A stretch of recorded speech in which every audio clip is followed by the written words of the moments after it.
pagi Bapak Ibu, selamat datang di hari kedua dari ISEWGR. Dan saya ingin menyapa para tamu yang terhormat, Pak Pujung Rahmat, yang mewakili Ibu Sri Wahyuni selaku Sekretaris Daerah dari Provinsi Kalimantan Timur. Terima kasih banyak Pak Pujung Rahmat karena sudah bergabung. Dan dalam hal ini beliau mewakili sektor ekonomi dan pembangunan. Lalu mewakili Direktur Energi dan Sumber Daya Mineral, Ibu Pak Dedi Rustandi. Terima kasih karena sudah bergabung. Beliau adalah koordinator untuk konservasi energi dan energi terbarukan dari Bappenas. Kemudian salam juga kepada Bapak Philip Shatman. Terima kasih karena sudah bergabung dengan kami.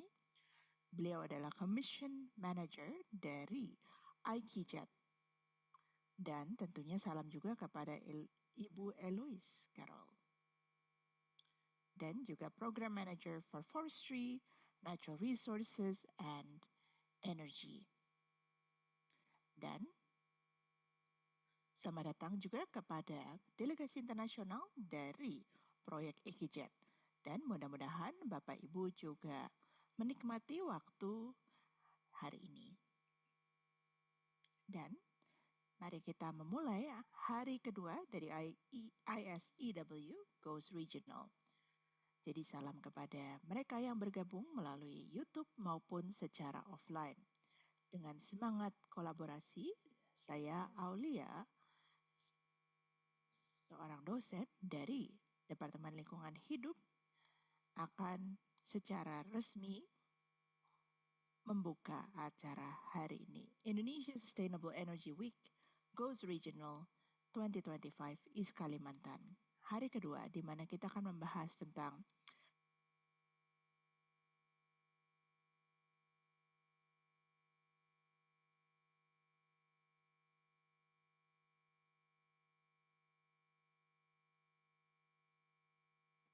Bapak Ibu, sejak tahun 2023, ISEWGR telah menyelenggarakan forum internasional yang menghubungkan berbagai kawasan dengan komunitas internasional. Nah, untuk menjembatani upaya ini, forum ini diselenggarakan dengan berbagai macam proyek yang berfokus untuk menyediakan energi bersih atau CASE dan juga energi hub dari GIZ Indonesia. Dan ini diselenggarakan di bawah Indonesia Sustainable Energy Week. Dan sejak tahun 2022, ISEW telah menjadi salah satu acara utama dari Energy Hub yang turut diselenggarakan oleh Bappenas dan juga Kementerian ESDM. Dan ini menjadi dialog untuk melakukan inovasi dan ini juga memberikan komitmen bagi kita untuk mengupayakan transisi energi. Oleh karena itu, transisi energi Indonesia ini jelas sangat kompleks dan juga beragam. Dan ISEW Goes Regional ini diinisiasi di Kalimantan Timur agar kita bisa memberikan dampak di tingkat lokal. Bapak Ibu, mari kita memulai hari kedua ini dengan penuh semangat dalam upaya kita untuk mewujudkan transisi energi yang inklusif di Kalimantan Timur.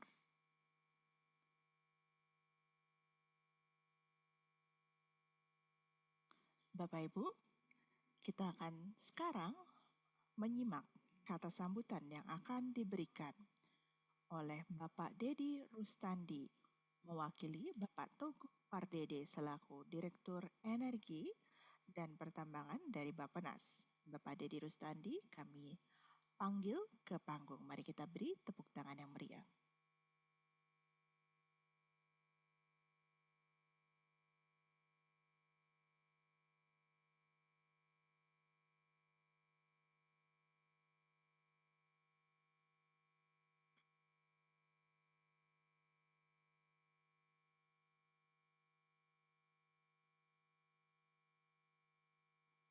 Terima kasih. Assalamualaikum warahmatullahi wabarakatuh.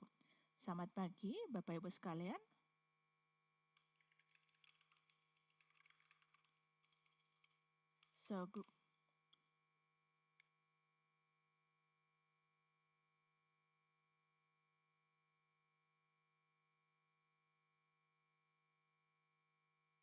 Salam juga kepada para peserta.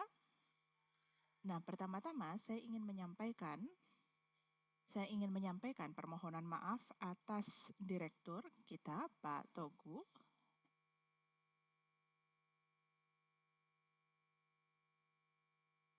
karena beliau saat ini sedang menghadiri salah satu acara lainnya dan beliau meminta saya untuk mewakilinya dalam menyampaikan kata sambutan.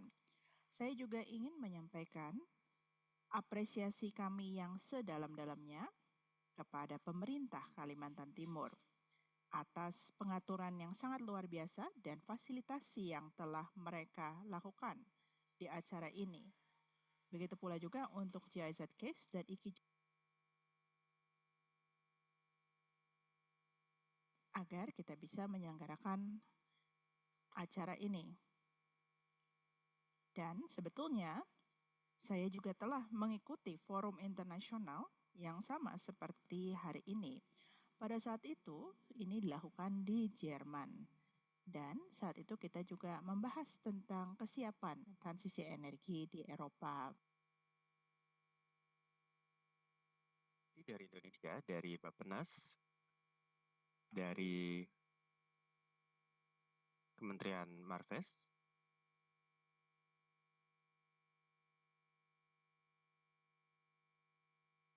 dan juga Kalimantan Timur dan Sumatera Selatan. Pada saat itu, Kalimantan Timur diwakili oleh Pak Gatot, dan Sumatera Selatan, Pak Hari juga menghadiri pertemuan tersebut. Jadi memang pertemuan tersebut memang sangat mendukung keberlanjutan termasuk transisi ke energi bersih dari sisi sosial maupun lingkungan.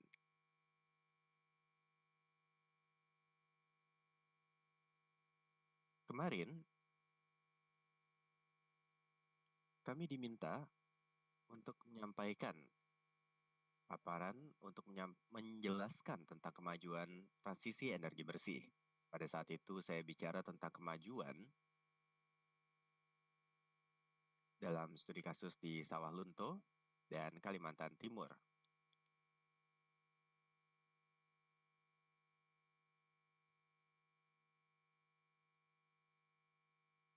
Kami bicara tentang potensi diversifikasi ekonomi di beberapa lokasi tersebut. Proses tersebut sebenarnya dilaksanakan dengan learning by doing, tanpa banyak berpikir terlalu panjang, karena proses ini sudah dimulai sejak lama. Saya kira mereka sudah belajar banyak tentang proses tersebut. Dan mereka memang mewujudkan apa yang mereka katakan.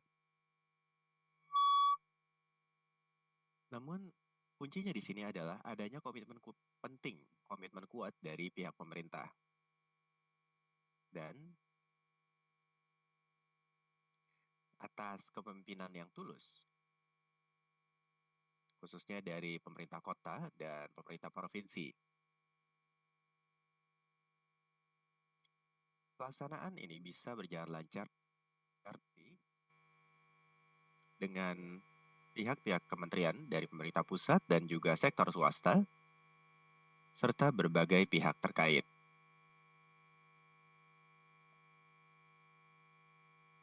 Dengan dukungan dari pihak akademisi juga, kegiatan ini terbukti berhasil. Jika Bapak Ibu ada waktu, silakan mengunjungi Sangatta dan juga Sawah Lunto di Sumatera Barat untuk bagaimana penutupan tambang tidak diikuti oleh meningkatnya kemiskinan dan seterusnya.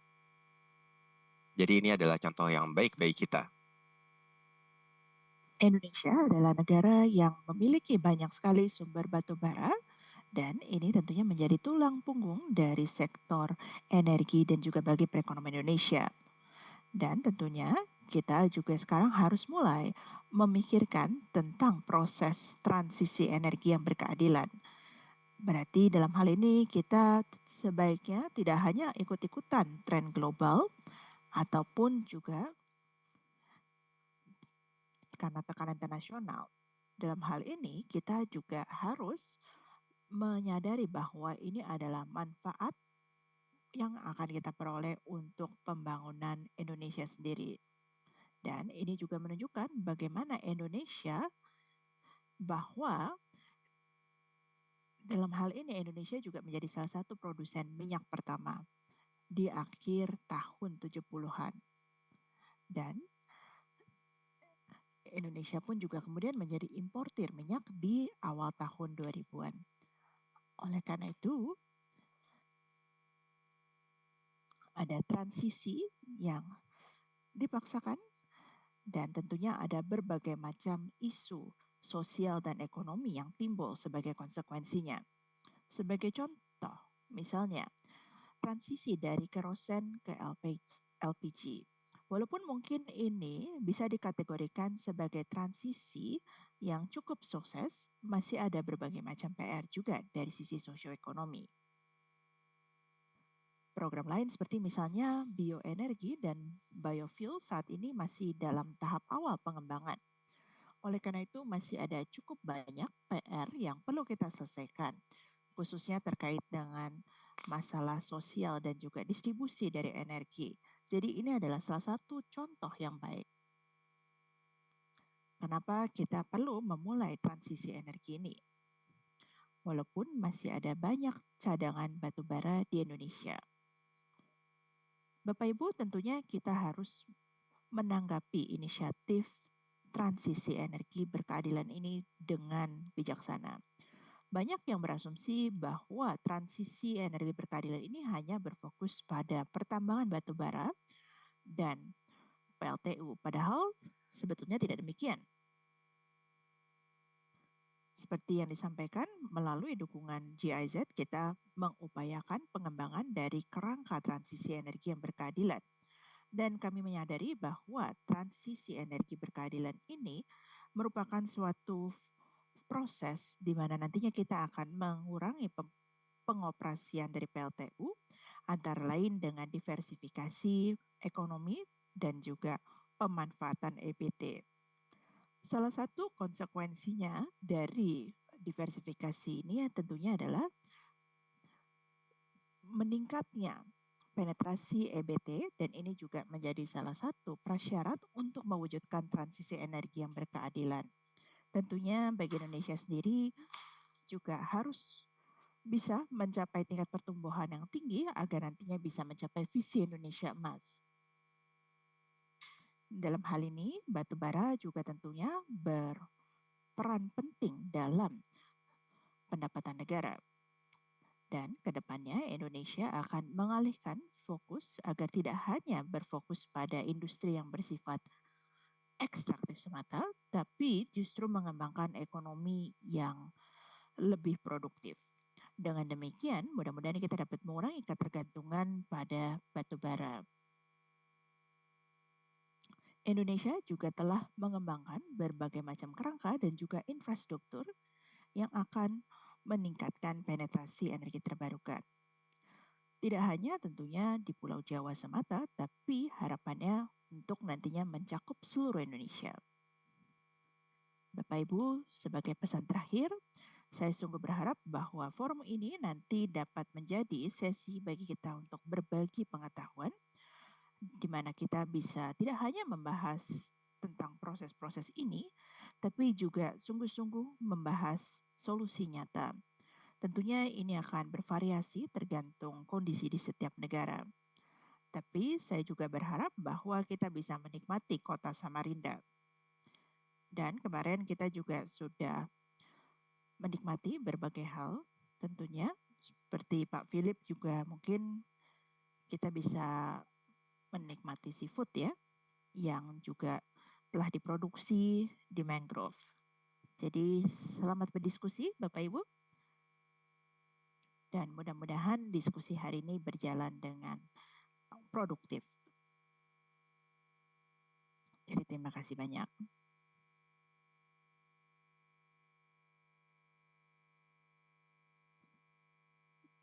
Terima kasih Bapak Dedi Rustandi.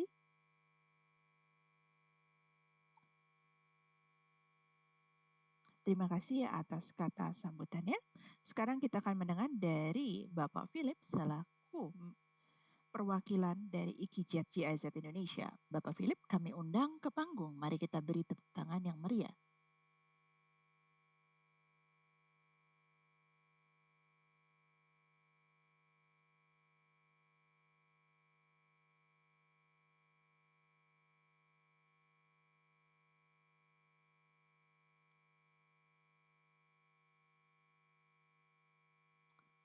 Selamat pagi kepada kolega-kolega dari Bappenas dan juga dari Pemda Kalimantan Timur, serta perwakilan dari Kedutaan Besar, dari Delegasi Uni Eropa, dan juga tentunya perwakilan lainnya dari asosiasi yang bergerak di bidang transisi energi yang berkeadilan dan tentunya GIZ.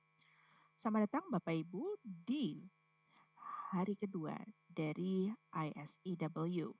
Dan Pak Dedi, terima kasih juga atas sambutan Bapak yang ramah. Dan terima kasih juga karena sudah turut menyelenggarakan forum internasional ini. Kami sendiri merasa sangat senang bisa berkumpul di Kalimantan Timur, selaku salah satu provinsi yang merupakan produsen batu bara. Dan juga tentunya ini adalah provinsi yang juga sangat kaya dengan berbagai macam peluang dan juga memiliki banyak sekali potensi.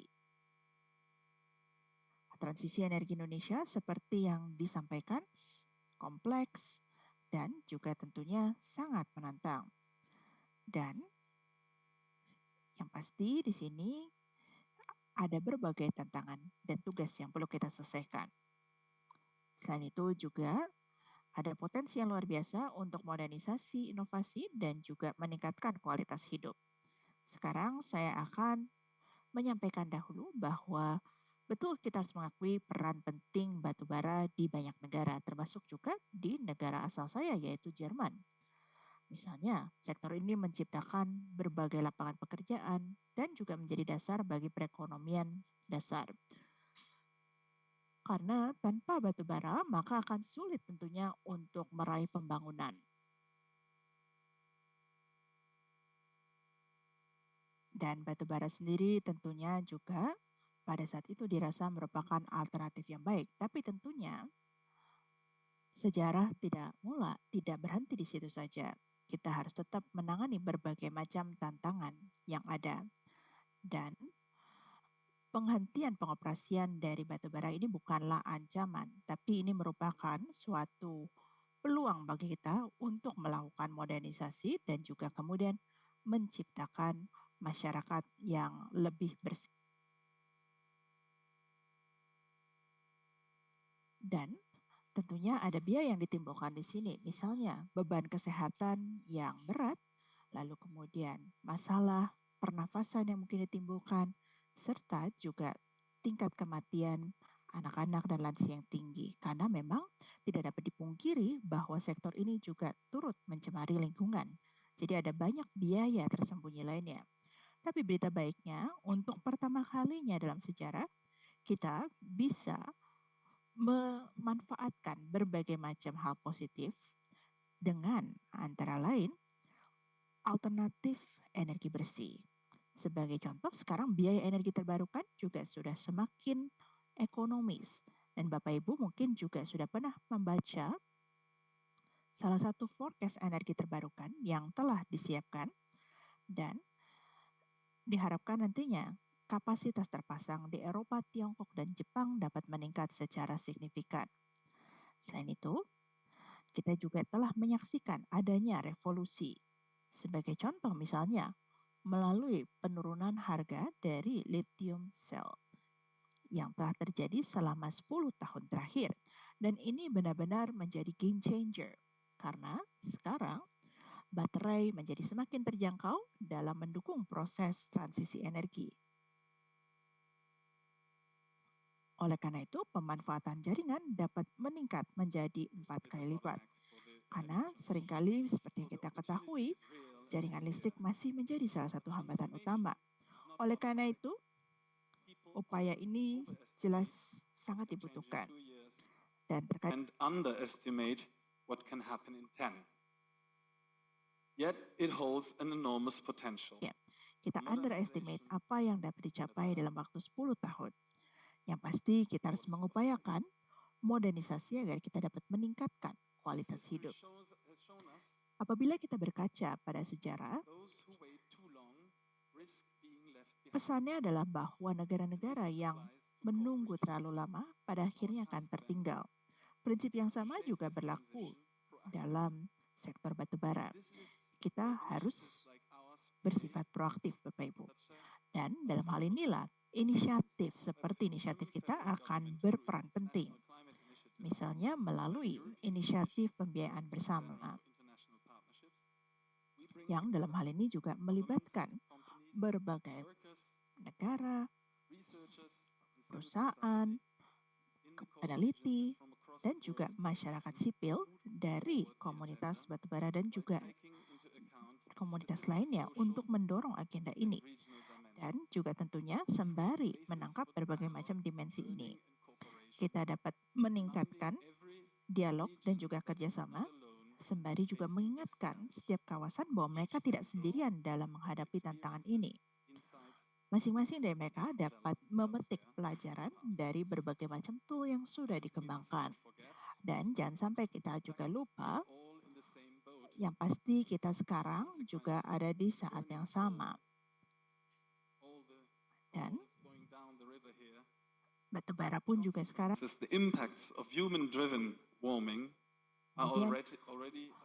akan berdampak bagi kita semua. Dan begitu pula juga dengan banjir dan kemudian gelombang panas dan seterusnya.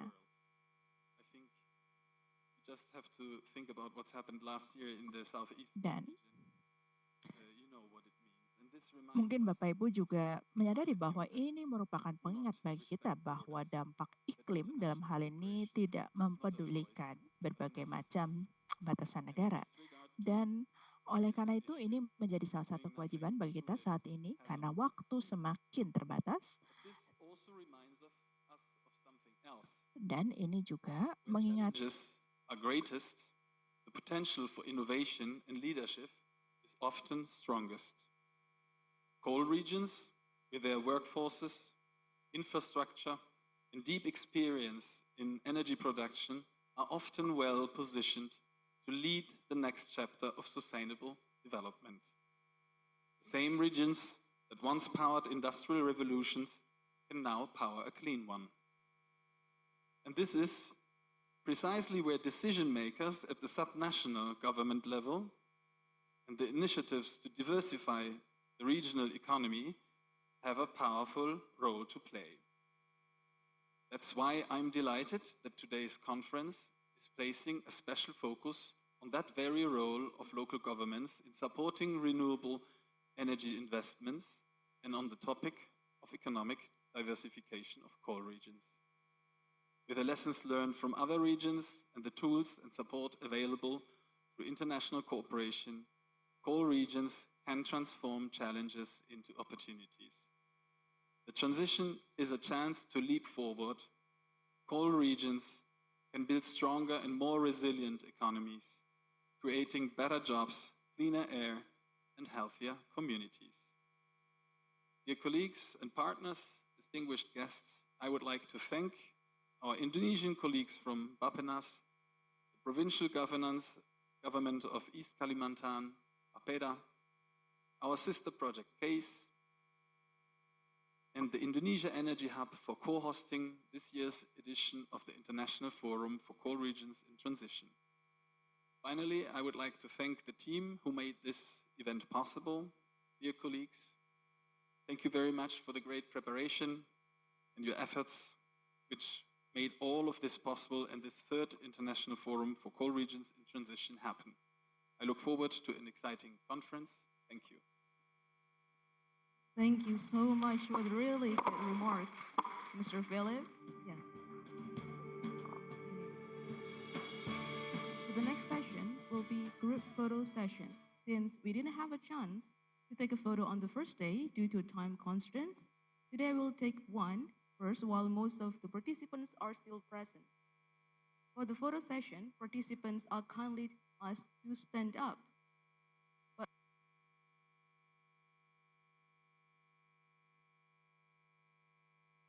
Audience. For the documentation team, we'd like to invite you to join us on the stage to take a photo. So for the participant, please standing up, but still remain at your respective table.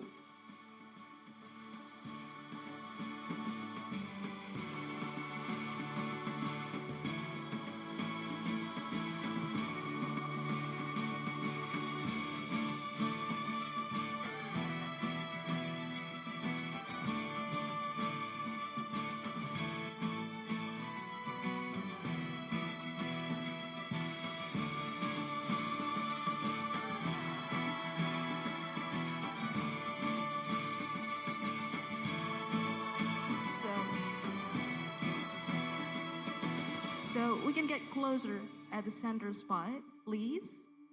We can everyone go inside of the lens to the frame. Did everyone being seen at the frame? Yeah. Get closer at the center spot, please. Yeah. So that everyone can be seen on the frame.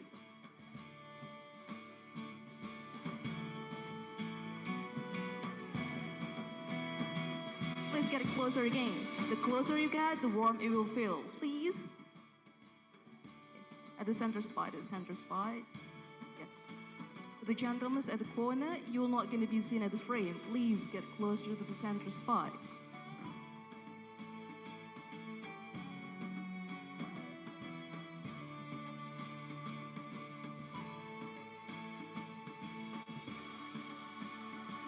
So we'll take photo on my count. 1, 2, 3.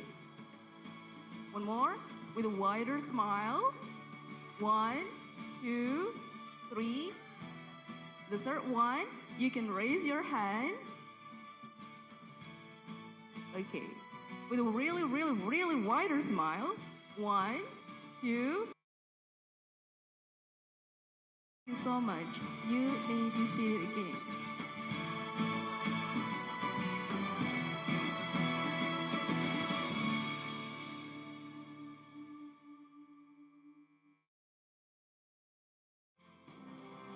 The next session will be session 1. With the theme, the role of local governments in driving renewable energy investment in coal regions. Allow me to introduce the moderator for this day, Ibu Marlistia Citraningrum, Sustainable Energy Access Program Manager at ISEWGR. For Ibu Marlistia Citraningrum, we would like to invite you to join us on the stage. Thank you.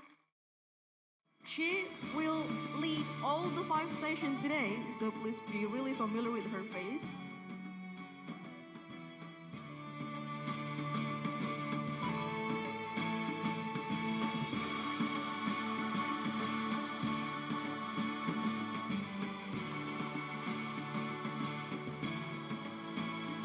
So Bu Citra, the floor and time is yours.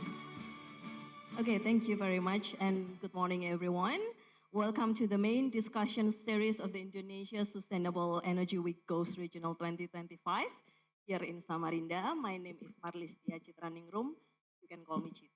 I will be your moderator for the rest of it. So today's conversation center on one crucial question. How can coal producing regions such as East Kalimantan, where we gather today, turn the challenges of transition into engines of sustainable, inclusive growth? We will explore this through 4 link sessions. The first session is about local governments and renewable energy investment. The second session is about sharing international experiences from South Africa, Colombia, the European Union, and also India. The third session would be economic diversification in coal regions. And then we will close the thematic session with MSMEs and local enterprises on how small businesses can also power local innovation and benefit from renewable energy value chain. So each session is actually designed to connect one vision a just and future-ready regional economy driven by clean energy. You are encouraged to ask questions and give comments. The organizer will be providing a Mentimeter QR code and link shown on screen for each session. I would also like to inform you, by the end of the day, we will have a fishbowl discussion, an open, participatory dialogue where you can step into a circle and share your voice. We will bring together insights from all sessions to answer one question: what will it take for coal regions in Indonesia and across the globe to truly lead the renewable energy transformation? So please listen closely, take notes, ask questions, and be ready to join this conversation. Let's begin our first session today. So it's Kalimantan and other coal-producing provinces are standing at a turning point. As Indonesia is moving toward net zero target and all the climate ambitions, the question is not if we transition, but how. And local governments are at the heart of this answer. So this session will explore how provincial governments can attract renewable energy investment, creating enabling regulation, and also align local development plans with national transition goals. To guide us, we're joined by distinguished speakers from government, PLN, Indonesia's utility company, and the private sectors, representing the perspective needed to move from ambition to action. So I would like to ask all the speakers to come forward to the stage. First is Ms. Ani Wiyanti, Senior Policy Analyst at the Directorate General of New Renewable Energy and Mineral Resources. Ani, please come to the stage. She has over 2 decades of experience spanning telecommunication and renewable energy policy and has led various initiatives on investment, cooperation, and energy conservation. We'll also have Ms. Sri Wahyuni, Regional Secretary of East Kalimantan Province, today represented by Mr. Ujang Rahmat, Second Assistant for Economy and Development Sector. Mr. Ujang, please come forward to the stage.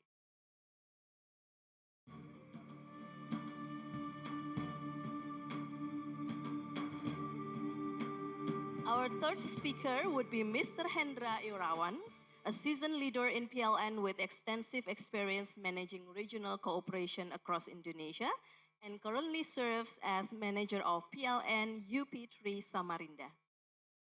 Mr. Hendra, please come forward to the stage.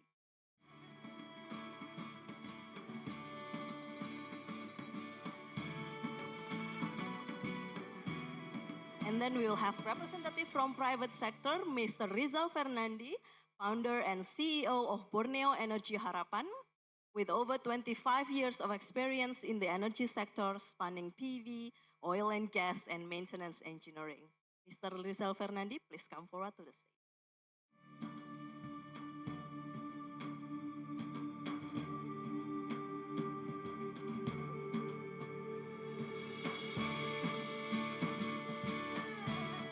Okay, thank you all panelists and speakers for joining me today to discuss about how coal-producing regions such as East Kalimantan can transform its economy and develop renewable energy.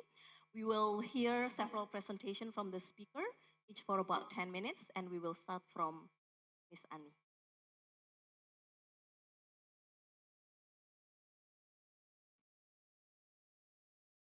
Thank you, Ms. Chitra.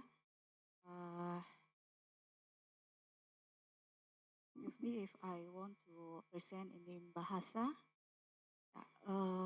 Selamat pagi, salam sejahtera. Good morning, greetings of prosperity to all of us. Thank you very much for the invitation from Bappenas and of various energy and renewable energies, the Ministry of Energy and Mineral Resources.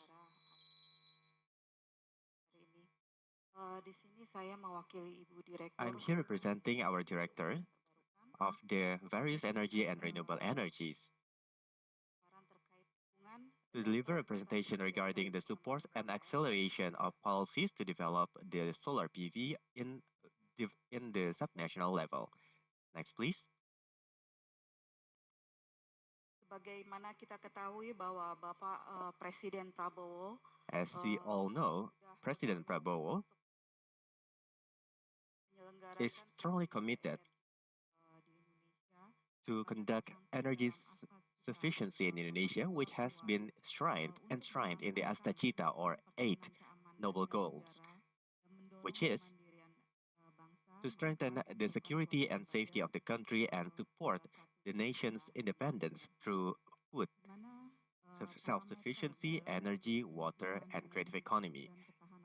The provision of self-sufficient energy and energy security are perceived from 4 aspects, namely availability, affordability, accessibility, and acceptability or eco-friendliness. Komitmen terkait dengan penurunan emisi gas rumah kaca.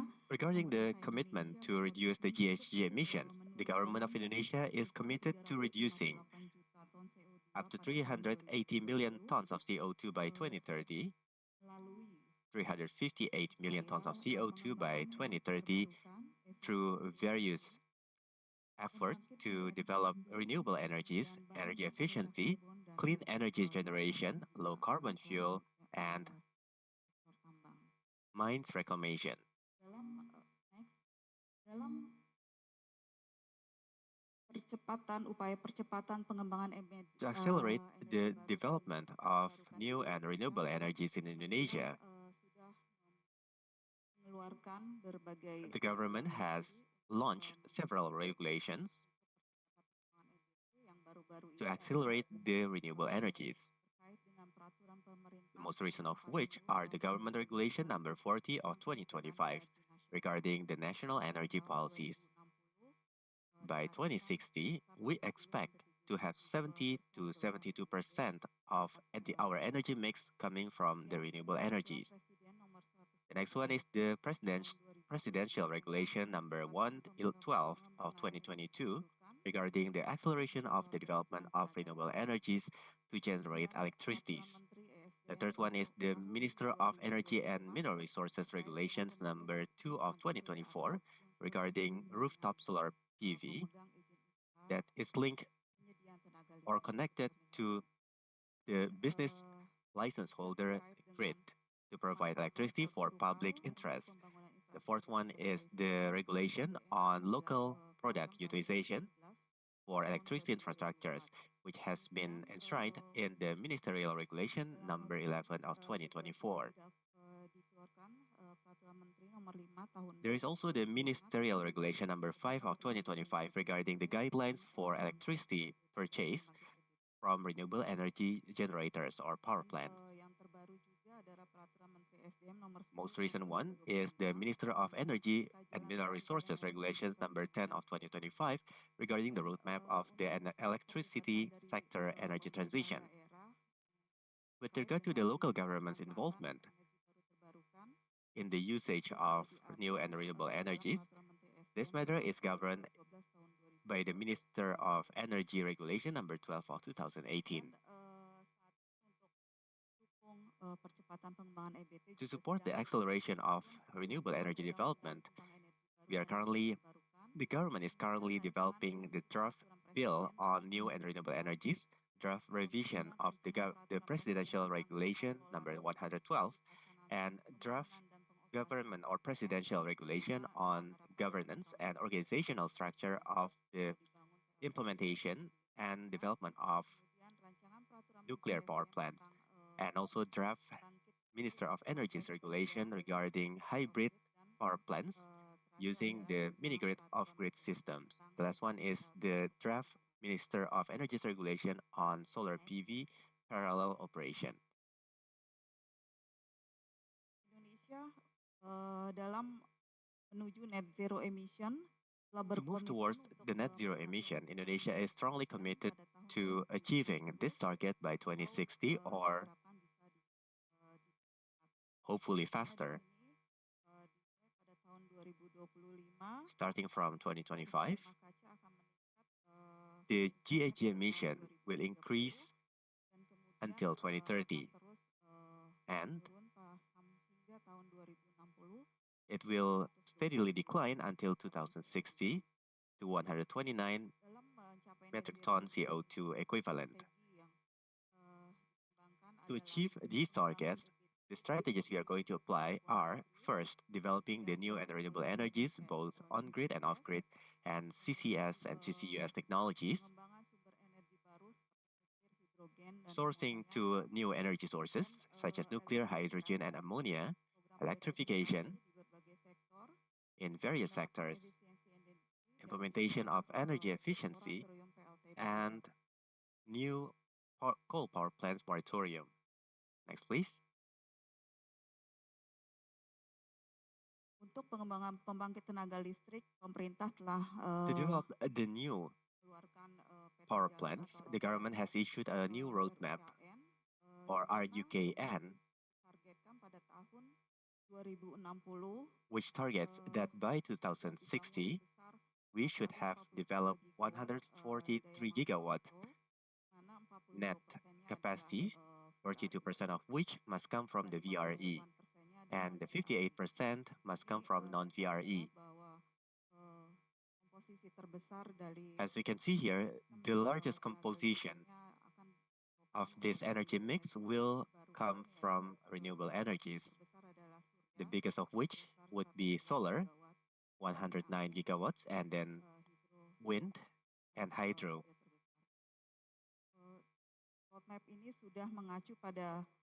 This roadmap is referring to the government regulations number 40 of 2025 regarding the national energy policy, as I mentioned earlier.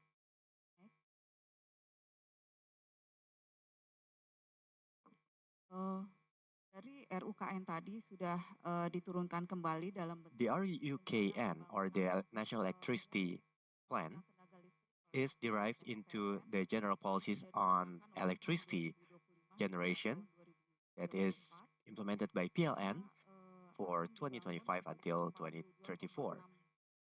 According to the plan, there will be 42.6 gigawatt of total renewable energy addition and storage system of 10.2 gigawatts. The major or the largest development will take place in Java, followed by Sumatra, Sulawesi, and Papua, Maluku, and Nusa Tenggara. For Kalimantan context, demand will be 3.5 gigawatts of new and renewable energies that will be developed until 2034. Solar power plants will be built to achieve 1.35 gigawatts, and the development will be prioritized from 2025 until 2029. In other words, in the near future, a large amount of new power plants must have been built, and therefore we need solid support from the local governments, PLN, and other stakeholders to implement this program. Next, please.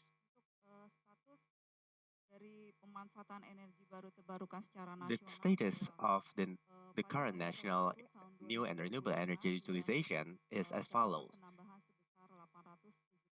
In the first semester of 2025, we have obtained an additional 876.5 megawatts, making the total national generation or power plants come 14.5% from new and renewable energies. As for the national energy mix, at this point, we have already achieved 16% for the first semester of 2025, and some of which come from the new and renewable energy.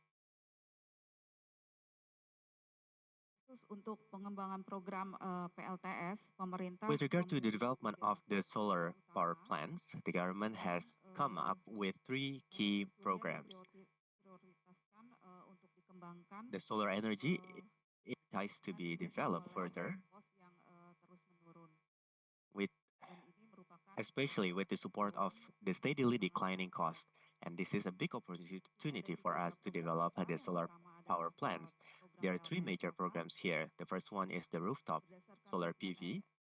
According to the Minister of Energy and Mineral Resources decision or decree, the total quota of the rooftop Solar PV until 2028 will be 2 gigawatts. For Kalimantan, there is a quota of 104 megawatt. The installed capacity of the rooftop solar PV until June 2025 is 495 megawatt MWP, comprising 10,736 PLN customers. As for the large-scale solar PVs, according to the RUPTL or the National or PLN Electricity Development Plan, the targeted total capacity until 2034 will be 17 gigawatts. Kalimantan's target here is 1.5 gigawatt, which is expected to be executed until 2034.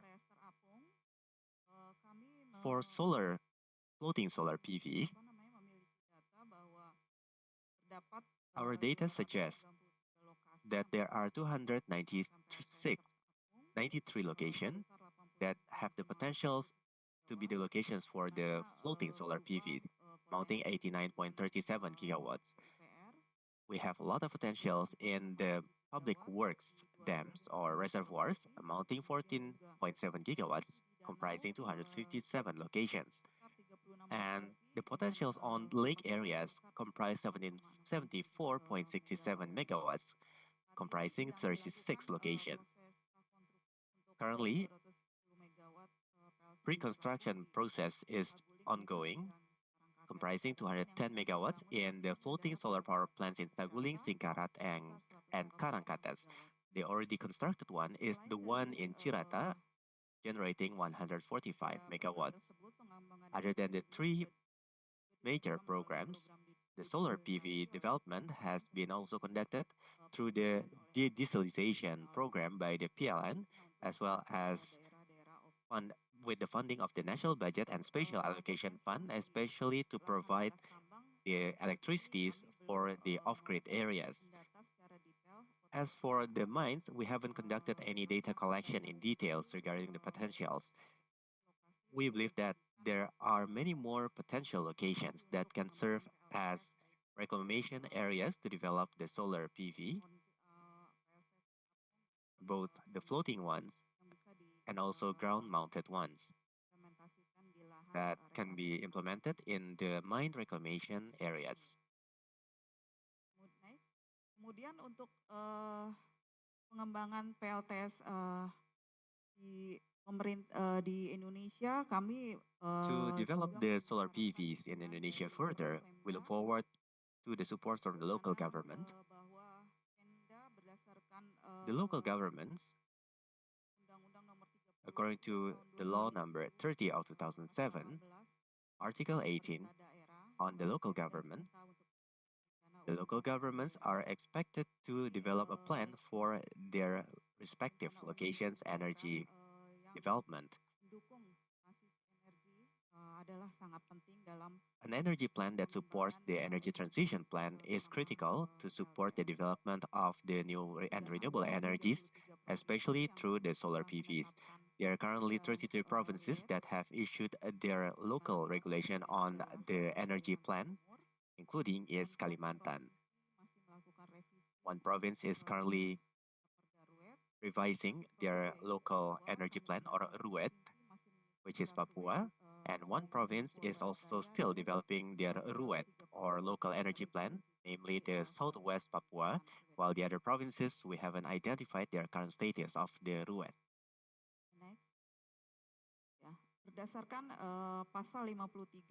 According to Article 53 and 56 of the Government Regulations number 40 of 2025 regarding the national energy policy,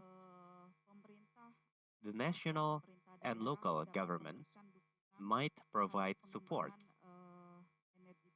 to develop new and renewable energies by conducting the following: identifying and inventorizing new energy sources that comprise the types, locations, capacities, and the economic scale. The second one is determine the plan to develop new energy sources, land allocation, and providing the ease or leniencies whenever needed. We hope that with the government regulation number 40, we can see the derivative regulations that will govern specifically about the supports from the national and local governments to develop new and renewable energies. Dalam pengembangan pelaksanaan transisi energi di Indonesia, to support the energy transition in Indonesia, we need solid support from various stakeholders, including SOEs and private sectors to build the business in power plant, fuel, and supporting services. Create employment. We also need support from the media to educate the society regarding the importance of new and renewable energies, or NRE.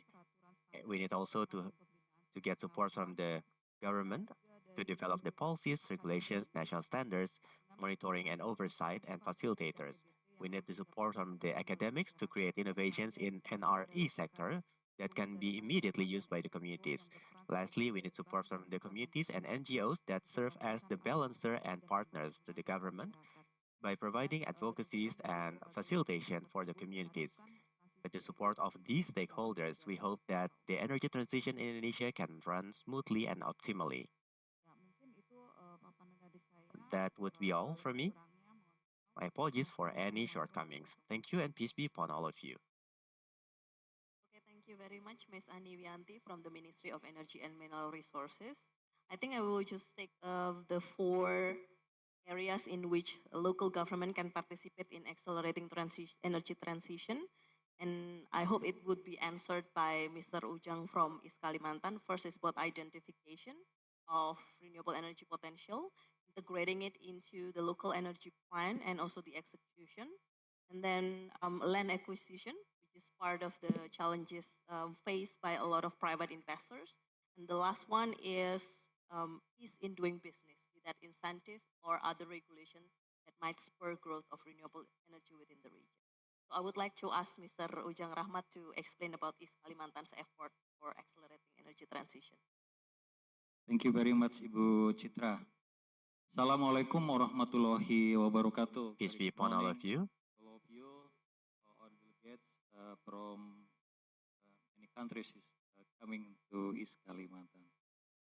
First of all, I would like to convey apologies from Ibu Sekda, Ibu Sri Wayuni, who could not join with us for this morning meeting because he have another assignment very important. So he asked me to representing him. I'm sorry, ladies and gentlemen, I will proceed my presentation in Bahasa Indonesia. First of all, because I'm Indonesian. Second, I cannot speak English. Third, all of you have already interpreters, so I will give them to do his job.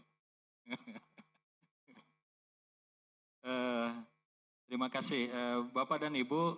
Thank you very much, ladies and gentlemen. Pertama-tama, kita juga harus First of all, we need to understand that in the context of East Kalimantan, there is a specific relations between energy transition and economic transformation that is initiated by our provincial government. Next, please. Next, please. Ladies and gentlemen, my apologies. Although this is not initiated by the provincial government of East Kalimantan, I feel that perhaps you might not feel comfortable with this event due to some audio-visual problems. It is below the standards of the provincial government, so please enjoy and please ignore those inconveniences in the technical matters, and we hope to learn something new here. Ladies and gentlemen, East Kalimantan, as explained by the regional secretary earlier, is trying to conduct an economic transformation.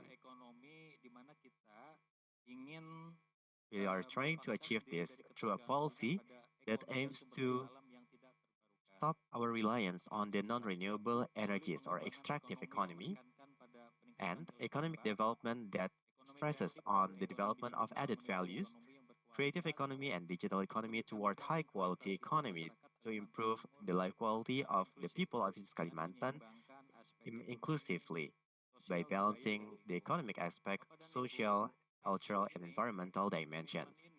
These principles and commitments have been launched since 2010. Many things have we have passed through. So what about the results now? What are the results from implementing these principles of economic transformation by applying green economy in our development processes? Next, please. One of the indicators of the economic transformation is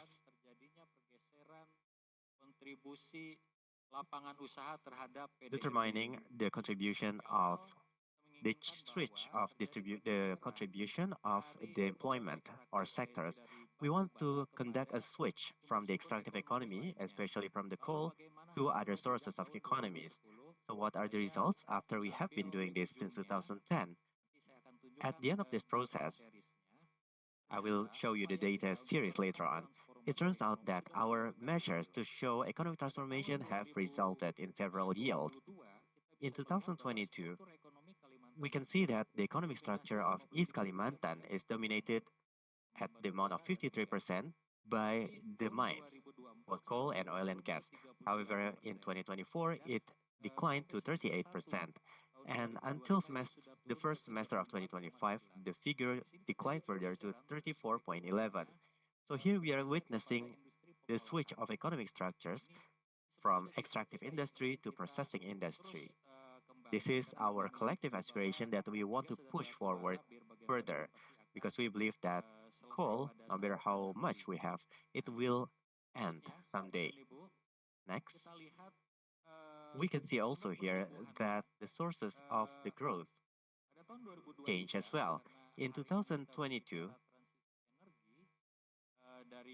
today we are talking a lot about energy transition from the fossil fuel to other sources of energy.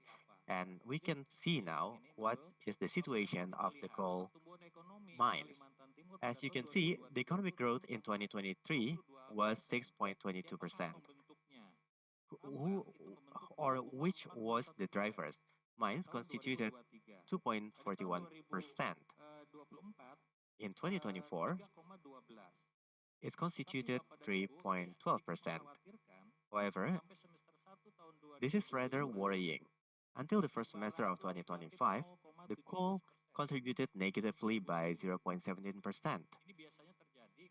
And this kind of thing usually happened because the production and the price factors.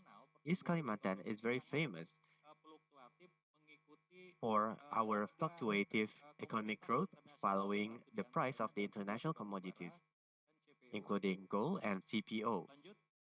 Next, please. If we delve deeper into the older aspects, we can see here that the sources of economic growth in East Kalimantan are fluctuative. In fact, sometimes it went negative. And as you can see, the biggest sources of revenue or growth come from the coal sector.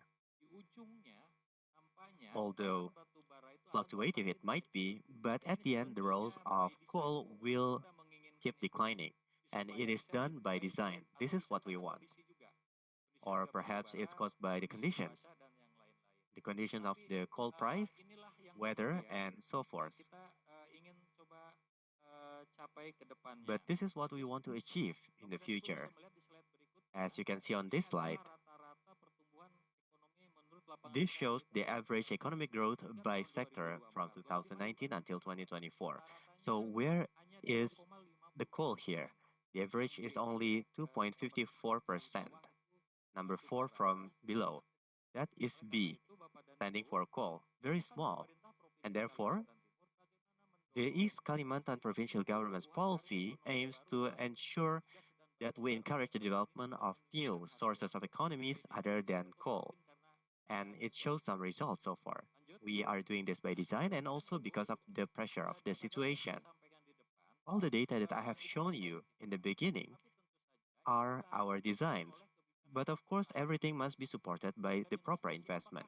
What kind of investment policies that we need to have here? We hope that investment will boost economic growth and hence the employment will be created as well. Because every year we need to create new employment. Between the growth of economy, investment, and employment must be an integrated part, and it should be our concern. And therefore, investment from the foreign investors and domestic investors serve as our fundamental strategies to maintain the economic growth. In fact, we have set up a quite ambitious target of economic growth by 8%, and we have to maintain this with the growth of investment. So how is our current policies on investment in East Kalimantan? One of which is by promoting investment in industrial sectors that enhance the added values of high quality regional products while maintaining low carbon emissions. We cannot expect investment to come that will contribute to our emissions because one of the indicators in our development is emission intensity. The amount of emission released per GDP. According to our local development plan or RPJMD, since 2010, we always use the indicator of emission intensity. We must balance investment with emission release of the GHG emission release. Our strategy, therefore, is to accelerate the infrastructure advancement in the industrial zones and spatial economic zone. We also need to develop industries rooted in the green economy and blue economy. And the one that is quite relevant with our today's meeting is how to accelerate the development of new and renewable energy within the context of energy transition, and also to develop new forest economies and also carbon trading within the land and energy sectors. These are our strategies, which might sound new for you, but East Kalimantan has been going through carbon trading sector with serious commitment. And of course, we also would like to develop nature-based tourism and at the same time develop creative economy. And this is done through a collaboration with the MSME. Now, ladies and gentlemen, you are aware about the economic transformation objectives that we are hoping to achieve. And all of this is integral, so it cannot be separated from one another. So we need to use an integrated approach. So in this case, energy transition for East Kalimantan comprises of the following. And I would also like to emphasize that East Kalimantan is rich in fossil fuel, but there are various challenges entailed because we want to reduce our reliance to fossil fuel due to its increasingly limited availability and its negative impact on the environment. For that reason, energy transition then becomes the new direction for the regional development strategy in East Kalimantan. As a result, our policies are mainly to attract investment to clean and new energy. At the same time, we also create employment, and in this case, we also need to strengthen East Kalimantan's position as a green economy hub. This is also considering the position of IKN or the new capital city. In short, for us in East Kalimantan, energy transition is also an effort for us to be able to achieve a just and improved welfare. So, ladies and gentlemen, we would like to reaffirm that we are a green economy laboratory. We are not only extracting natural resources, but we also aim to boost knowledge and to also develop our human resources. Ladies and gentlemen, I believe you are also well aware about East Kalimantan's position in developing our resources.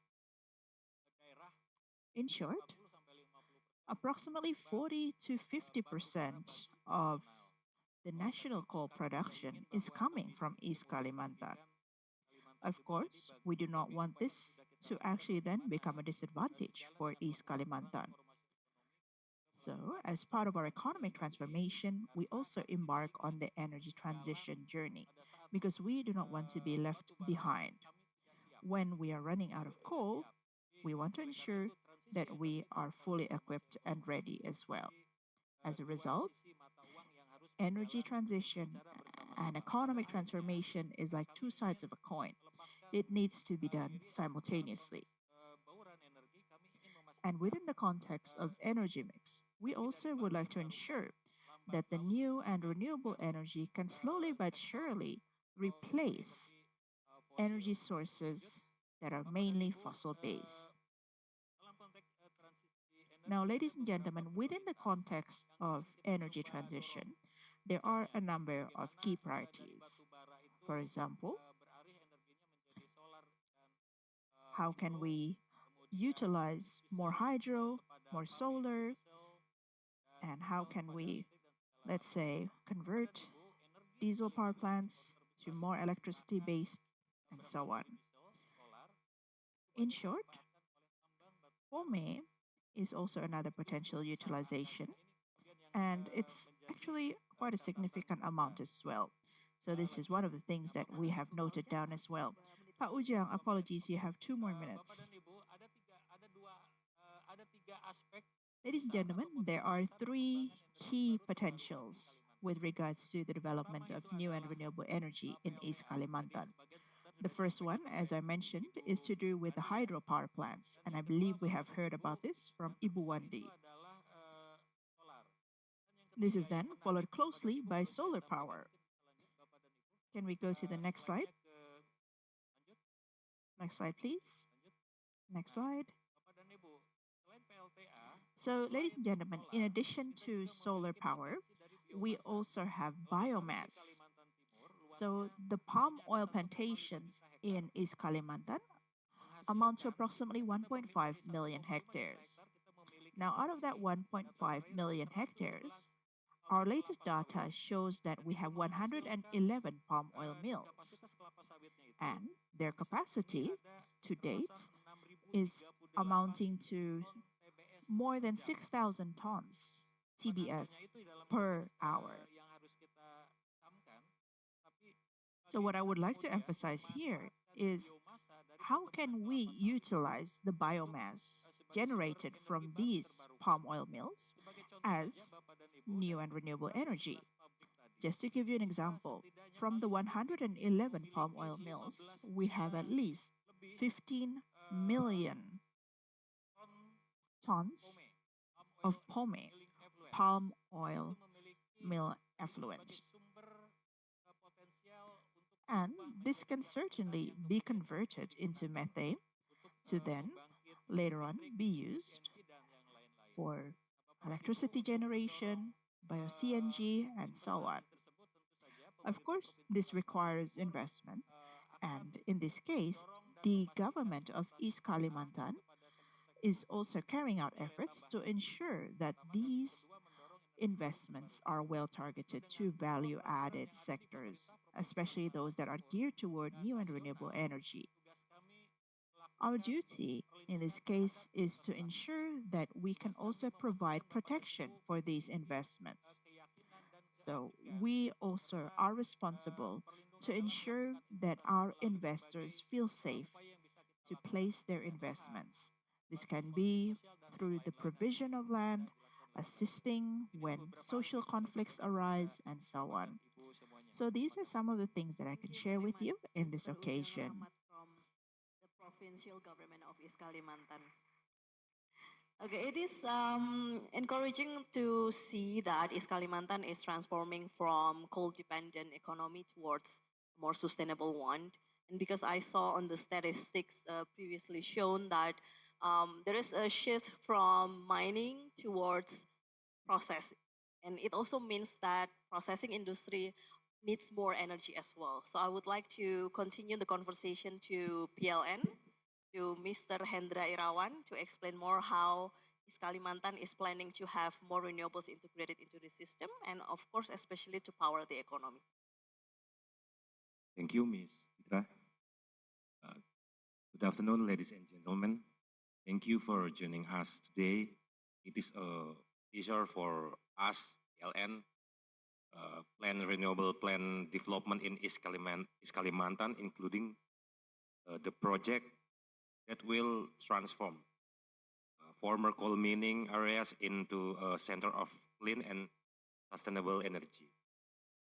This initiative reflects PLN's strong commitment to support Indonesia net zero emission in 2060 target while ensuring just and inclusive energy transition. Allow me in this session, I will present in Bahasa. So this is the presentation RUPTL 2025 until 2034. Ini adalah RUPTL. So, ladies and gentlemen, I will discuss about the Electricity Supply Business Plan, or the RUPTL. This is actually the greenest RUPTL that PLN has ever published. Next slide, please. Ini adalah executive summary-nya, rangkuman. So this is an executive summary of the RUPTL. The latest RUPTL has been officially launched in May of 2025, and it is applicable all the way until 2034. As mentioned, this is the greenest RUPTL, and the reason why it is the greenest RUPTL is because the development of new and renewable energy power plants, especially the storage systems, amount to 76%. This is equivalent to 42 gigawatts, and this includes nuclear power of 500 megawatts and battery energy storage, or BESS, as well. For the case of East and North Sumatra, East and North Kalimantan, which is part of the same grid, we also have renewable energy generation, and you can see the composition for each. The segregation between BESS and then hydropower plants is also provided in detail. In short, we have hydropower plants in Kayan as well as in Batok Delok, which is in East Kalimantan, specifically in Hakamulu district, which is bordering with Malaysia. Next slide.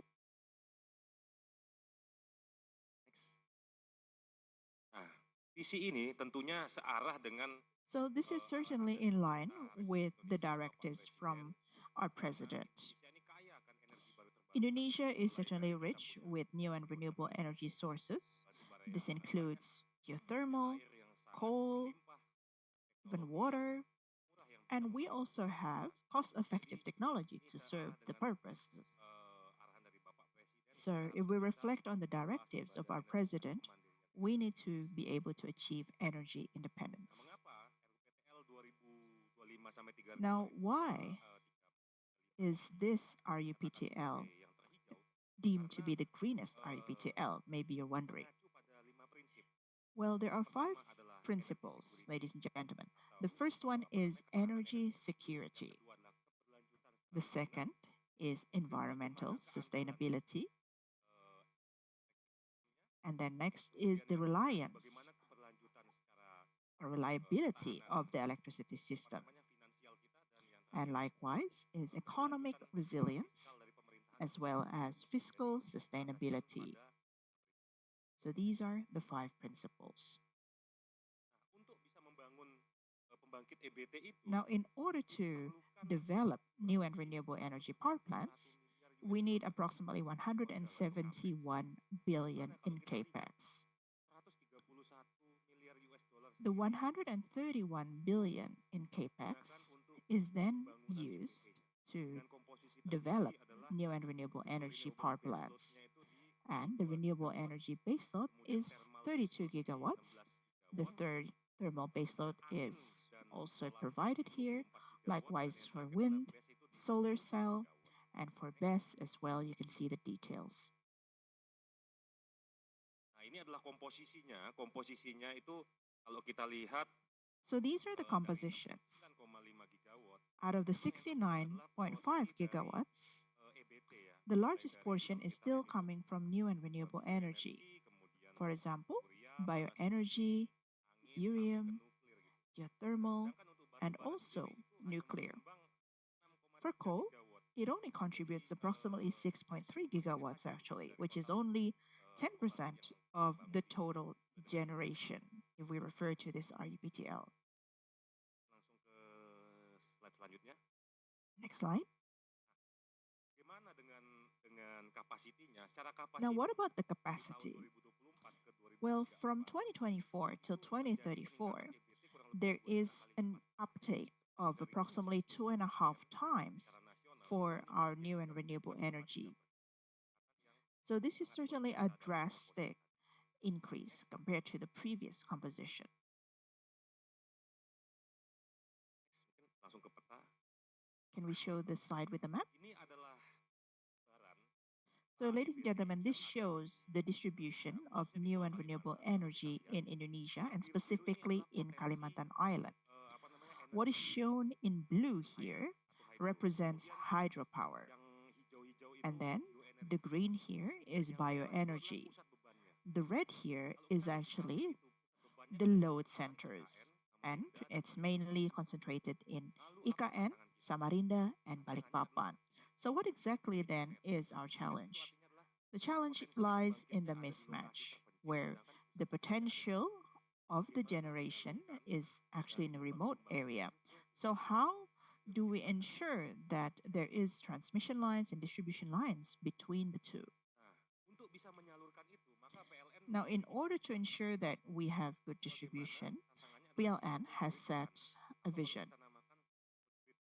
which is Kalau to yang tadinya establish koneksi super Jawa Bali, grids. kedepannya sampai 2034 itu Until 2034, we hope to be able to have a grid not only for Java and Bali, but also Sumatra, Kalimantan, all the way till Sulawesi. pulau besar ini adalah So the merupakan 5 epicentrum major dari pusat islands beban yang will ada. be the Jadi epicentrums jalur super for gridnya adalah yang warna the biru load tebal center. itu yang The super grid is menyebabkan shown jalur here kapal laut. in blue, and we will also have subsea lines as well. Nah, ini adalah potensi panel surya, energi surya Now, in yang this ada slide, you'll be able to dari see the hampir potential 80 for sampai solar 90% power. seluruh In wilayah short, Indonesia. approximately Apalagi 80 to Kalimantan, 90% kalau kita lihat, of all regions itu in Indonesia, apa namanya, moreover potensi energi Kalimantan, suryanya cukup tinggi. has Nah, relatively kalau high misalnya kita lihat potential for solar solar power. capacity-nya kita itu And we can ditargetkan dari see that the 2028 solar sampai 2030 capacity khusus Kaltim sendiri ada also potensi has been given a di target. 300 For East Kalimantan, it is approximately 546 megawatts.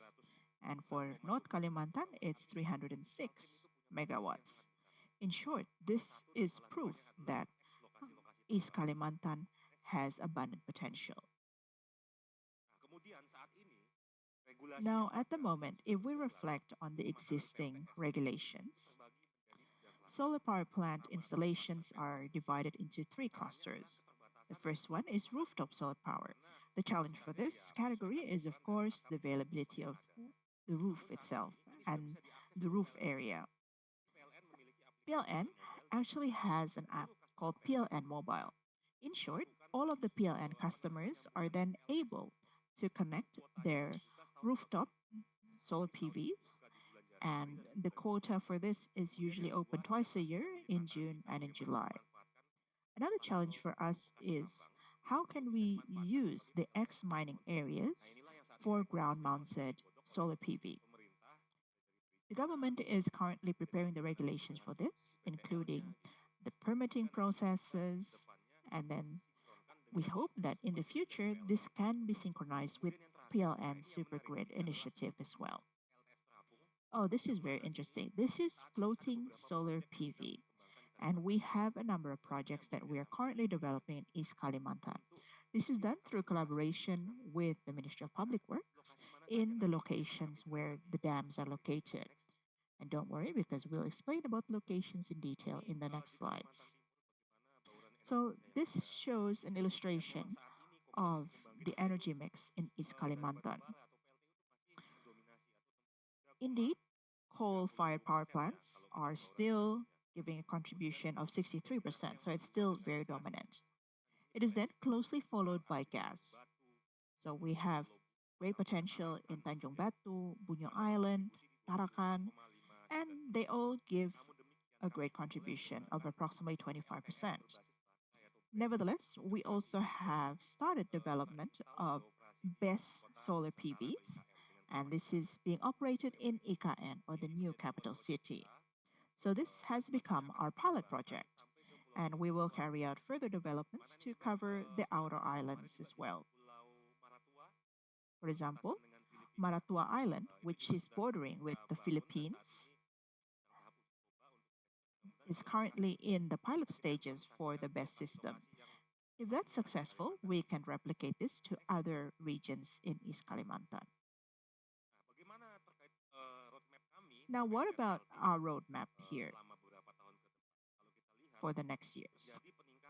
Well, there's an increase if we compare it to the previous RUPTL. New renewable energy was previously approximately 36.3% till 2035. We have now set a more ambitious target of more than 40%. For LNG, there's also an increase, and you can see the differences here. And for the case of fossil fuel, we are going to phase down. We're going to proceed with early retirement, and we hope to be able to reduce from 20% to a lesser amount. And last but not least, for coal, it will be from 49% to 20.3%. So this means that PLN remains committed to be able to increase its efforts in energy transition and to accelerate its efforts, because we do realize that the energy potential in East Kalimantan is indeed very much abundant. Now, ladies and gentlemen, this is our roadmap. So for the case of new renewable energy, you can see that it is mainly dominated by solar power plants, and this is for IKN. And we hope to be able to reach 50 MWP by 2035. So this is done in stages, and we hope that by 2034, we'll be able to achieve 1,107 megawatts. Next slide, please.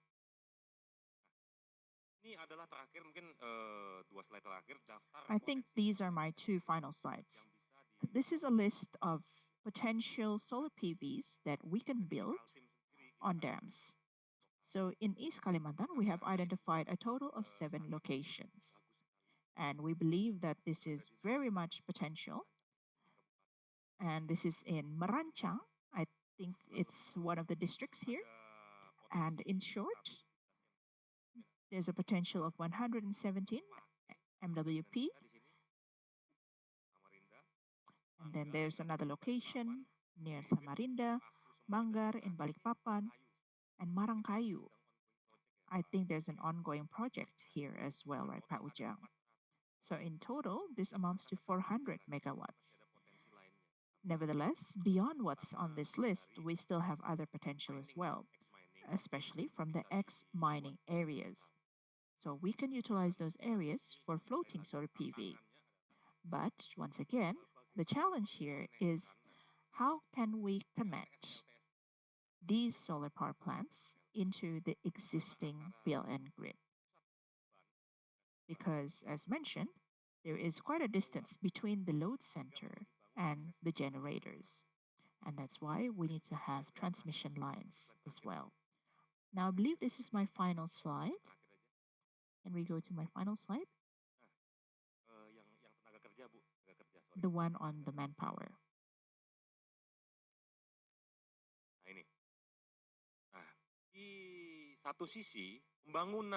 So on the one hand, the development of new renewable energy, if we refer to the RUPTL, is projected to be able to absorb 1.7 million workers. And this will be classified as green jobs. In total, there's 836,000 jobs. And this is mainly in the generation side. In addition, there will be 881,000 in the transmission side, which will be connecting the generator to the load centers. That's why this latest RUPTL is deemed to be the greenest RUPTL.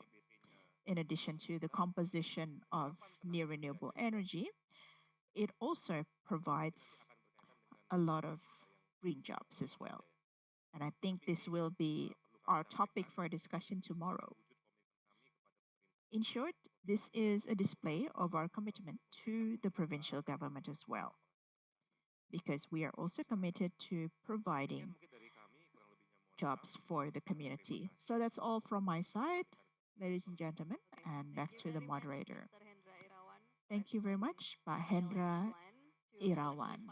Kalimantan with more renewables. Honestly speaking, 7 years ago, when you talk about solar energy, nobody was convinced.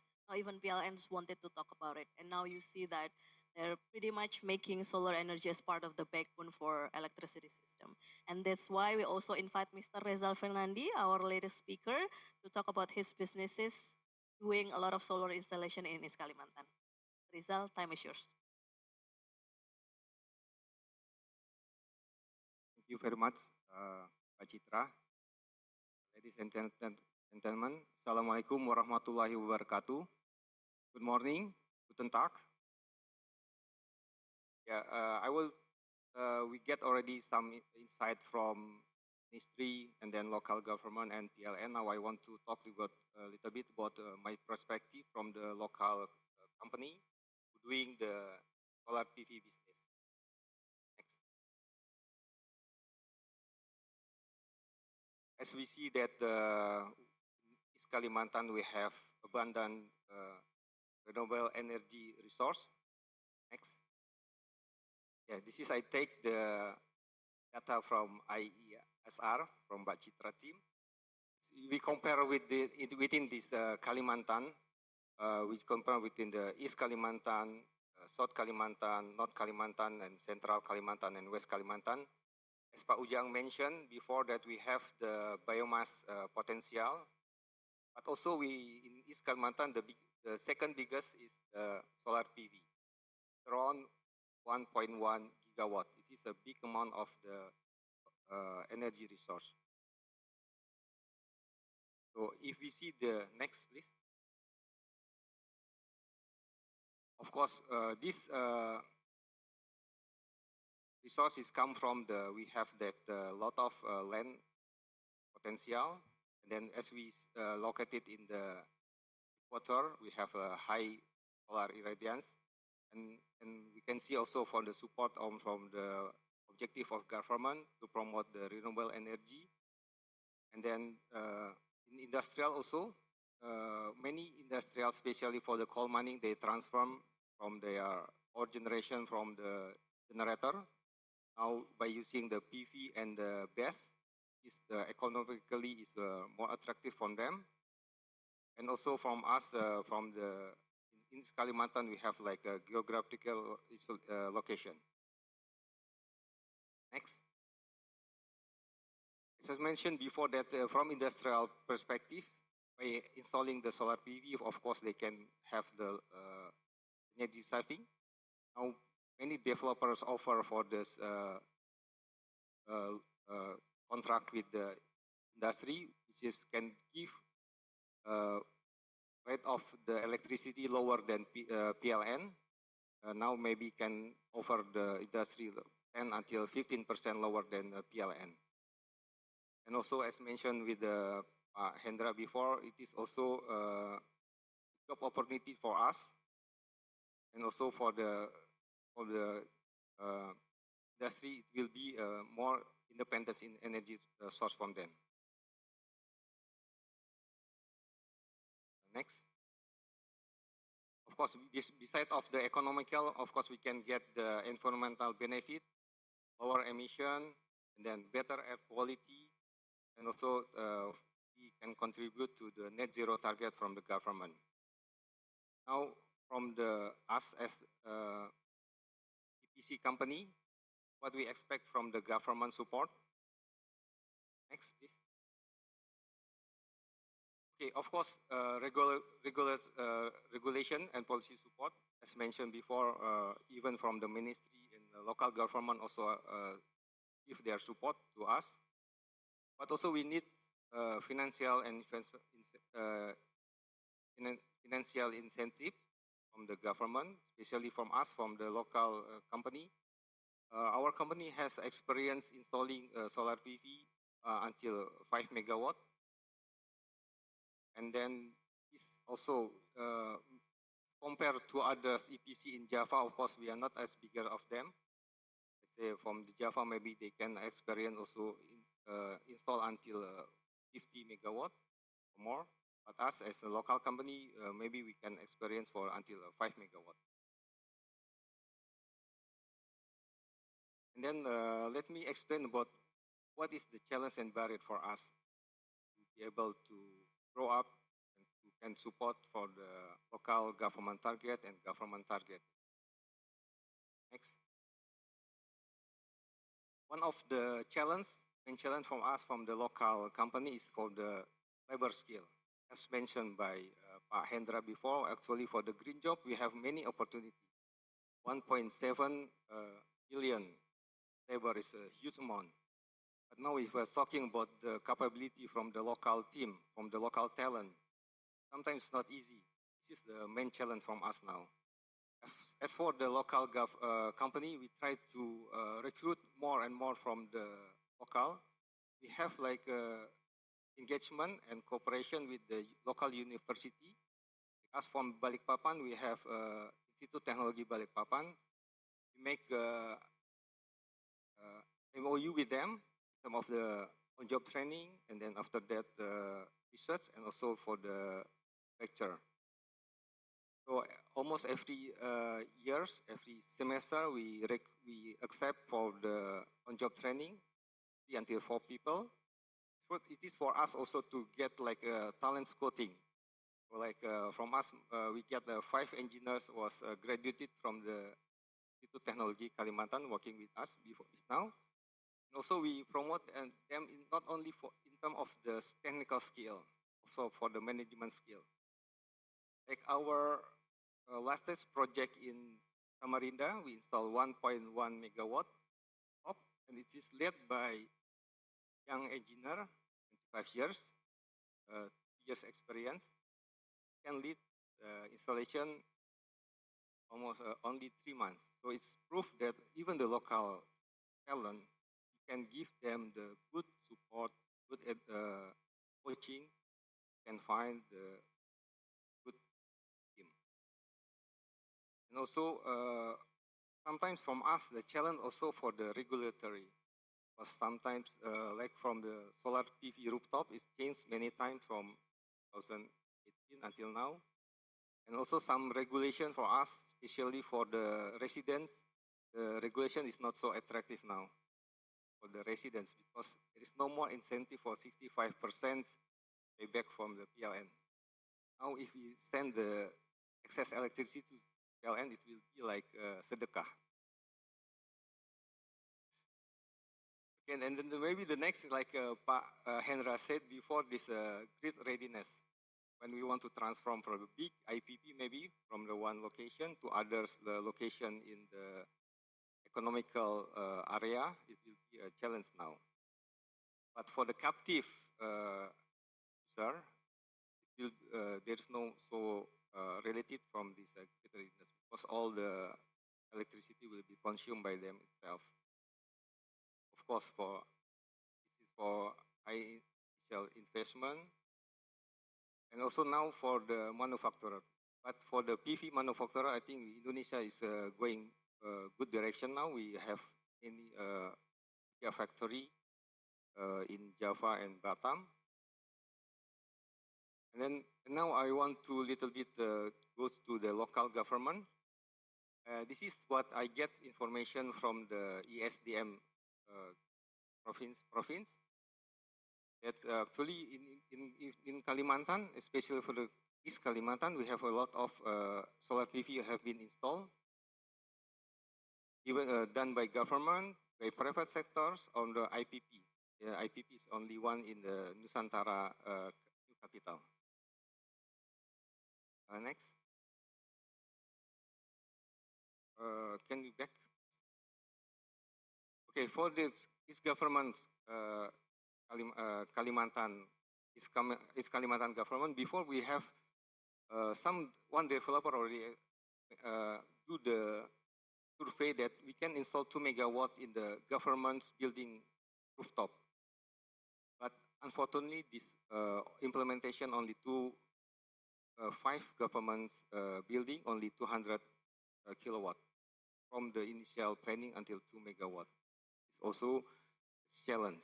Because if the governments, local governments can give us or encourage all the government buildings to install the solar PV, can have more solar PV installation in Kalimantan.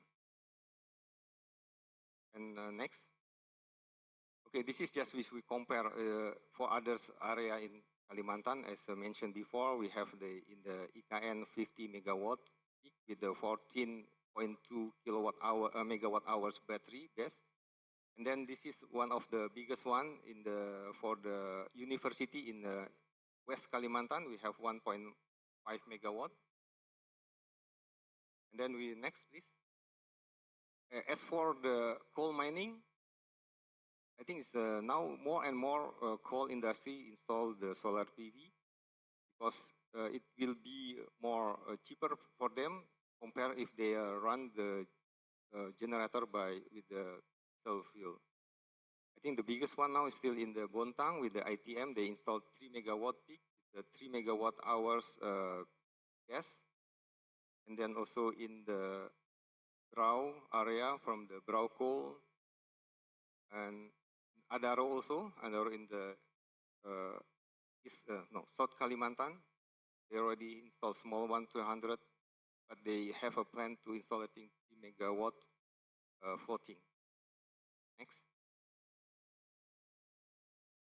It is also for the commercial industry, also more and more industry install the solar PV. This is from the biggest one, I think, still in the South Kalimantan for the cement industry. They installed 19.7 megawatt.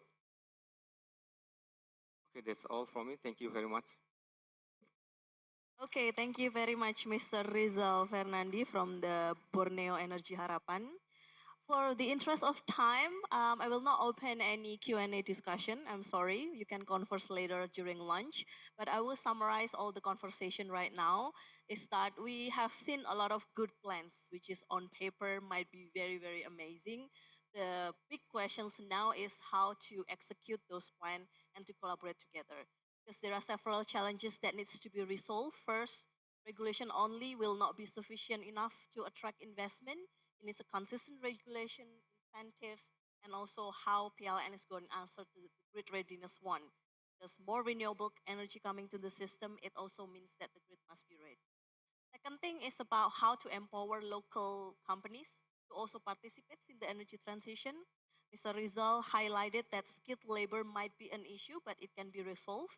But there is also the need to invite a lot of companies to join forces to also become part of this transition and work with universities, work with the vocational school to promote more skilled labor for the energy transition, not only for solar energy, but also type of other renewable energy. And the last one is I believe that each of coal provinces has its own experience and set of challenges. That is why something are very similar in challenges, but some are also various in nature. And then we will listen to different experiences from different coal regions later on during the next session to see if there is something that we can do together, but if there is also something that we can learn because it's quite different in implementation. So thank you very much, Bu Ani, Pak Ujang, Pak Hendra, dan Pak Rizal for sharing with us today and join us to applaud our speakers for this session.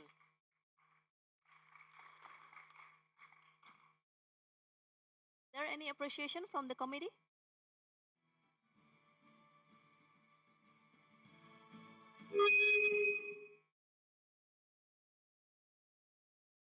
I'm really sorry about that technical problem. So, we would like to really express our gratitude for Ibu Marlistia Citraningrum and all the speakers for their insightful and inspiring presentation. But before we move on to the next session, there will be a token of appreciation presentation to the speakers, followed by a group photo session. We invite Bapak Ade Cahyat to come join us on the stage. Bapak, representing GIZ Ikijat Project Indonesia. The first one, we're presenting the token of appreciation for Ibu Ani Wianti. Thank you for remarkable speeches and presentation, Bu.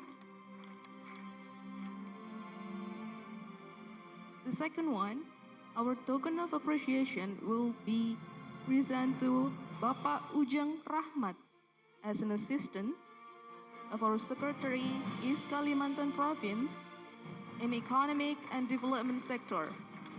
Thank you, Bapak. For the third one, we present this token of appreciation to Bapak Hendra Irawan, Manager of PT PLN Indonesia. And the fourth, we will present it to Bapak Rijal Fernandi as a CEO Borneo Energy Harapan. Thank you for sharing session, Bapak. And we'll have a group photo session. Bapak Cahyat will still remain in the stage, and Bu Marlistia as well. We can stand up for a bit and facing the camera and have a little group session photo.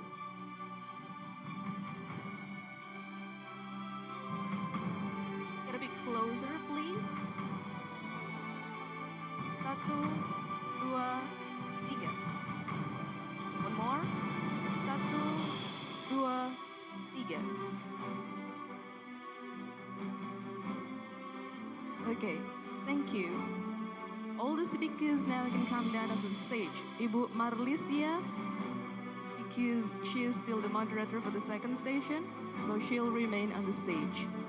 And for the next second session, we are allowed to all the participants and delegates to enjoy a light snacks and beverages provided, because the coffee break and second session will be held simultaneously. And for the second session, the theme is International Experience for Just Energy Transition in Framework Conditions. Also, the moderator will still be Ibu Citra, so she'll remain on the stage. Ibu Citra, the times and the floors is yours again. Okay. I'm sorry for the technical problem before. Sure. Okay, let's go to the second session of today, but of course feel free to take coffee, tea, or any light snacks to accompany you in listening to this session. We will have a topic of international experiences for just energy transition and framework conditions. And this is the part that I mentioned previously, that every country path is unique. It has a set of characters and challenges, and there's also the need to balance energy security, economic transformation, and social justice, most important part. So in this session, we will learn from international experiences, how other coal regions and government have managed the social, institutional, and financial complexities of the transition. We will hear about what works and what didn't work, from examples across South Africa, Colombia, the European Union, and India. I would like to invite 4 speakers to come into stage. The first speaker is Ms. Eloise O'Carroll, Program Manager for Forestry, Natural Resources, and Energy at the EU delegation to Indonesia. Welcome.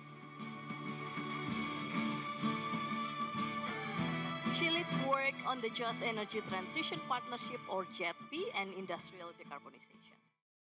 Next, we will have Mr. Edwin Mameja, Divisional Manager for Climate Change and Biodiversity at the Ngangkala District Municipality in Mpumalanga, South Africa. Sorry if I didn't get it right. He is a professional environmental scientist with over 16 years of public sector experience and leads the district Just Transition. Welcome. Our next speaker is Dr. Karim Castro, Technical and Strategic Coordinator of Transforma's Energy Area and Coordinator of the Just Energy Transition Observatory in Colombia. Welcome. Dr. Castro is a chemical engineer with PhD in energy system engineering. and brings deep expertise in sustainable energy system, carbon markets, and low carbon development strategy.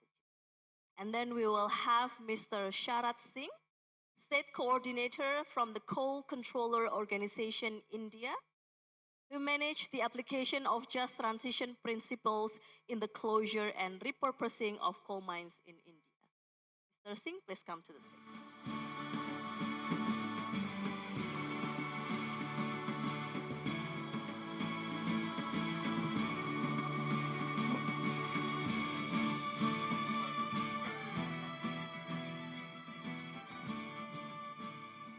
All right, we also have 4 speakers from this panel, and I would like each speaker to speak for about 10 minutes to explain about what you were doing and experience from the respective country.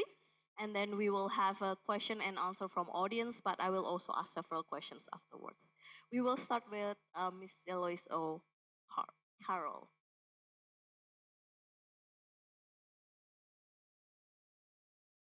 Selamat pagi. Good morning, everyone. Pagi.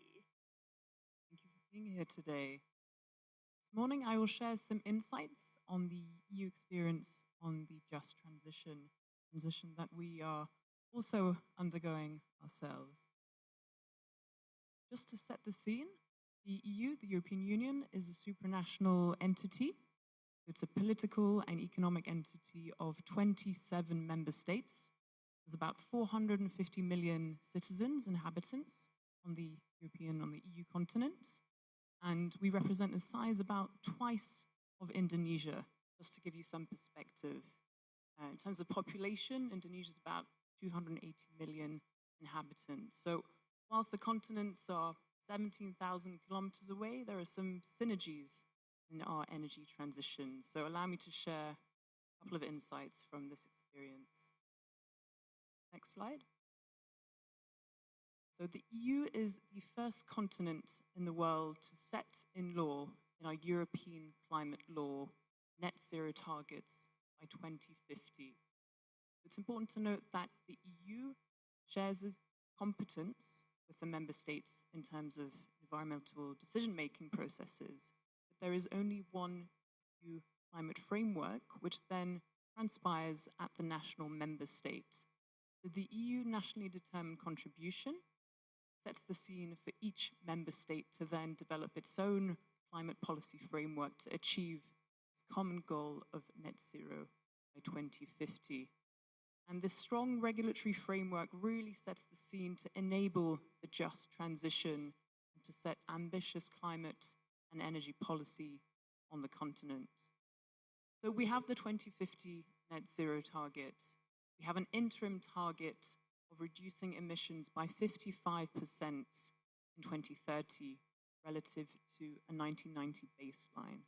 And the good news is that external assessments just published over the summer have said that we are on track to meet this 55% emission reductions target by 2030. Currently, we have a recommended target for 2040, so that's enshrined in our European climate law. The next goalpost, the next interim target to get us on the way to climate neutrality by 2050. And that recommendation is cutting emissions by 90% by 2040 relative to the same 1990 baseline. And this will form the basis of our second NDC, nationally determined contribution, which we aim to submit in time for COP30 in Belém in Brazil, just coming up very soon. Next slide. And what's important to keep in mind is that to support this net zero target and the broader just energy transition framework in the EU, we have a really comprehensive set of climate policies at the EU level, some of which are then translated at the member state level. Because of course, in the 27 countries we represent, there are different stages of development, of energy mix, and so on. So the European Green Deal, which was established or put forward in 2019, is our framework, overarching framework for this climate neutrality target, which is set in the European climate law in 2021, as well as the interim 55% emission reduction targets by 2030. we have a couple of cornerstone policies to support this target. And the first is the EU emissions trading system, the EU ETS. Some of you might have heard of it. Some of you similarly might have carbon pricing mechanisms in your countries. I know Vietnam recently published some legislation on this, so congratulations. And other countries are developing their own carbon taxes. This has been essential in the EU for reducing emissions in the power and industrial sectors, principally by putting a price on carbon, putting a price on emitting carbon emissions. So in the emission trading system sectors, this has contributed to nearly 50% reductions in emissions, especially in power and industry, from 2005 to 2023. So this is a system that has been in place for the past 20 years, which is really effective at driving down emissions through market mechanisms with a little support from the EU and setting a really ambitious price. Carbon, which is around 75 euros per ton of carbon per day. Not only this, it's contributed significant revenues for the EU and its member states. Over 200 billion euros in revenue to date. Much of this has been since 2023 in recent years. And since last year, the revenue has to be reinvested in social and climate policies at the member state level. Most of the revenue goes directly to the member states so that they can invest in a just transition, in socio-economic measures, in renewables, public transport, in insulation and energy efficiency for the citizens. Another portion, a smaller portion of the revenue goes to the EU and goes into two funds, the Modernization and the Innovation Funds. The Modernization Fund supports those member states that are less developed and that need extra support to accelerate renewables. And the Modernization Fund goes to supporting new technologies to really drive down the price of decarbonization, especially for industries. So this is really a cornerstone policy for the EU and one that we are working on with Indonesia to support developing its carbon pricing ecosystem. But it's not the only one. We also have the member state sharing mechanism, whereby the national policies that we have set at the EU level are then translated at the member state level, as every member state has a different profile. They have to comply with their own domestic targets in terms of road transport, for example, so on and so forth. In the EU, we also have important carbon sinks through our forests, less than in Indonesia and other neighboring countries, of course. So this is a really important source of carbon that we must preserve, and we, of course, have targets around preserving land use carbon sinks and to mitigate emissions from land use change. Next. And I say this because also our climate policy is bolstered by important energy policy and energy targets that really set the framework and the enabling environment for the just transition by providing a long-term regulatory certainty. So the Renewable Energy Directive in the EU provides the renewable energy targets, which promotes renewables developments in the EU. And it establishes common rules and common targets. So 2030, we have a share targets of renewables for total energy of 42.5% at minimum, with a stretch target of 45%. And currently we're about halfway through latest stats from 2023, showing we're halfway through to this progress. And on this graph, you see the breakdown per EU member states, and you'll notice that the profile of the countries is very different. At the top, we have Sweden, if I can see correctly, with a share of 66 of renewables, and that's decreasing over the country. And this really represents the similarities between a country that's so vast like Indonesia, perhaps your own countries, where the total energy mix will be quite different at the regional level, and accordingly, policies to support that energy mix and that energy transition should be locally adapted and, of course, locally led. Next slide. So this brings us to the just transition in the EU. In the EU, a number of countries still have coal, but we of course have this net zero by 2050 target. And different countries have different approaches and different timelines to phase out coal, but we have a common alignment, which is to support the transition in a way that is socially managed and just, and that comes with support. So we'll see here we have 3 really large funding envelopes from the EU budget, supported of course by the EU member states. And the first and the most important one is close to 20 billion euros worth in grants that were agreed upon in 2021 to support the Just Transition Fund, the local communities to take matters in their own hands to develop local plans to transition away from coal or from carbon-intensive industries. We also have a fund called InvestEU, a dedicated just transition scheme to support private sector investments in the just energy transition. And then we also have a public fund to support public investments with the EIB, European Investment Bank. Next.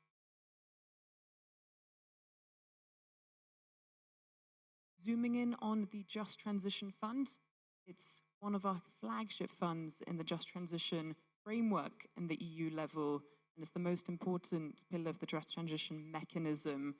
And it supports territories and groups that are most severely impacted by this just transition to ensure that no one is left behind. And what's important is that we take this place-based approach because there is no one-size-fits-all, no envelope that fits all. We develop territorial just transition plans in partnership with local and national governments and communities to develop plans that make sense for the local environment. This is nearly 20 billion euros worth of EU financing, but there is a contribution from the European member states at stake, raising the total grant envelope to around 27 billion euros with the national member states' contribution. Next. This map here just illustrates the 96 just transition territories in the EU. So there's nearly one in every single country. And it's not just about moving away from coal, it's also moving away from peat, for example, in Ireland, in oil shale. So to move away from economic sectors which are going to transition and going to phase out. It is also to support the transformation of key industries that power Europe, like steel, cement, and chemicals, and to support jobs for the future. Next. This is just to give you an overview of the funding that has been allocated to date and the distribution per member state. So at the top, with over 3 billion euros worth of funding allocated as of last year, we have Poland, but we also have Germany, Romania, Czech Republic, so on and so forth. And to give you an indication of the breakdown of the funding, what it supports, you'll see in orange, it supports socioeconomic diversification, a key theme of this morning's discussions.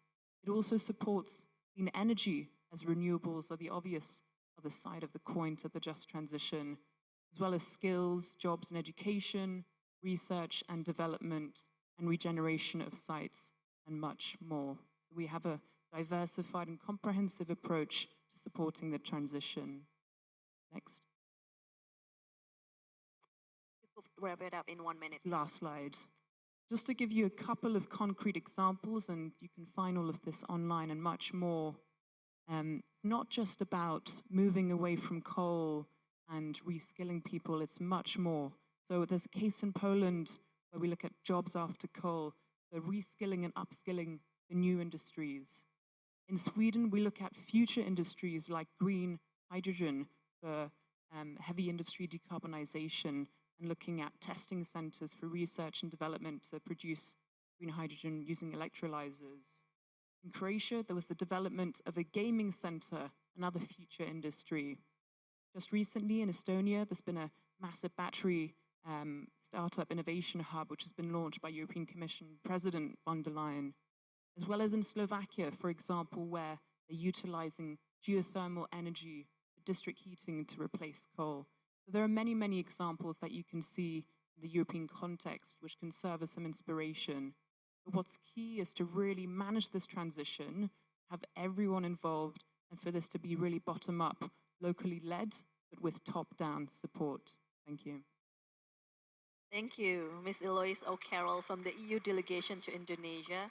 I guess it shows that there are a variety of just transition manifestation, although the framework remains similar at the EU level, but then each country and even municipalities has different form of just transition. We will move from the Europe to South Africa. We have here Mr. Edwin Mameja from Ngakala District Municipality. I hope I get it. I think you Okay, well. great. And he will share about the experience in the district about managing just transition. Time is yours. Thank you so much, and good morning once again to the delegation, the government officials who are here, senior members, the all international parties or partners that are here today. I think from yesterday, the discussions were more technical aspect of the just transition. I think my presentation is on integrating the social dimension in the just transition, socio-economic aspect, because we all know that when it comes to transition, there are several challenges that comes with it. And in South Africa, I think we're known for coal. I think 80% of our electricity is coming mainly from coal, while obviously there is a very strong commitment on transitioning, on focusing more on renewable sources in order to address the climate change related issues. If we can go to the next slide, I think it's going to give you a bit of a background, as I've indicated, in terms of who we are, setting the scene, South Africa, but I'll take it from national to the local level implementation on the measures that we are taking in ensuring that we integrate the other dimensions into the transition, because there was an emphasis on how we need to ensure participation of communities, especially the vulnerable groups in the green industry, so that we enable them to generate income, because we know as South Africa, if you can go to the next slide, you'll see that we are faced with unemployment. We are sitting at over 40% of youth unemployment, and that is a challenge for us. And we need to ensure that we are careful when it comes to transition. We are already experiencing that. If you see on the slides, the blue dots shows where most of our coal-fired power stations are. It's in the Mpumalanga province, where the district, my district in Nkangala district, it's situated. We, as a district, we are harboring about 9 power stations and about 42 coal mines. And we have seen a recent shutdown of one of the coal-fired power station, which is Komati.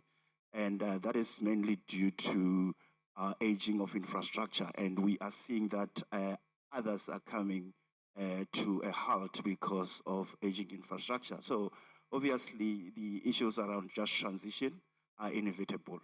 I mean, we are seeing that, there's a strong commitment from our presidency. We have recently enacted the Climate Change Act, which set forth the target for the country on mitigating and the issues of climate change. And emphasis is placed on how we ensure participation of the inclusion in the transition. So as we move towards renewable energy, how do we ensure that vulnerable groups in particular participate in the economy? So there is just a transition investment plan for the country that has committed, I think, over 1.5 trillion to see that we not only focus on infrastructure, but also ensure that there is upskilling and reskilling, so that we ensure that the communities are participating in the just transition. And we know that over 90,000 jobs linked to coal in South Africa. So for us, we need to navigate it properly. We need to ensure that we don't find ourselves wanting, because we have seen with the recent cases, with the closure of Komati, what happened. So we are trying to cushion when it happens, then people find a way of adjusting with the change, and also getting empowered through, be it is entrepreneurship. So I'm going to share, you can move on to the next slide. So I've already touched that. Why does it matter for us to link energy transition with social justice? And I think the backbone of our policy instrument is from your constitution. It's about inclusion, about how we ensure that everyone participates in the economy. So there is an issue around the involvement of women, youth, and informal workers who are now, we see that they are not involved in most of energy and technical opportunities. So we want to make sure that there is a willingness from our Presidential Climate Commission, which was established, that actually looks in facilitating social dialogues and guiding the principles for just transition. So we are in the forefront when it comes to ensuring the participation of communities in the space of just transition. If we can go to the next slide. Our emphasis, as I've indicated, we have a number of partners that are involved in the planning, the coordination of just transition. We have the Mpumalanga Green Cluster, which is aimed at facilitating the green economy. So with that governance structures that we have, we seeing that it is easy for us to navigate the transition. It's easy for us to empower communities and ensuring that everyone participates. Our principle is not leaving anyone behind. That is the key, what we try to achieve as we navigate the transition. If we can move to the next slide. So I'm going to share with you a local action, a case from where I am sitting. It's at Nkangala District Municipality. Yes, you were actually on spot. It's Nkangala District Municipality. We have a population of about 1.5 million, and 50% of our economy is on coal, and it's tied to electricity generation. So we are seeing that in the district, we have high unemployment rate, which is sitting at almost 40%, especially amongst the youth and also the women. So we are trying to find a way in which we empower the communities. But for us, we have to do it through several interventions. And I'm going to share, if you can go to the next slide, there are a number of interventions that are on the pipelines that we are aiming to, because our priority is in ensuring that we diversify our economy so that we don't rely on one sector, because it actually presents a risk. When the shutdown happens, what happens? And I think emphasis should be on cushioning the impact, the socio-economic impact that comes with it. I think yesterday there was an issue around how are we planning on sustaining the jobs? How are we planning on sustaining the economy, especially in regions where coal is a backbone of the economy. So similarly to what we see in the Nkangala district, we are seeing that number of people are being left behind because they were mostly employed in those sectors. So there are a number of options that we are looking at. We have what we call our own district just transition plan that looks at how we can diversify our economy, looking at different pathways of the economy to actually try to sustain the livelihood and employment. So if you can go to the next slide, I'm going to share with you the several initiatives that we are doing as government. In terms of the Climate Change Act, it's very clear on the role of various, bodies of government, from your national, from your to provincial, up to the local level, which is the district and local municipality. At the Mpumalanga province, at the Nkangala district, we are saying that we're making sure that we integrate the just transition and climate change into our IDP, which is the Integrated Development Plan. That obviously assists us in planning and also inform our political leaderships so that we can get buy-in. And we also budgeting for just transition and climate change action in ensuring that we strengthen accountability and mechanism for inclusive climate action. So, as I've indicated, we are also promoting circular economy, green manufacturing and entrepreneurship incubation.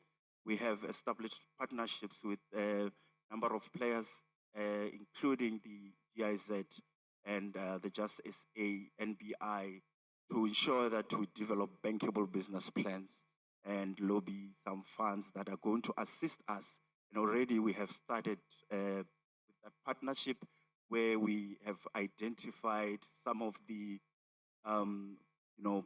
bankable projects that we need to take to bankability, because often the challenge with local government is capacity. But through this partnership, we are able to strengthen our capacity, enable us to create local green enterprise and unlock SME participation in new or in the green industry. So we also more on to greening skills development and entrepreneur support for just transition. We are working with sectors, various sectors, including the energy water sector and construction sector, to see that our communities get trained, capacitated in the space of renewable energy so that they can be employed. Seeing that the skill mismatch, we need to address that so that communities, especially the youth, can participate in the transition. So we also have identified agriculture as the one of the pathway because in Mpumalanga, agriculture is one of the economic sector. However, it's saying that due to climate change, most emerging farmers are unable to participate in the market, especially export market. So we are trying to look at agriculture as one of the options to diversify our economy. And for us, we have to strengthen the agricultural system through capacity building. We have partnered with the UN Women in ensuring that we train our women farmers, who, especially the emerging farmers, on climate smart agriculture, because we recognize that climate change is presenting a challenge to them, especially those who don't have tools to adapt. So we also want to ensure that they also participate in the economy. We assist them with business development. We have helped them through a number of initiatives. So the target for this financial year was 200 women. So we are seeing that most of the participants are actually moving, and it's encouraging to see that they're getting empowered in a way that they also participate in export market. So amongst those interventions, we also have dialogues, community dialogues, that is to create awareness amongst our communities in ensuring that issues around just transition, they understand that. Often, we don't communicate with communities. We need to emphasize communication. We need to ensure that everyone is involved, be it in planning of transition initiatives, because our policy framework emphasizes the need to include everyone in decision-making process. And that also help in ensuring that they also make decision and participate in decision-making process.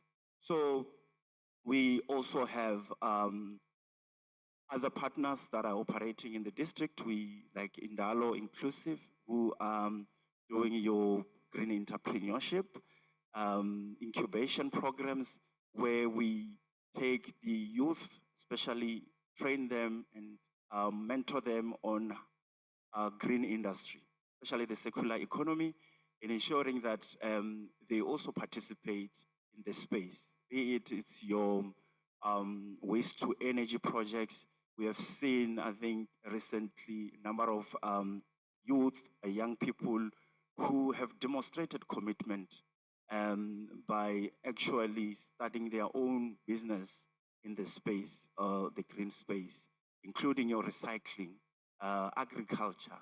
You can the list it goes more and more. So we're seeing that it is important to strengthen the capacity of locals so that we actually ensure that they also participate.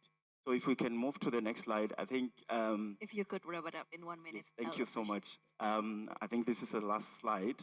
So we also doing a number of career expos on green industries to ensure that even the young ones are more averse with issues that are happening, because it's important. It's part of our, trying to build, inclusion and skills to job linkages. So we need to ensure that the skills are matched with the evolving industry. So we also look at the training we have at Komati, repurposing some of the buildings. This is the retired power station for the skills and training purposes. So we have a number of training programs that are happening at Komati that are linked to the just transition. So there's other interventions that are on the pipeline. Due to time, if we can go to the next slide, I think we just have pictures that we're going to share with you some of the highlights of what has been happening. This is more us doing like the social engagement and the trainings with communities. For us, the just transition is human-centered.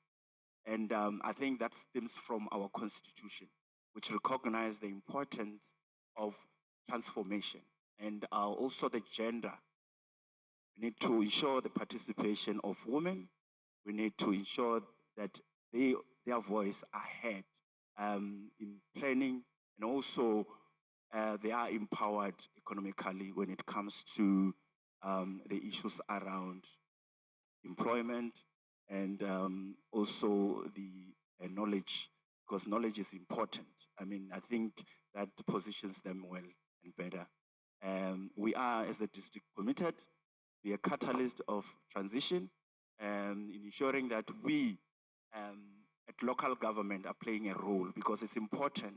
We have realized that all spheres of government need to play a role for us to be successful with the transition. Thank you so much. Thank you, Mr. Edwin Mameja from South Africa.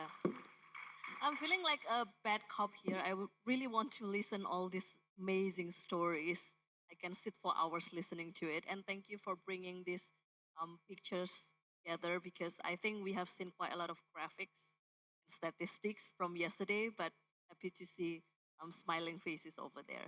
I'll turn into Dr. Karim Castro from Transforma. I believe that Colombia is also experiencing coal phase out, but also facing inequality. So please share your experience. Thank you for this invitation. It's a pleasure for me to be here with you and have this opportunity to talk about the experience supporting the just energy transition from the energy communities. The energy communities as a means for social justice in the development of the renewable energies and the local arena. Next, please. About Transforma, we are the think tank and the tank that promotes climate action in Colombia and Latin America with a just approach. As a think tank and do tank, we generate ideas, conduct research, and develop strategies to address climate change and implement actions to bring them to life. We analyze, enable an appropriate environment to make solutions, and will bridge between them the joint efforts and amplify impacts throughout collective action. Next. We have 4 pillars of the just energy transition in the energy area. The first is the economic diversification. We facilitate the creation of new sectors of the economy at the country and the company level, training of the new workers, support for the transition of actors of the fossil sector. The second pillar is the net zero energy mix. We're working in the decarbonization pillars, main and individual. The third is justice and equity, guarantee the voice, work, and sustainability energy. And the fourth is the transition finance, signing the financial flows, subsidies, and investment in renewables. Next, please. In Transforma will our own definition of a just energy transition with an emphasis on the justice, the component. The energy transition is a gradual shift for fossil fuels-based systems for the production and use of energy to efficient, low-emission systems but based on renewable energies, resources, and responsibility consumption practice before 2050. A just energy transition must encompass equity and inclusion toward a low-emission, resilient economy, and that benefits all stakeholders involved. Next, please. And we invite you to consult the Just Component Index to monitor the fair energy transition built in Colombia. Is made for us. And next, please. And about the energy community support by Transforma. Today I came to talk about some of the initiatives that we are supporting from Transforma within the framework of the energy community. In the case, the Puerto Rico Meta launched the diagnostic phase for 85 solar systems in Caños Negros to establishment a participatory governance model ensures continuous and reliable system operation and strengthen local organization for active energy management. In Azopalmor, Ciénaga Magdalena initiated support for 130 kilowatts, the small hydropower serving around 680 users, focusing on training for operation and preventive maintenance, updating tariff and financial models, and advising on subside management and access to cooperation resource. With Azotutu Calamar Bolívar, advanced about the capacity building on community tourism and territorial promotion, finance literacy for creator and microcredited access and training in operation and maintenance. For Ondeco, Santa Marta Magdalena worked with 20 shopkeepers equipped with rooftop solar system, provides financial capacity building for credit and microcredit access and OEM frame.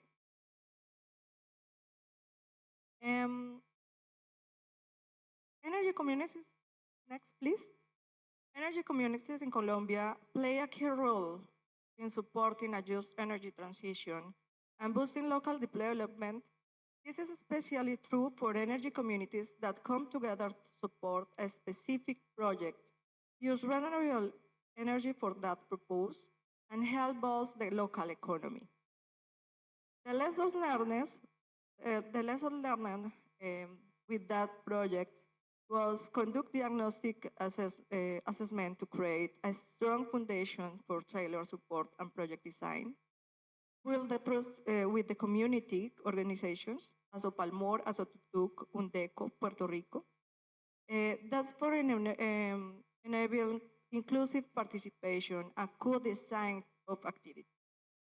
The most activities remain in contracting and early implementation phases, which realize tangible results and require management community expectations. And ensuring financial sustainability and access to credit or subsidies for small-scale community projects is complex and demands ongoing institutional engagement.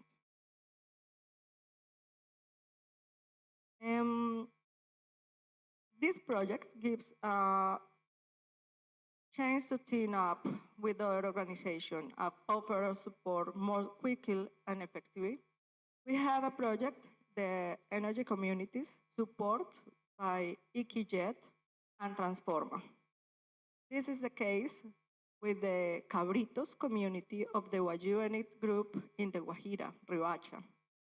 Support the organization of a women crafts-based productive project by strengthening marketing skills and providing training on solar panel maintenance for 25 directly involved members, 80 families.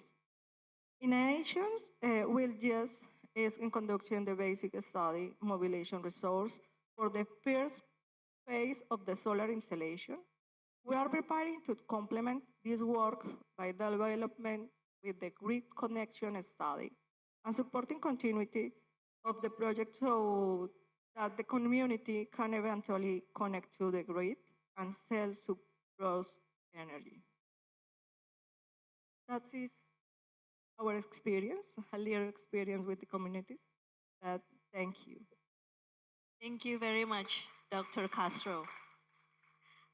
It is beautiful to see that communities can also be empowered to use renewable energy and always take part in energy transition, because from the previous session, we see a lot of large scale or utility scale renewable energy in which maybe only private companies can take part in it. So thank you very much for sharing the community empowered one.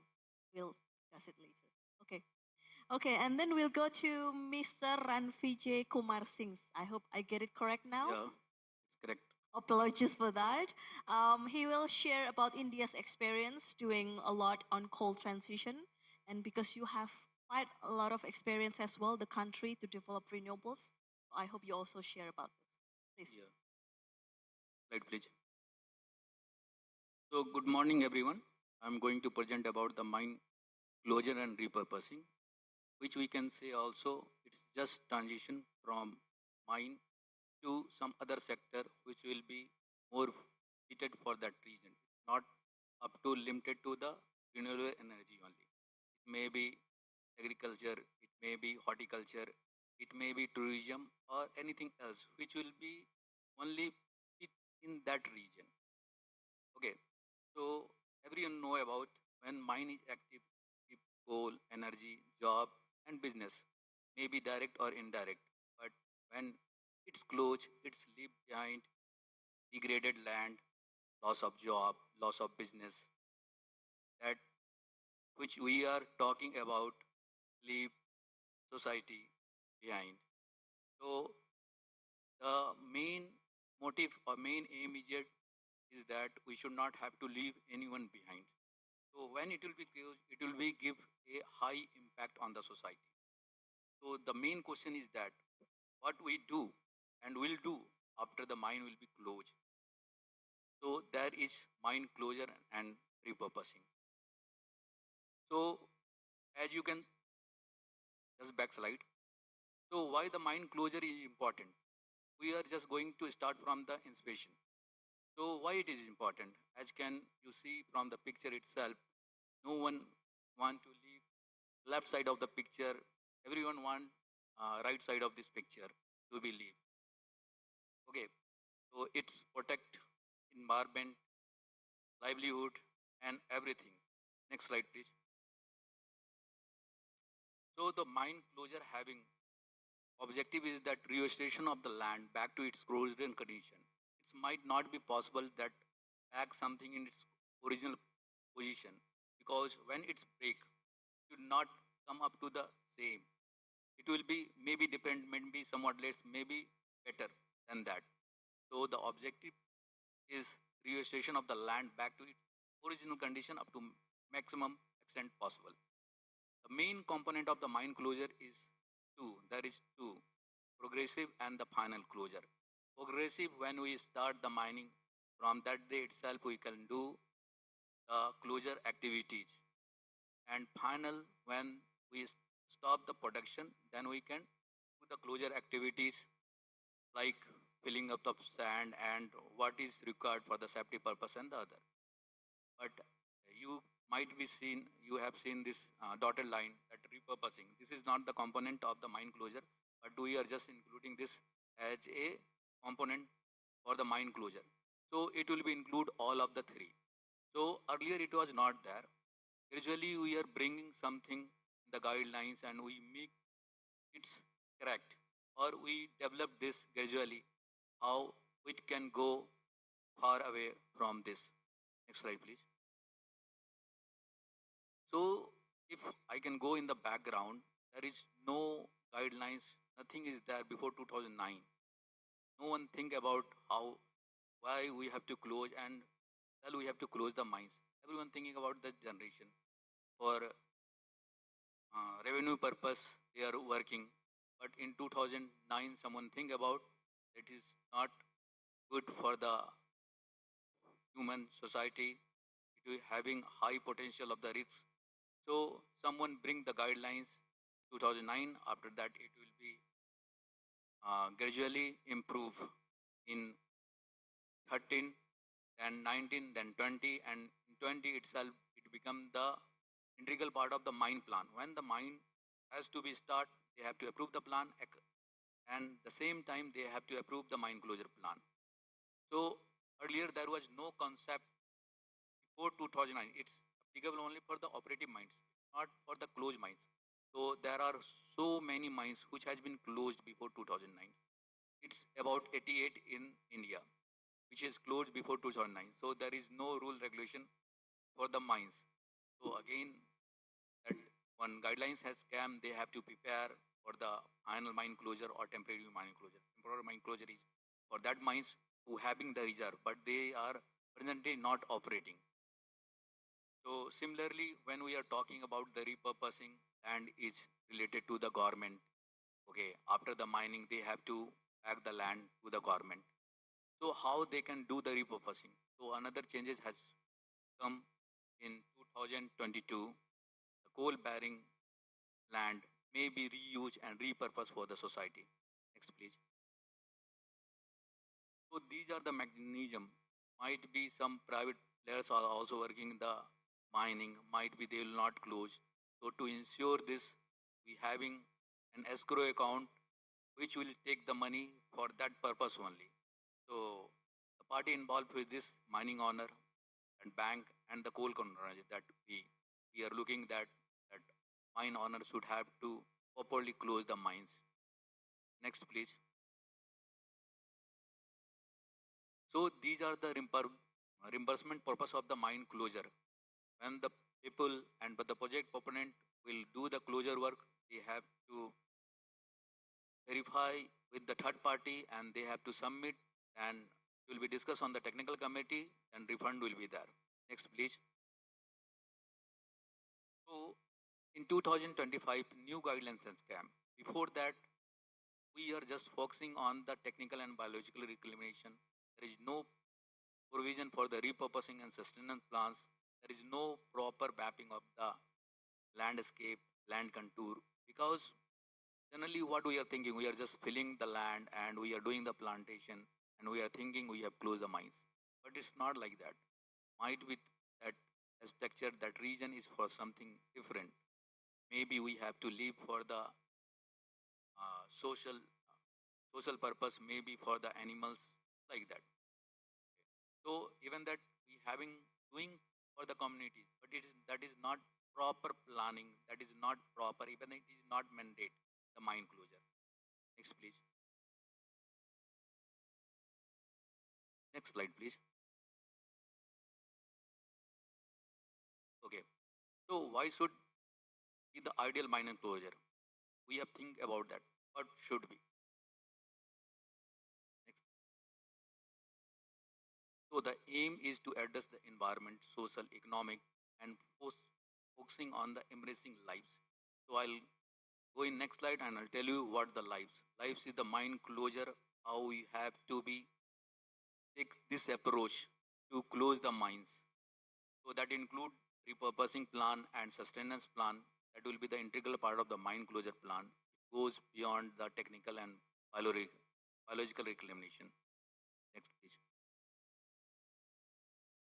So embracing life through the mine closure is help for the land and technical reclamation. What we are doing always. I for the integrated the community engagement and empowerment is the viable post closure and development. That is the repurposing, and E for the economical regeneration of the environment restoration, and S for the sustainability and stewardship. Next please.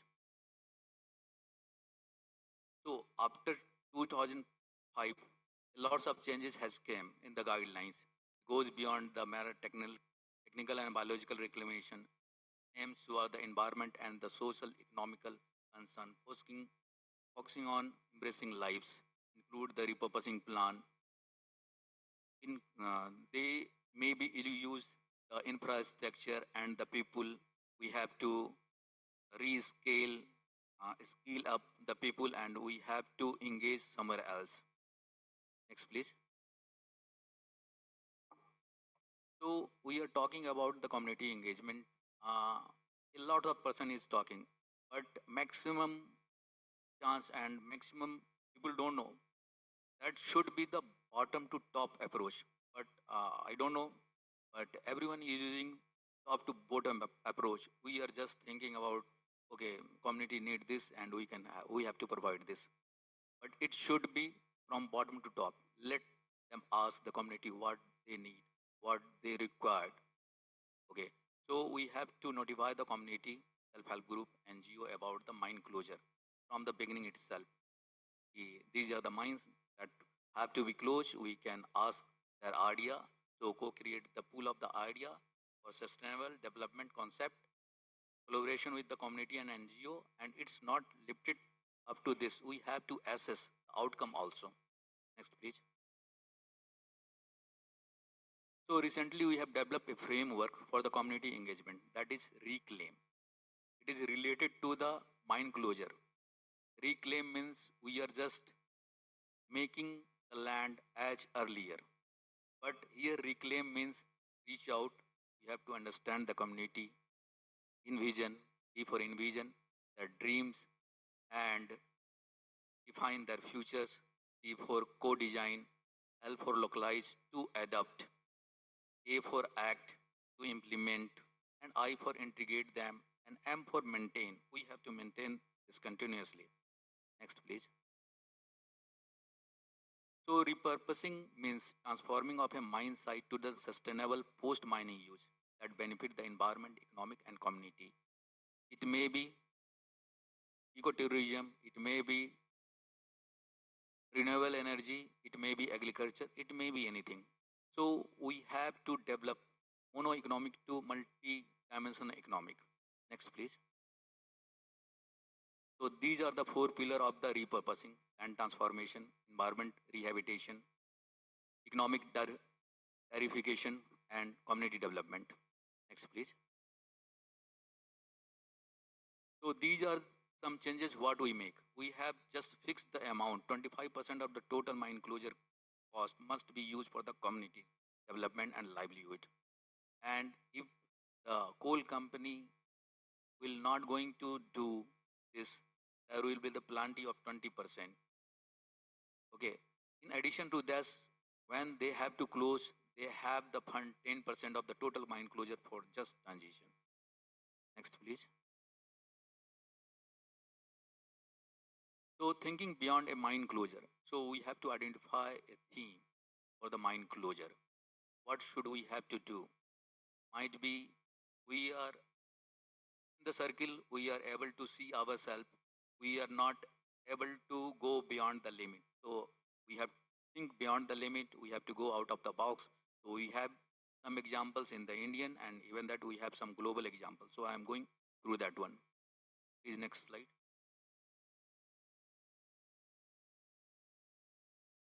Next. So this is one mines, Pachwara North. Even that they are doing during the mining also. Suppose mine having a land 100 hectare, we are doing the mining only 25 hectare. So the another 75 hectare they can use. They are using as a organic vegetable farming, dairy farming, and poultry farming like that. Next, please. This is Isrampur OC mines where they are doing the pisciculture work. Next slide, please. This is West Bokaro Tata. That OB dump has created a beautiful park. That is Nachatra Park, and the other park is there. More than 1 lakh, 2 lakh visitors coming in a year. Next. So this is mine 1A, 2 in Tamil Nadu.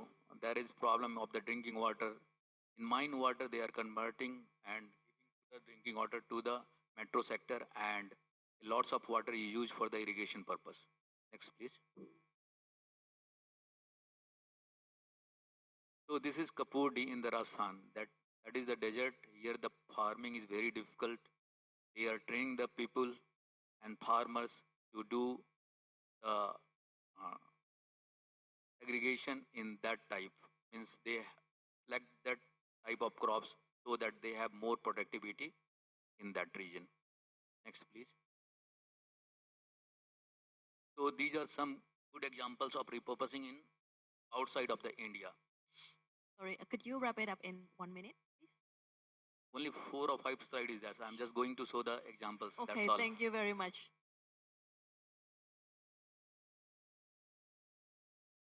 So this is in German, where the mine has transferred into the museum. This is the UNESCO World Heritage in site in 2001. Next. This is again in UK, where the mine site become the offices and residential houses. More than 4,000 houses they have created. Next, please. This is one of the biggest floater solar power station in the China, which is also created in the mine region only. Next, please. This is from the Poland, most populated city, I think so, which become which has hosted in 2018 UN Climate Confirmation COP24. Next, please. This is the mines in Norway. We are talking about lots of person. Right now they are talking about the data center. So this is the one of the best example where the data center can be created. Next, please. So it's not the job of one man, even that one team. It's a collaborative effect. So we have to come together. We have to share our knowledge, and we have to work together to get something better. So I think so. This is the good platform where people are sharing their knowledge and experience. Maybe other can take as an example and do in their country. Thank you. Thank you very much, Mr. Singh, for sharing. It's quite interesting story on how different mine repurposing can take part. And I think East Kalimantan has quite a lot of mine site that needs to be closed, but also many of the holes are actually dangerous. There has been several deaths of children in those holes. So it is necessary to ensure that all the closed, abandoned, discontinued mining sites to be closed properly and rehabilitated, providing that inside. Okay, we have some time for discussion, but before I ask our panelists here, there is someone that I would like to give comments on the transition part, especially for power system. We have Ms. Tatiana Lanshina. from Agora. Hello. Yeah, you work a lot on energy system transformation. So I would like to hear your comments about how energy transition needs to integrate more renewable into the system. There is the need for, effective procurement mechanism, but also more flexible generation within the energy system. Yeah, thank you very much for your question. So I'm involved in several transition research projects in Asia and would like to share some insights on what has not been discussed much so far or has been not discussed a lot.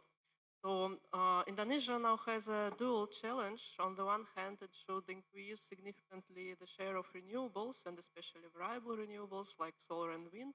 And on the other hand, it has to phase down coal generation. And one of the ways to quickly increase the share of renewables is through auctions. And there are very good examples of auction designs in some Asian countries. For example, in Kazakhstan, they have a very transparent system. All information is available in English. And there are seminars and webinars where potential participants would learn what documents are needed, how the process is organized, etc., etc. And another very important thing about auctions in Kazakhstan is that the maximum price for renewables has long been set much higher than coal generation is becoming for their electricity. And as a result, when you have a transparent system and when the prices are set pretty high, there is huge competition and a lot of companies from different countries come and domestic companies also come. And as a result, the final price at the auctions decreases significantly from this ceiling that is set before the auctions. And on coal phase down, I would like to say that it is clear that for some time, huge coal capacities will still remain in the system. And for this reason, it is very important to make them more flexible because there is no single power system in Indonesia. And there are some bigger and smaller power systems, and each of them should have more flexible generation so that variable renewables like solar and wind would be able to be integrated into the grid. And there are very good examples, mostly so far from European countries like Germany and Denmark, which have increased the flexibility of their coal generation.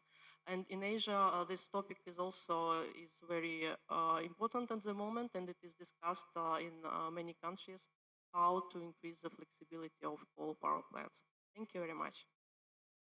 Okay, thank you very much, Tatiana. I think it's best later you can converse with Mr. Hendra from PLN as well, as our system needs to be more flexible in accommodating renewables. Okay, I'll talk to our panelists here. I'll start with Eloise, you don't mind? Okay, I saw that the Just Transition Fund being set up by the EU, it is being distributed, the highest is Poland and then Germany. How do you decide who's going to put certain money into the fund, and how do you decide which of the countries will get it in the certain amount? Thank you. And indeed, it's quite revealing to see Poland as the first recipient of funds for the fund to date, with over 3 billion euros in grants received. And this makes sense because Poland has the largest installed capacity still and coal in the EU, and for now are projected, according to their own measures, to have coal for the longest within the EU. So phase out by 2050 or 2049, if I'm not mistaken. And so it's really on a demand-driven basis to support the industries that need to either transform or to decarbonize the industries that need to decarbonize, so to be more energy efficient, more based on renewables, to support skills in the communities that are needed for jobs for the future. And interestingly, it's important to note that in the EU, there are many countries where there hasn't been coal, but there are also countries where there has been coal and where in the past this transition was not managed properly. There was no plan ahead. And this is something that is really important in the context of Southeast Asian and other countries in the world, is to really have this forward-thinking approach to support the managed process of coal phase out or of industrial transformation and decarbonization. To give you an example, in the case of France, where I'm from, northern France, Belgium also, in the 90s, when the coal industries came to a natural end, this wasn't necessarily managed. And today, these communities are still some of the poorest in France, with poverty rates that are still higher than the national average. And so this is really why, through a managed approach, a locally led approach, with significant support from the EU, from EU member states, this transformation can be really positive and can be future geared as opposed to a difficult process. So is there any specific characteristic on which to determine, the recipients of the fund itself? Because when you mention, say, it's being used to help the companies, coal companies, to transition, I think there is a certain nuance there that why should we help, companies to do the transition and not the community or the workers, etc. This is about indeed a territorial approach. So the approach is not just to look at the company base, but to really look at the whole community and the skills of these communities. So what skills are needed for the economic transformation?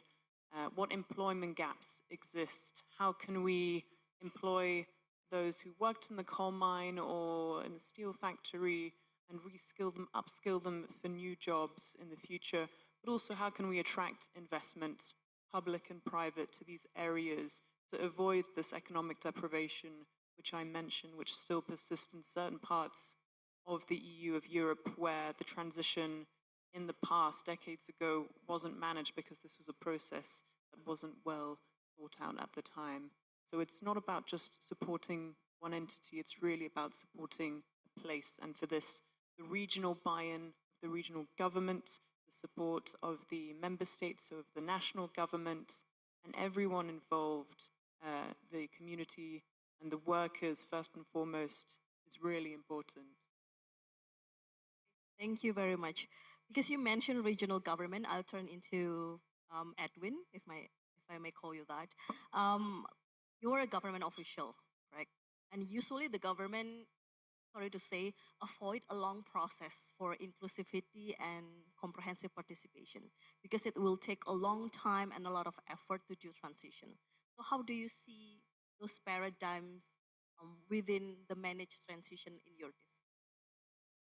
I think, like I've said in the presentation, I think that is an important question. We do acknowledge the bottlenecks that are in the process, especially with the procurement processes in government.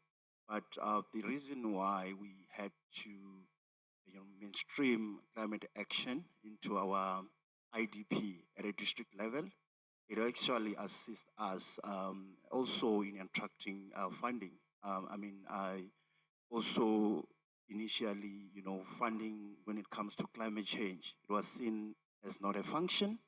And, we now see that through us having to embed our climate action plans in the district development plan, there is also a strong commitment from both national, provincial, to finance some of the projects that we look at, especially when it comes to the just transition work. There are a number of players in the space.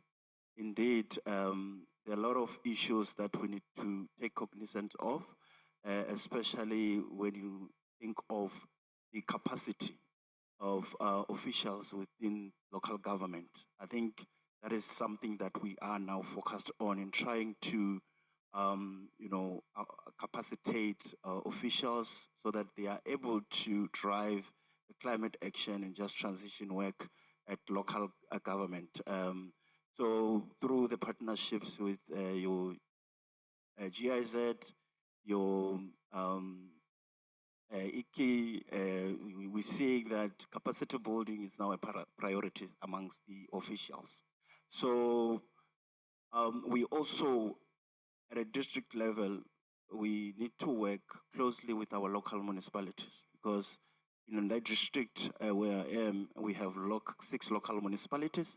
So how we approach it, we have identified climate champions in each of the local municipalities. That way, it enables us to drive climate action in a more effective way.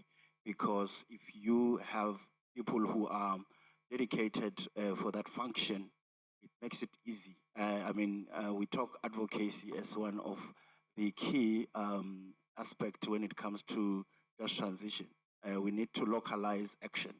So I think, we are seeing that from government, there has been changes. I'm very confident to say we have seen a strong commitment. Our president has established the Just Transition Project Management Unit, where the coordination of funding is happening there. And that is enabling us in a way to support or get support when it comes to climate action and just transition work. Yeah, thank you so much. Okay. Did you see any resistance from, I don't know, officials or local community in which those mines or power plants located? Because considerably they are their main revenue or income to the economic, right? No, indeed. I think what is important is dialogues. And I think initially there was resistance and a strong one. There was a pushback also from politicians. It's not easy to say to someone, we are now moving to renewable energy. Person who depends 80% or more than 80% of employment, it's from that sector. So it was difficult to navigate around it, but like I said, it's inevitable. The transition is inevitable. We're saying that most of the coal mines are aging. And, repurposing or rehabilitating them or retaining them is becoming a challenge because due to international agreements, laws, they are not funding coal-fired energy. So obviously, we are forced to then opt for the renewable. So also, we need to recognize the fact that climate change is real. I think the district where I come from, I like the presentation from our Indian colleague. We're dealing with post-mining pollution and legacy that obviously rendered our environment is no longer functioning well, especially in districts where agriculture is also the backbone of the economy. So communities are now understanding that pollution it's real and the implications thereof. So now for us, through these dialogues, we're seeing that more and more people are interested, and we also try to show them the benefits that comes with, the just transition. There are a lot of benefits that are tied to the just transition, but it depends on how you do it.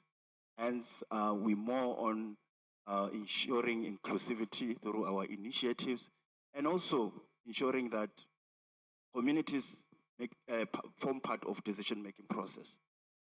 Communities want to be consulted. And I think if you go to communities and impose, that's where they will push back. But we have seen that through dialogues, we are able to navigate around that, and they are now more encouraged in participating in the green space. Because if you are going to benefit them, obviously they are going to be willing to be part of the shift. Yeah, thanks. Thank you very much. Okay, I'm sorry, Ibu Citra. I apologize once more, but now for a different reason, I'm interrupting your panel session. Apparently, our distinguished Dr. Karim Castro has a partner that will help her translate from Spanish to English and vice versa. So I'd like to invite Mr. Al-Farouk from IKIJET, Colombia, to come closer and stand by close to the stage. Please give applause. Now I'll give back the time to you, Buchitra. Thank you, thank you, thank you. No worries. Okay, yes, my next question is to Dr. Castro. So from her presentation, there is a certain heavy aspect on how communities can benefit well from transition, especially the use of renewable energy. But we often find also that they don't understand what renewable energy means, what it's going to benefit them. So how do you approach this acceptance from the community? Desde lo que has presentado, se ha hablado de cómo se puede generar bienestar a través de las comunidades energéticas y, digamos, de los sistemas solares, energéticos, renovables a las comunidades. No obstante, ¿cómo se hace para garantizar que las comunidades comprendan a lo que te refieres con el tema de energías renovables y que realmente puedan sacar provecho de este? Necesitan tres cosas. You will require three things: Diálogo, dialogue, generación de confianza con la comunidad trust building with the community, y creación de capacidades con la comunidad. capacity building with the communities. Todo esto se puede dar en una co-construcción y codiseño del plan de trabajo con la comunidad y, mucho más importante, no generar expectativas de lo que no va a suceder, porque tenemos que tener claro la delimitación de alcance. All of this will happen if you involve the communities in the stages of co-creation and design, and if you do not generate any false expectations that you will not be able to fulfill in the future. Very concise. Okay, false expectation. That's a very interesting term. Basically, when we see, say, Indonesian experience working with the community, there is often a lack of, say, participation, and also how to make the community can be independent in operating and maintain the renewable energy projects. So how do you see this, and what are the role of the local government to ensure sustainability? Cuando ves la experiencia de Indonesia, te das cuenta que realmente no existe como una manera en la que las comunidades puedan participar tanto en la operación y mantenimiento como estas soluciones. ¿Cuál sería la estrategia para lograr esto y cuál ha sido, digamos, la estrategia desde el gobierno que impulsa este tipo de acciones? Desde Colombia se ha generado regulación que impulsan las comunidades energéticas y los diferentes conceptos que hay alrededor de la comunidad energética y cómo se desarrollan. Colombia did enhance, did create regulation regarding energy communities and how to develop these energy communities. Tienen la oportunidad de esta regulación de que las comunidades energéticas sean autónomas, que sean financiadas por el gobierno, que sean financiadas por los privados. Entonces, bajo esta nueva regulación es mucho más sencillo empoderar a las comunidades.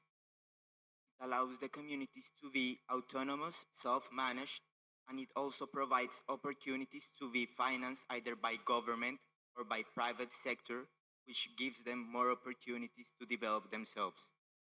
Es muy importante generar capacidades en la misma comunidad durante su creación. Estas capacidades tienen que ver con la administración, operación y mantenimiento a futuro de la solución energética, porque ahí es donde está, digamos que lo más difícil, la sostenibilidad futura sin que el gobierno esté apoyando constantemente la solución. Y de ahí es donde nacen estas iniciativas de dar soporte y apoyar el desarrollo de las mismas.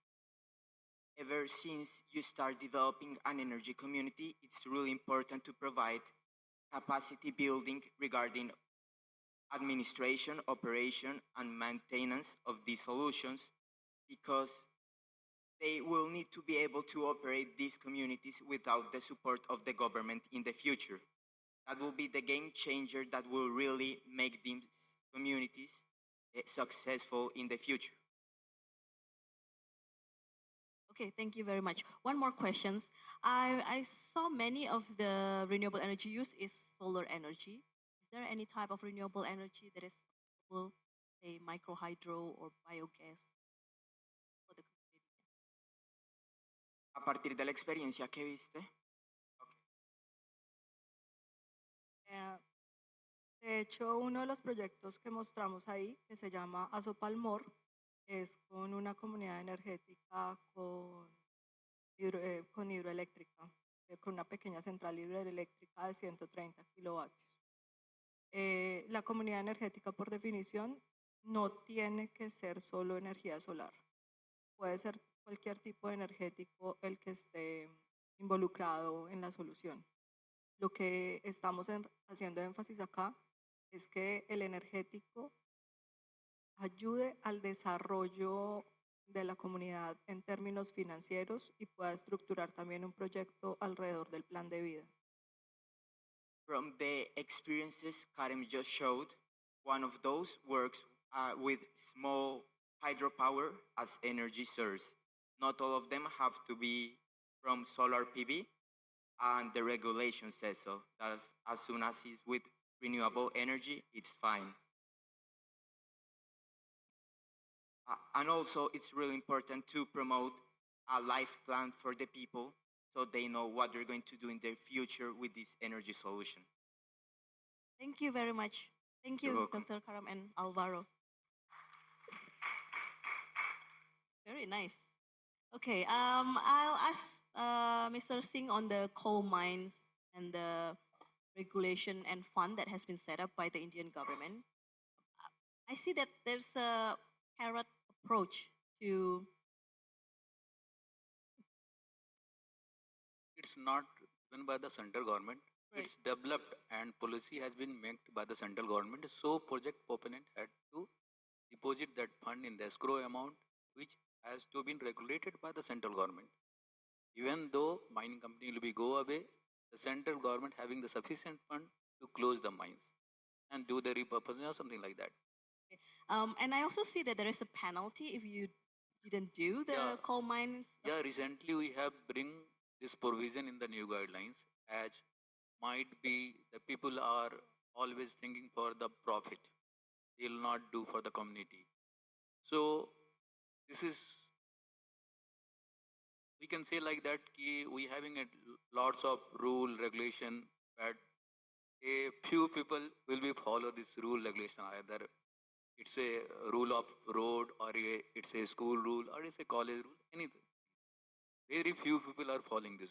So making them to follow, we have just imposed this laws to penalty charges of 20%. If they will not do, we have to devote this amount as a panel, and that can be reused for the mine closure only. This is an interesting scheme because in Indonesia there is a regulation when the mining company apply for license, they need to rehabilitate the location afterwards. However, I'm not really sure if the implementation is quote unquote correct. That's our job. We have to do that. The government has to look after all these things. Even that in India also RN policy will be there. So I think so in every state district collector will be there who is looking for this RRR policy, so that can get a fair compensation and rehabilitation. When that if household has gone, they have to be build some house nearby area where they like. Not like that we can send anywhere and we give the house and they will shift. So we have to convince the community, and accordingly we have to plan the RRN. So in your experience working with coal mine closures in India, how much of the company willing to do that as involuntarily without any regulation and because of the escrow setup? Everyone have to follow, because if they will not follow, they will not get the license to do the mining, because we are just giving the permission before getting the annual closure cost deposition in the account. We'll do the agreement before giving them permission. So according to the agreement, they have to deposit in each and every year, because it is huge amount. The project opponent also cannot submit at a time. So it will be divided as per the life of the mines. Suppose life of the mines is 10 year or 15 year. The total amount will be calculated based on the area, and accordingly it will be divided by the life of the mines. So in your regulation, how do you have a portion of which one go to technical rehabilitation and which one to repurposing, or which one goes to the community for the economic development after mining? No, community has to be engaged from the inspiration of the mining. They have to be engaged. We have to make them learn what the work they have right now for the mining. But when it's closed, we have to reskill them. We have to develop them for the other project which we are going to be implement in the future. This is the one. And what you asked question? Can you repeat? Which one is the portion divided into Portion. technical or repurposing? That will be totally dependent on the we have doing that social impact assessment. Okay, so accordingly we have the knowledge about what the people, what the community asks, and we have the also environment impact assessment. So how the environment is going to impact. Accordingly, the project will be finalized. Which project would be going to be implement in that region? You don't actually have a fixed amount that it has need No, to do amount is not fixed for that. Amount will be going to be create for that repurposing plan for the another. It is not like that ki we have fixed certain amount for this. Thank you very much, Mr. Singh, for sharing. As we are approaching the lunch time, I will close this session. Thank you very much, speakers, for your powerful insights and a very diverse story about economic diversification and just transition. So I think this reminds me that just transition is really not a copy-paste exercise. You cannot just, copy experience from different countries and then adapt it to your own countries without actually seeing what's happening in the landscape over there. And I believe that it is also our duty to do the just transition with a contextual embedded in our paradigm, because it means about communities around us, not only about technicalities, but also then financial inclusion, how to integrate more renewables, how to make the community more empowered to do transition. Thank you very much for tuning in, and I'll give it back to you, MC.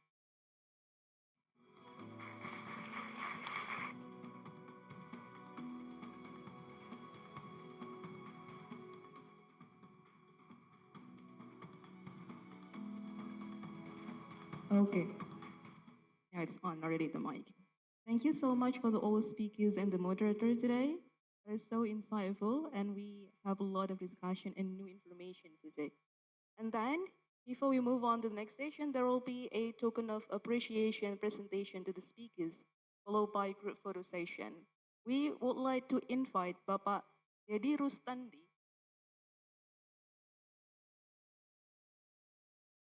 from Bappenas.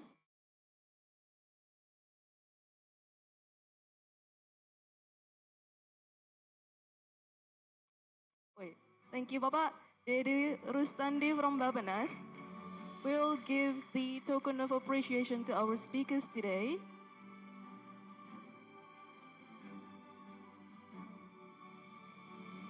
The first speakers would be for Ms. Eloise O'Carroll from Program Manager, Forestry, Natural Resources and Energy, EU Delegation Office.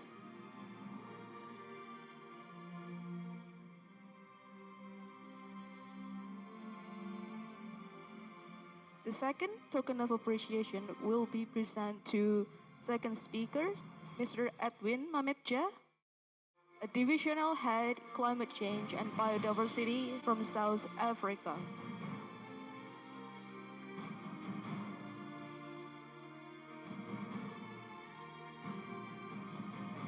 The third token of appreciation will be presented to our Dr. Karim Castro from Energy Team Technical Strategy, Coordinator Transformer. Thank you, Dr. Karim Castro. And then the fourth token of appreciation will be presented to Mr. Ravinjay Kumar Singh, Officer on Special Duty, Coal Control Organization.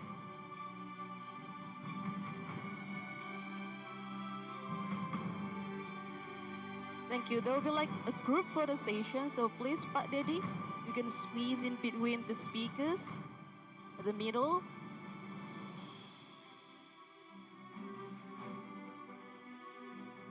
Smile. 1, 2, 3. Give a thumbs up. 1, 2, 3. Okay. We would like to appreciate and thank you to all the speakers, Pak Dedi Rustandi and our moderator Bu Chitra for really good second session today. And we are pleased to allow you to come off the stage.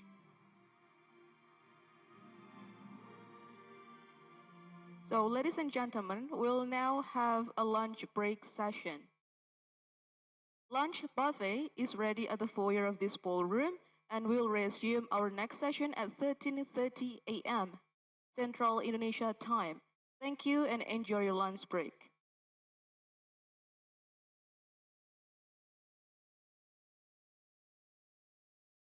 Indonesia have embarked on a journey towards a decarbonized energy system, aligning with both national and global goals. We want to say thank you for the support from the German government and especially for us in formulating long-term, medium-term and short-term development plan, especially in energy transition, especially in the electricity sector. And we have support in the policy formulation and also in the process of the outreach our shareholders, including the government, including the academician, private entities, society and media, and we hope that our cooperation will strengthen in the future for the benefit energy transition in the future, especially for in Indonesia. Indonesia and Germany have a long journey of cooperation on renewable energy. We really appreciate the collaboration with Germany's partners such as GIZ, PTB, and KfW, which have supported Indonesia in implementing renewable energy through various programs such as capacity development, sharing experience, technical assistance, technology transfer, as well as financing. We hope the cooperation and collaboration can be more strengthened in the future and give mutual benefit for both countries in combating climate change, increasing energy access, and achieving a just and affordable energy transition. Our shared vision is to achieve net zero emission by 2060, ensure 23% of renewable energy mix by 2025, provide universal electricity access, and target a 1% annual reduction in energy intensity. Our energy program in Indonesia stands on 6 core pillars. These pillars encompass equipping communities with green skills for the new economy, supporting businesses in adopting sustainable practices, and electrifying remote locations. Every pillar underscores our joint ambition, an inclusive transition to renewable energy. Committed to ensuring no one is left behind, we also collaborate with non-energy stakeholders to shape a robust, evidence-based narrative for this transition. Over the years, our partnership has catalyzed a myriad of projects, each playing a defining role in Indonesia's energy transition journey. The BMZ's Development Cooperation Program for Energy is a cornerstone of this mission. Financial contributions are streamlined by KfW, while the technical dimensions are spearheaded by GIZ, PTB, and BGR. Amplifying our commitment is the International Climate Initiative, IKI, from BMWK, with contributions directed through GIZ, IESR, WRI, JERA, ICLEI, and ETB. These combined German-Indonesian initiatives are more than just projects. They're luminous beacons guiding us towards a sustainable green horizon. Within our journey to provide equal electrification access, our collaboration with PLN stands out. We've jointly innovated decentralized renewable energy systems, launching trailblazing projects across regions like Sulawesi, East Nusa Tenggara, and Bangka Belitung. Examples of our efforts include the PV agri projects in Kaledupa and Semau, merging solar energy with agriculture, and the adaptable PV boat initiative in Rote Island. Notably, in Sulamu, the solar ice maker daily produces up to 1 ton of ice blocks solely from renewable energy, bolstering local fisheries. This project, an emblem of German-Indonesian cooperation, intertwines advanced technology with local craftsmanship, promoting eco-friendly energy while boosting the economy. On the island of Sulawesi, several renewable energy projects are financed by Germany's financial cooperation through KfW Development Bank. For instance, additional hydropower capacity is built in Bakaru and close to Manado. The renewable energy generated will soon be provided to households and businesses on the island. Before the final beneficiaries can take advantage of the stable and affordable supply of clean energy, additional investments in transmission and distribution systems need to take place. Therefore, KfW Development Bank is supporting the expansion of high and medium voltage transmission lines, dispatch centers, and distribution networks through several loan facilities. We believe that knowledge, skills, and expertise through capacity building is the crux of transitioning to sustainable energy. We offer specialized trainings for various sectors in different regions. We partner with Schneider Indonesia and the provincial government of East Nusa Tenggara to garner skilled local technicians to cultivate the solar potentials in the region that is pivotal for Indonesia's renewable energy goals. We successfully set up a solar training center in Kupang, introducing a gamut of activities ranging from trainer certifications, facility installations, to bridging local trainers with the burgeoning solar industry. We're also deeply invested in training and certifying educators, notably through the ADAIB initiative, a pivotal training of trainers program for ET firms, while also offering specialized training for renewable energy companies addressing the dynamic industry needs. With a focus on quality assurance, the projects implemented by PTB, the German National Metrology Institute, provide capacity development for Indonesia's quality infrastructure, especially for the solar PV sector. Capacity building measures based on national and international standards are also dedicated to PV practitioners. Trainings for energy performance certificates and PV module manufacturers raise awareness about quality and the benefits of quality infrastructure services and foster the compliance with standards, promoting higher quality throughout the sector. As we bridge our efforts and foster dialogue, it's evident that our combined strengths can guide the narrative of energy transition, transforming challenges into sustainable solutions. With almost 40%, the energy sector is a main contributor to greenhouse gas emissions in Indonesia. This makes a greener, more sustainable energy sector one of the main tools in achieving Indonesia's national as well as global climate goals.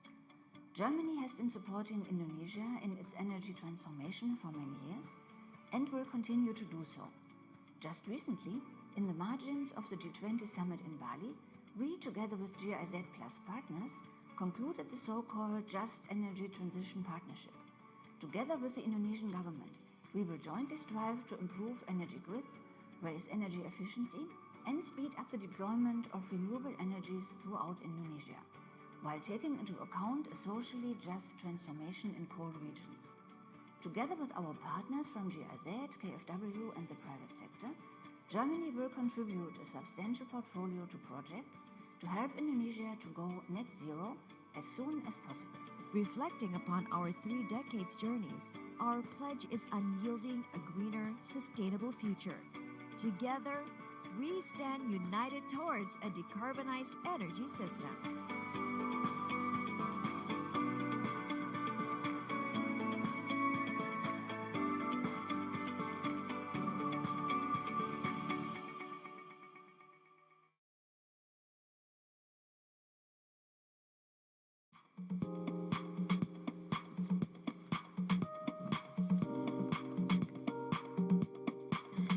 Indonesia Financial Services Authority, OJK, in cooperation with GIZ through Renewable Energy Support Program for ASEAN, or ASEAN RUSP, to conduct an environmental analysis training for financiers with entitled Solar PV Technical Guidelines for Financiers, Techno-Commercial Risk Mitigation to Grid-Connected PV Systems.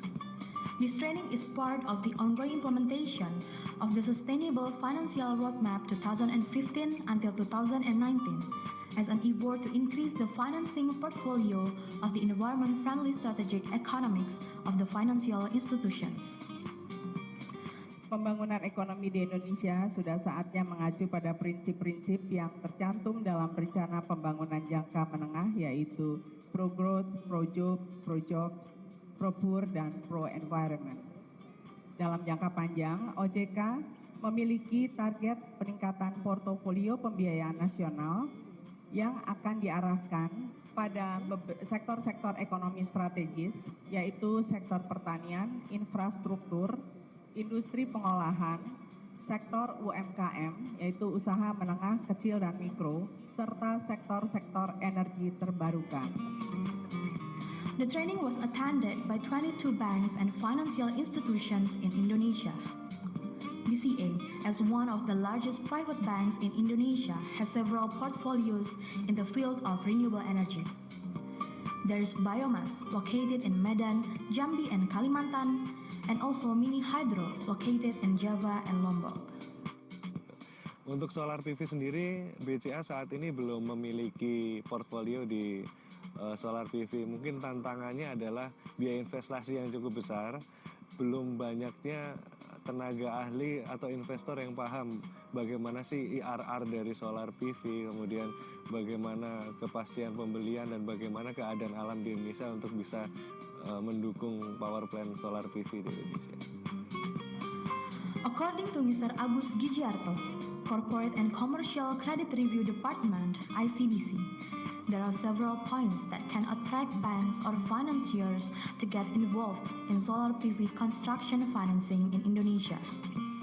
Ada baiknya bahwa OJK memberikan aturan khusus bahwa untuk pembiayaan IPP seperti ini, bank bisa diberi kelonggaran yang lebih dalam hal porsi financing, misal dibatasin 80% atau 90%. Jadi dengan kondisi seperti itu akan banyak investor yang bisa ikut membangun pembangkit listrik yang terbarukan VP ini dengan modal yang harusnya tidak terlalu besar karena akan disupport penuh oleh lembaga pembiayaan seperti bank.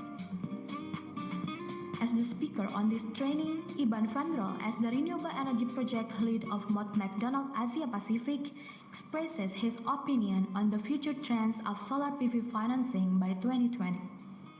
So in Southeast Asia, project finance for solar has been quite intensive in one country, in Thailand. Indonesia will happen as well. There is certain areas where Indonesia needs to work towards developing the solar business. In particular, is more stable regulation on the one hand, and also the development perhaps of more mature no-recourse project finance. But will happen sooner or later. Solar is certainly a very important technology in the technology mix. Significant potential for cost reductions, and significant protection for increases of efficiency going forward, and that's is going to make it a successful technology going forward in the region.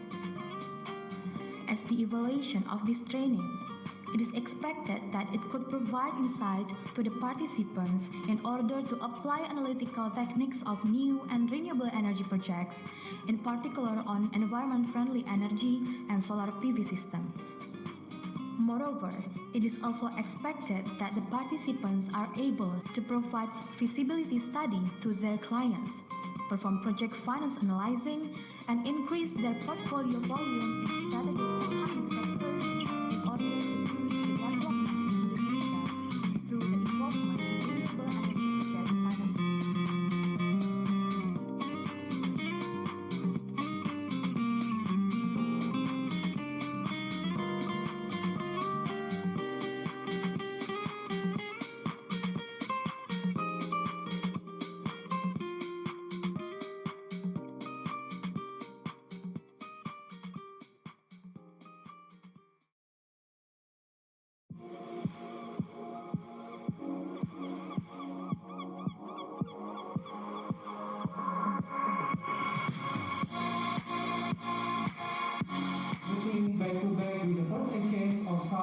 triangular cooperation on decentralized renewable energy with focus on grid integration between Nepal, Indonesia, and Germany, ISEWGR, Nepal.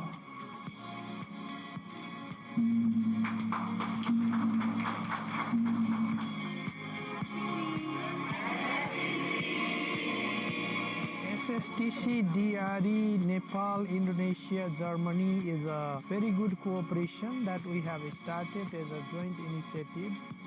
This is really a useful initiative for sharing our experiences on distributed renewable energy, decentralized renewable energy through the cooperating organizations, cooperating partners.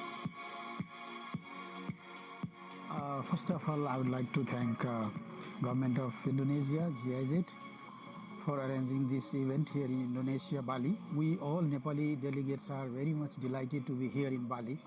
Joining SSTC with Indonesia will help Nepal and also Indonesia, because Nepal is also having very good experience in renewable energy like micro hydro, solar, waste to energy, and yes, of course, we can also share our experience to Indonesia, and we can take good practices from the Indonesia to Nepal. Topiknya ini adalah grid integration dan listrik energi, di mana kedua negara ini punya kesamaan visi dan misi untuk bisa mewujudkan energi bersih demi kemakmuran masyarakat. Sehingga harapan kita mudah-mudahan dengan adanya program ini kita dapat bersama-sama bergerak menuju transisi energi dan kemudian juga saling berkolaborasi untuk melawan left behind.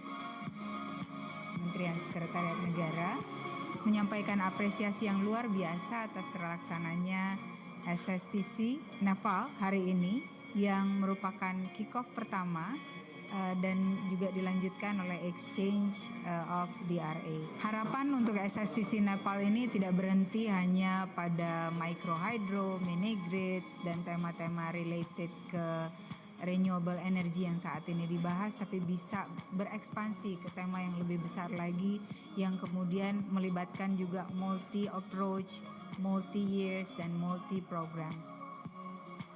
I'm very impressed for this activity as STC DRE among Nepal, Indonesia, and Germany. The participation of women and multi-stakeholder in this program are commendable.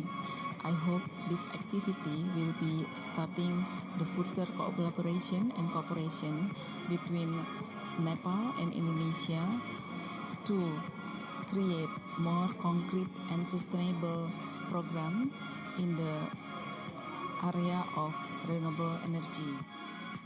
I am a focal person from the government of Nepal, meeting with all the stakeholders, state and non-state partners, identifying them and preparation like how we go ahead with this. So yes, it's a kind of a big, kind of a challenging work. Identifying people has been really hectic, but even though I enjoyed a lot.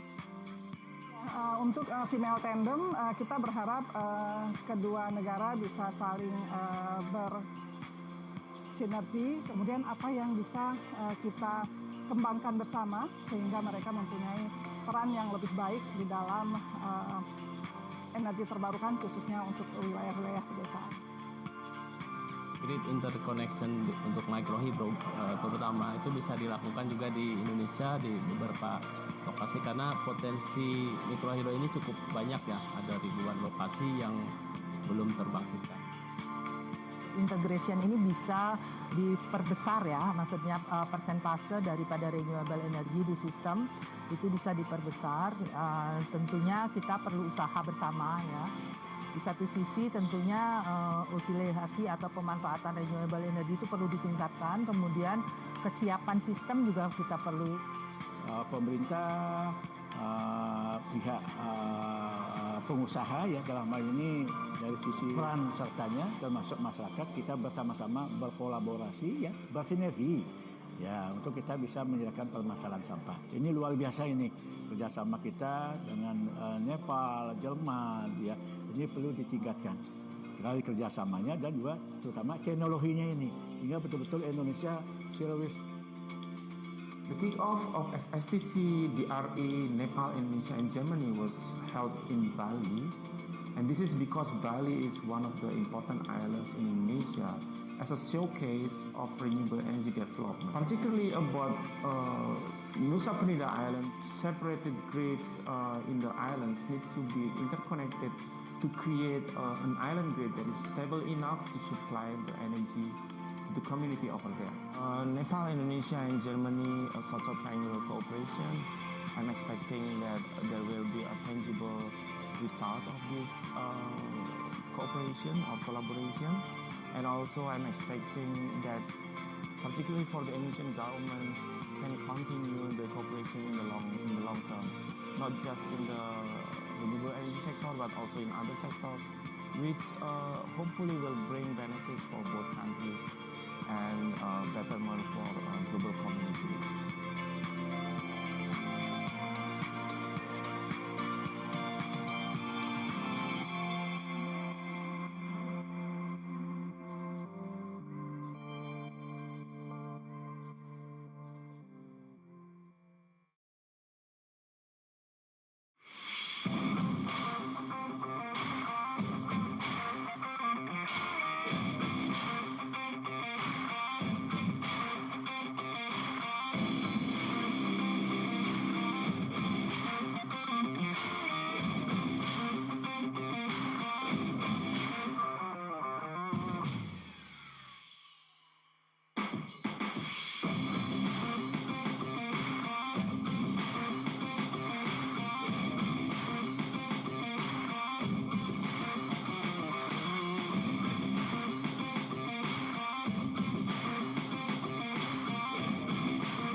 Nama saya Dani Wijaya dari perwakilan dari PT IRF. Setelah kita melakukan pemasangan solar ice maker di Sulamu ini, kita merasa bangga dengan adanya pemasangan ini, mesin dengan perpaduan PV antara mesin pendingin es batu dengan PV untuk membantu masyarakat nelayan yang ada di daerah-daerah yang pelosok tanah air kita yang belum terjangkau.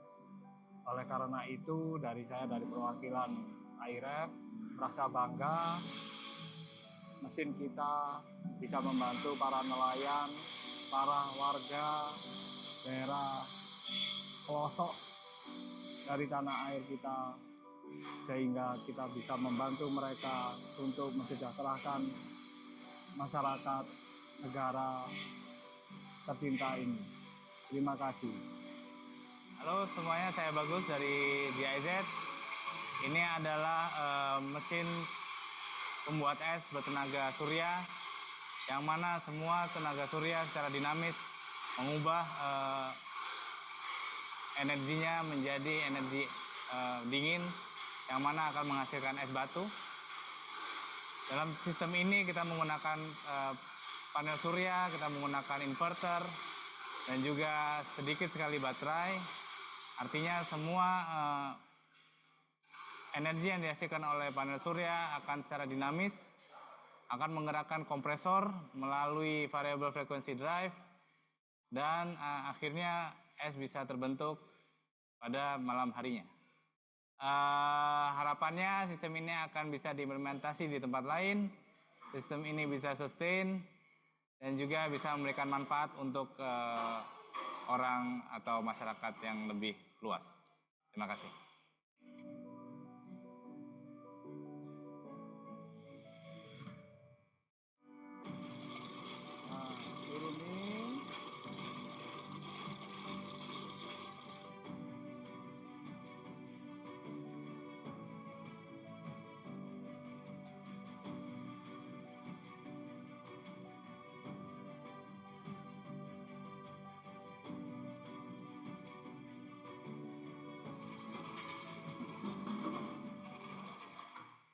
saya Yusuf Bidok, pekerjaan nelayan, usia 54 tahun.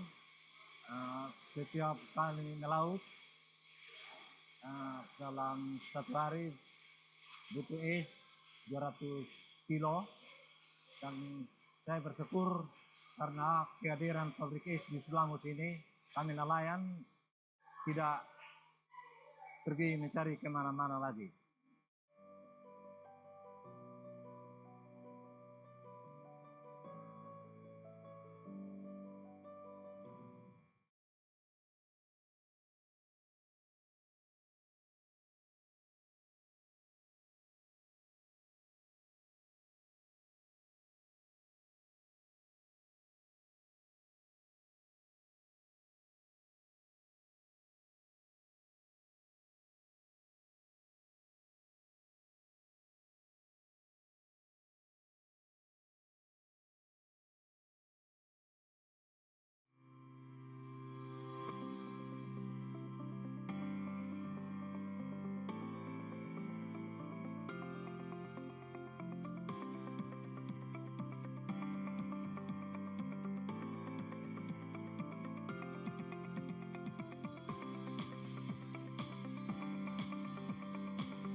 "50 years supporting the Indonesian-German partnership, a journey of sustainable development from GTZ to GIZ." It began in 1958. Germany and Indonesia laid the foundation for technical cooperation.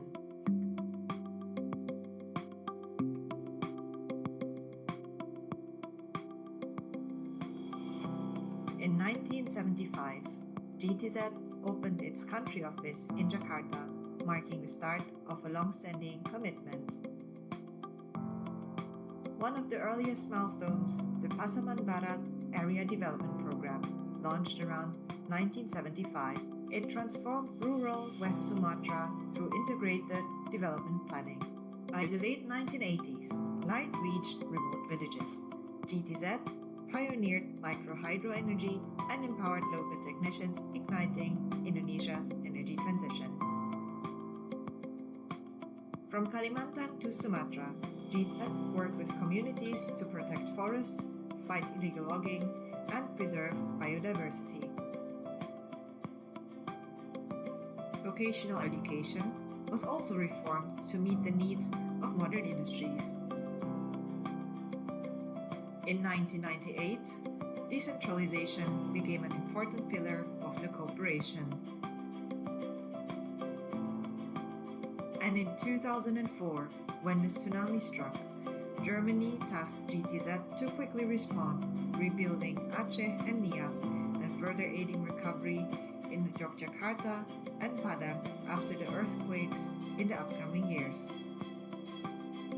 In 2011, GTZ, DED, and INWEN merged, becoming GIZ, a new name with the same commitment to sustainable impact. GIZ expanded its work supporting peace in Timor-Leste and strengthening ASEAN's capacity across the region. Together with Indonesian ministries, GIZ has spent decades advancing Indonesia's social protection, expanding national health insurance to cover over 98% of the population. Today, on behalf of the German government, GIZ supports Indonesia in its journey towards the Golden Indonesia Vision 2045. 50 years of impact, GIZ and Indonesia powering progress, shaping a sustainable future. The headlines have changed, but the mission remains. To shape a future worth living for generations to come.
Petani itu dianggap miskin di negara kita. Itu jelas sih, karena ya kita lihat image petani sekarang kan kayak pakai topi seadanya, pakai baju seadanya, terus macul, capek, panas-panasan, hujan-hujanan. Nggak ada sama sekali yang bikin orang tertarik. Nggak ada kayak petani itu kaya, nggak ada.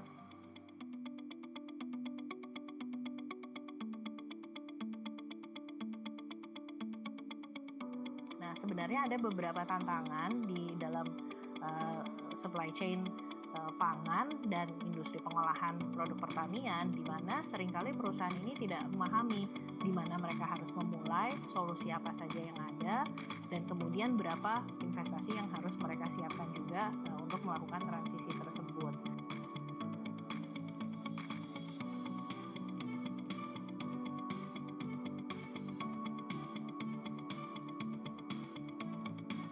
Biasanya yang kita inginkan adalah tentunya harus bisa affordable untuk teman-teman pelaku usaha di dunia pangan, dan kebutuhan itu karena pada akhirnya nanti akan mempengaruhi harga jual dari produk pangan itu sendiri. Jadi bagi kami sebenarnya energi itu tidak hanya harus bersih, tapi juga harus bisa dijangkau secara harga, dan kemudian supply-nya juga harus sustainable dan berkelanjutan gitu di sana. Itu membutuhkan adanya inovasi atau alternatif solusi energi terbarukan di daerah-daerah tersebut.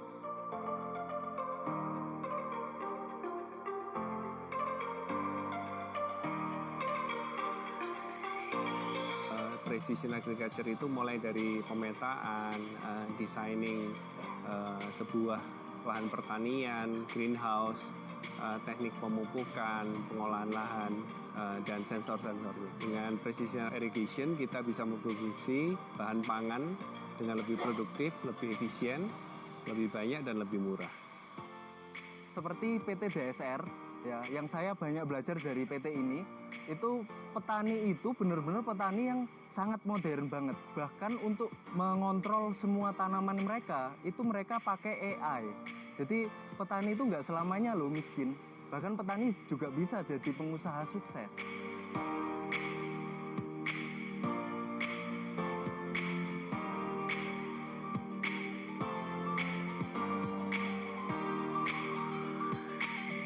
Nah, itu justru tantangan kita sebagai anak muda untuk bisa ngedukasi orang-orang. Kalau petani itu nggak selamanya susah gitu, nggak selamanya petani itu tradisional. Semua orang itu bisa menanam. Nah, dan dari menanam itu kita bisa ngembangin namanya seni. Walaupun kita nggak punya alat atau media dengan cara buat atau kita mau menanam, itu bisa banget. Contohnya kita bisa pakai entah itu drum, entah itu aqua bekas. Nah, itu bisa banget untuk kita buat menanam, untuk penggantinya polybag.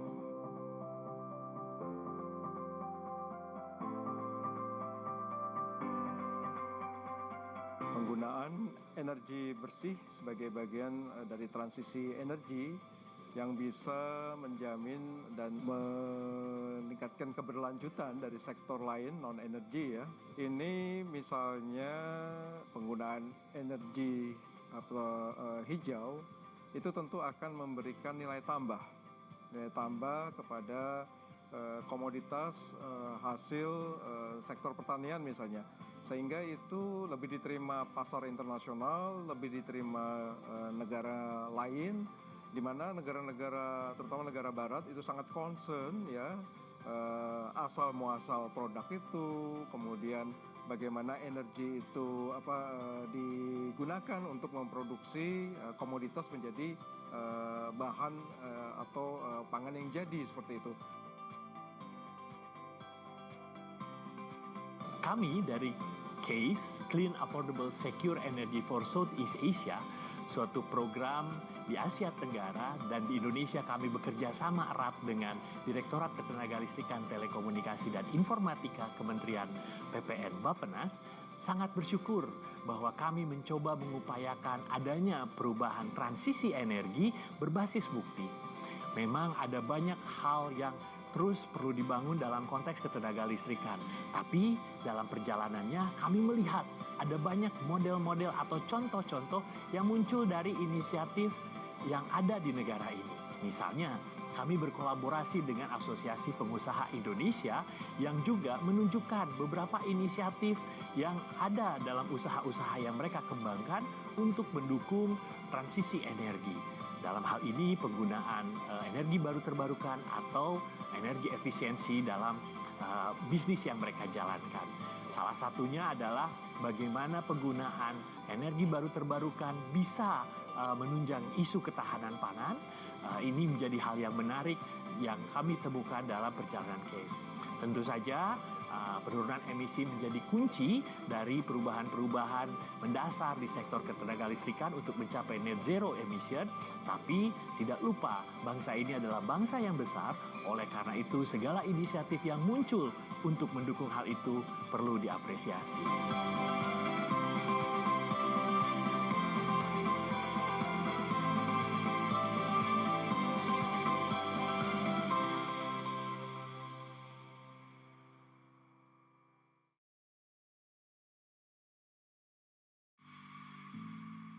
Acara ini diselenggarakan oleh Direktorat Jenderal Energi Baru dan Terbarukan bekerja sama dengan RIP 2 atau 100 Island Renewable Energy Transformation Program Phase 2. Yang ini merupakan bagian dari kerjasama teknis antara pemerintah Jerman dan pemerintah Indonesia.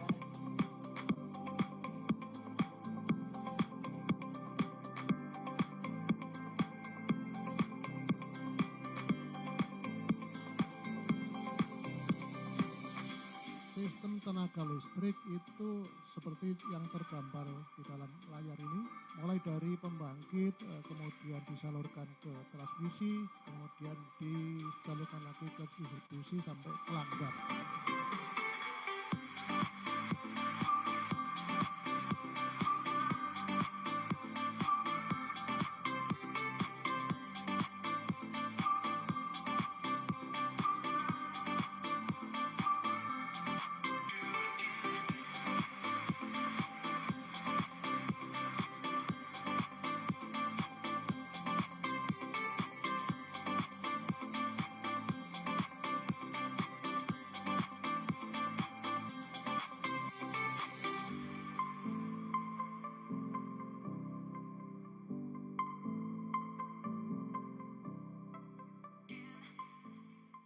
Coal production has contributed to Indonesia's economic growth for many years, providing revenue, creating jobs, and supporting infrastructure development. But times are changing, and reliance on coal has proven to bring economic and environmental risks. The coal sector has led to the clearing of previously lush forested areas, worsened climate change, and brought negative impacts for the environment and health, including land and air pollution, and frequent flooding. Moreover, the loss of biodiversity and failed land rehabilitation after a mine closes also hurts local farmers and fishers. Here's another catch. We also need to avoid reliance on the coal economy, which comes with some risks. Coal prices fluctuate based on global demand.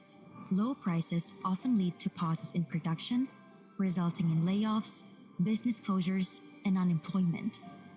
The global transition to cleaner energy will intensify coal price fluctuations and pose a more painful economic blow. So, when will the coal transition happen? At the COP28 Climate Summit in 2023, nearly 200 countries committed to transitioning away from fossil fuels, tripling renewable power capacity, and accelerating just energy transitions. Indonesia has also pledged to reach net zero emissions by 2060 or sooner, and to phase out unabated coal power by 2050. The shift away from coal to clean energy is inevitable. Some countries are already ramping up their production of the increasingly affordable renewable electricity. The global coal demand will most likely peak in the mid-2020s. The reduced competitiveness of coal plants will add to the volatility of coal prices. This will affect exporting countries like Indonesia, especially the coal-producing regions like South Sumatra and East Kalimantan. Meanwhile, international support for Indonesia's energy transition has been gaining traction, indicating the global momentum for this shift. The Just Energy Transition Partnership is a commitment from developed nations for Indonesia to mobilize $21.5 billion in funding to facilitate a just transition to clean energy, including provisions for the early retirement of coal power plants. As the transition continues, coal production will be scaled down. This means lower revenues for mining companies and potential job losses for workers across the supply chain, from mining operations to transportation and coal power plants. Without government support, this could have further knock-on effects for local communities. For example, to find new jobs, Coal workers and their families might have to relocate. Local businesses, including those in hospitality, catering, and informal sectors, could lose customers as people seek jobs elsewhere. The coal transition will affect men and women differently. Women, who tend to work in the informal sector with fewer social protections, will be particularly vulnerable when coal mines close. In coal-producing provinces, the decline of the coal industry, a significant contributor to regional income, could undermine the government's ability in providing basic services such as integrated health posts, especially crucial for mothers and children. Young people may be affected disproportionately in the long term as job opportunities decline in the region. Finally, renewables and critical mineral mining projects might result in land conflicts with customary communities. But it doesn't have to be this way. A solution to the situation is economic diversification. What exactly is economic diversification? And how does it contribute to the just energy transition? Economic diversification involves identifying and developing alternative industries to coal. It also includes supporting small and medium-sized businesses and connecting local supply with local demand to strengthen the economy and reduce reliance on foreign markets. Economic diversification is key to achieving justice in the energy transition by mitigating its potential negative impacts, such as job losses and reduced national income. Some coal companies are already anticipating the clean energy future by investing in diversification into non-coal businesses, including renewables and critical minerals for energy transition. But some of these industries don't absorb as many workers as coal, so governments at all levels must step in to support alternative sectors and ensure a just energy transition. In order to achieve a fair transition, we must address several challenges. First, there is a lack of awareness and preparation for the transition. Second, national regulations are inconsistent and vague, discouraging investors from developing renewables. Additionally, local governments face challenges in energy planning due to limited authority, limited budget, and lack of specific policies at the district level. To overcome these challenges, first and foremost, we need to raise awareness of just energy transition so that people have a better understanding of this topic. Potential unemployment should be addressed with reskilling and training programs. For example, in government training centers to support laid-off coal workers and those indirectly affected, including women and informal workers. This will allow coal regions to diversify local economies and create jobs in alternative sectors to ensure the well-being of the community when coal sector jobs decline. In addition, the national government should co-create energy transition projects with local communities and governments. A dedicated financial mechanism can further help coal-reliant regions prepare for the transition. Such support could come from coal companies through investments with a focus on environmental factors, social responsibility, and good governance or ESG, for funding retraining for miners, empowering women's businesses, and improving social infrastructure such as schools and hospitals, among others. Indonesia plans to close all coal plants to reach net zero by 2060. While this might sound far in the future, just transition measures are needed now to ensure that no one is left behind. As coal plants close, we must reskill coal workers, boost new industries, support local businesses, and invest in clean energy. This will create decent jobs and a greener future for all. Now is the time to begin.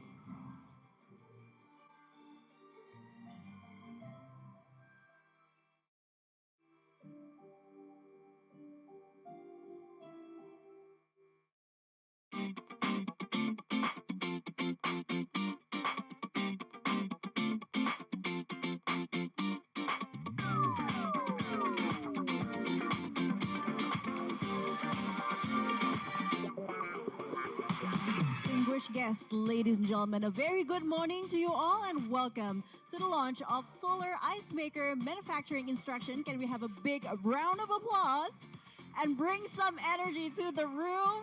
Cold chains, cold chain access, market access for small-scale fishers in Indonesia who are so important for this country's economy. And these technical concepts are not only concepts anymore, but as you see, they've been built, they've been implemented, there's references on the ground, and they are ready for investments. And that's a big achievement by everyone in this room who has contributed to this over the years.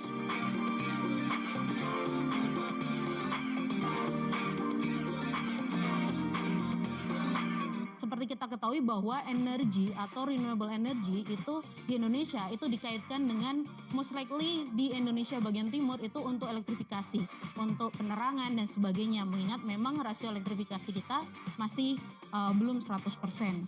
Namun dalam teknologi ini ataupun salah satunya adalah solar ice maker ini, kita mau mengambil pendekatan bukan hanya sebagai elektrifikasi, tapi lebih ke arah produktivitas, khususnya di sektor perikanan.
That females can do better when they network together. We can teach one another, we can learn another, and we can give information to one another. That makes strength, you know, we can be better. I think this is the time to encourage more women and girls to take up challenges and to take up careers that are seen to be predominantly dominated by men.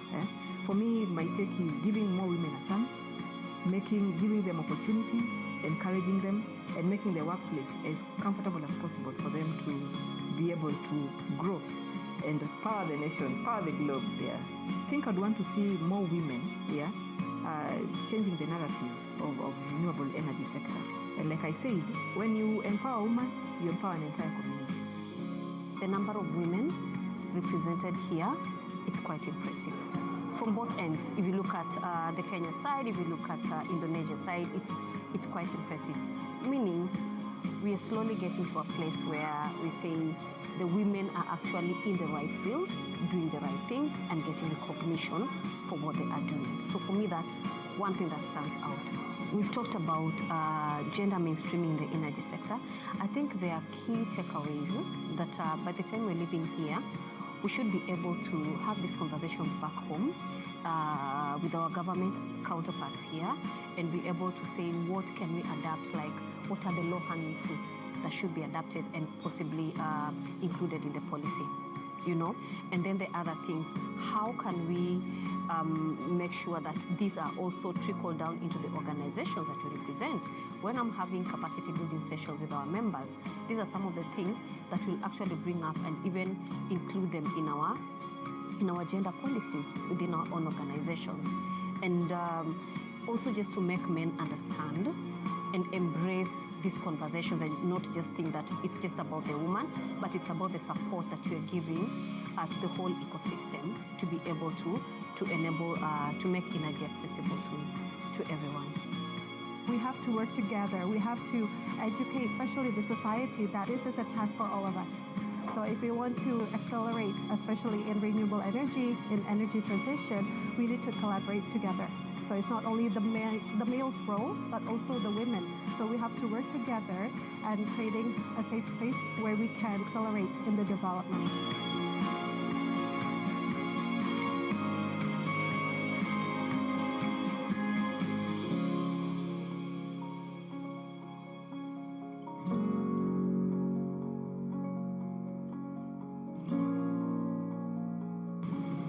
We are the deal breakers, long and short, really.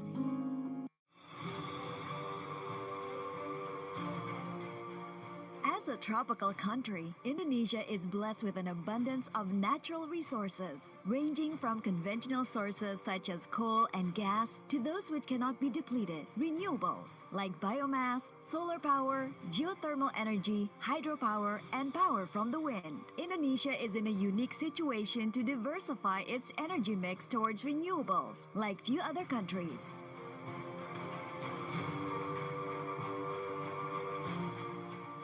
Despite this abundant renewable energy potential, Indonesia has only tapped 12.4% RE share in its electricity mix by 2018, out of 23% national RE share target of electricity mix by 2025. Moving forward together, the 2019 Indonesian-German Renewable Energy Day. In comparison, Germany, a country with much less potential for renewable energy resources, has reached 46% RE share in 2018. Fortunately, in Indonesia, the transition is already underway.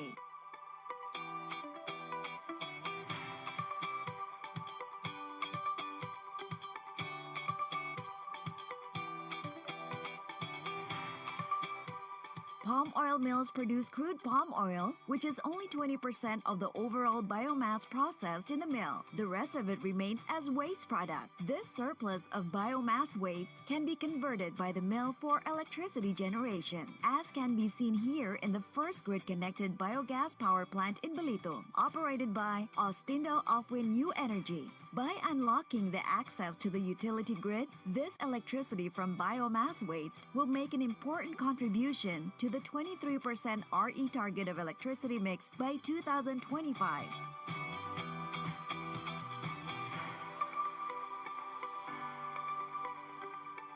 The Ministry of Energy Mineral Resources, through Directorate General for New Renewable Energy and Energy Conservation, has built more than 1,000 mini-grids for rural electrification based on renewable energies. One of the examples is Solar PV Wind Hybrid Power Plant in Boa Village, Rotandao Regency, East Nusa Tenggara. Moving forward from 12.4% RE share to 23% in the national electricity mix by 2025 together. The government of Indonesia and Germany share 26 years of cooperation to promote and support renewable energy utilization in Indonesia. Germany, with its extensive know-how in renewable energy technologies and applications, is ready to support Indonesia in achieving its renewable energy target. Some of the flagships of the Indonesian-German cooperation are KfW, which supports the financial cooperation in the field of energy and renewable energy, for example, through the sustainable rehabilitation and extension of Indonesia's geothermal power plant. ECONID, which supports economic cooperation between the two countries. Since 2006, the initiative Energy Solutions Made in Germany has been supporting Indonesia.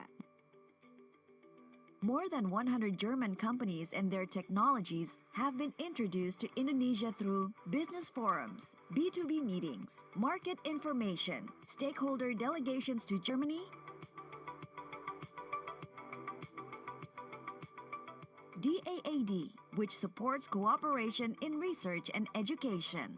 The German Academic Exchange Service, or DAAD, supports students and scientists through scholarships, postgraduate program renewable energy at University of Oldenburg, DAAD DLR Research Fellowship, together with German Aerospace Center, and research grants for doctoral programs, project funding, university or institutional partnerships, alumni programs and events. Example, applied engineering for smart integration of renewable energy in value chains in developing countries. March 2019 Castle. PTB, which supports cooperation in raising awareness for quality and improving quality assurance for PV in Indonesia.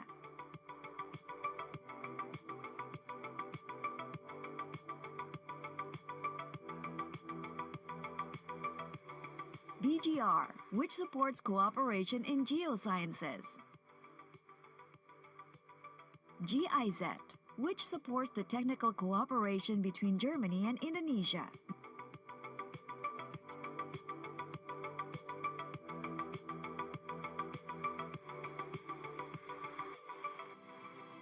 The Indonesian-German cooperation in the field of renewable energy is tailored for the benefit of the Indonesian people and aimed towards a less pollutant, stable, and affordable electricity generation. To achieve this, private sector involvement is essential. Ready to hear their commitment today? Welcome to the 2019 Indonesian-German Renewable Energy Day.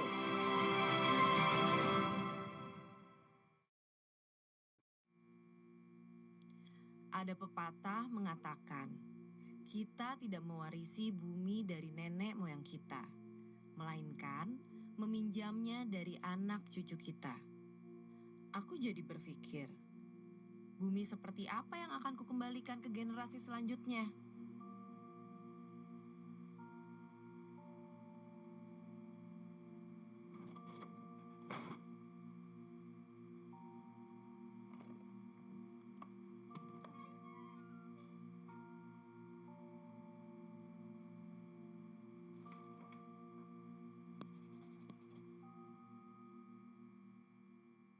Jadi karena itu, kamu memulai semua ini? Betul. Sejak aku masih kecil, ibuku sering mengajariku untuk mencintai alam. Termasuk mengajariku tentang pepatah tadi. Awas kena ibu.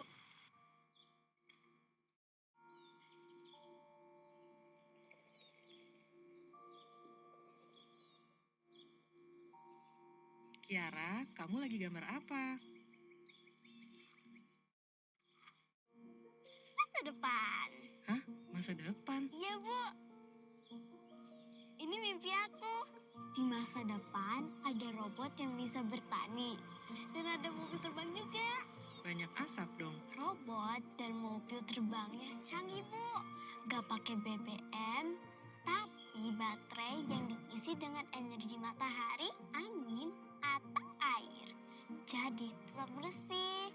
Wah, mimpi kamu terdengar menyenangkan ya. Ini kamu ya, Kiara? Bukan, Bu. Kan nanti aku sudah besar. Yang ibu tunjukin tadi itu anak aku. Namanya Kala. Oh gitu. Oke.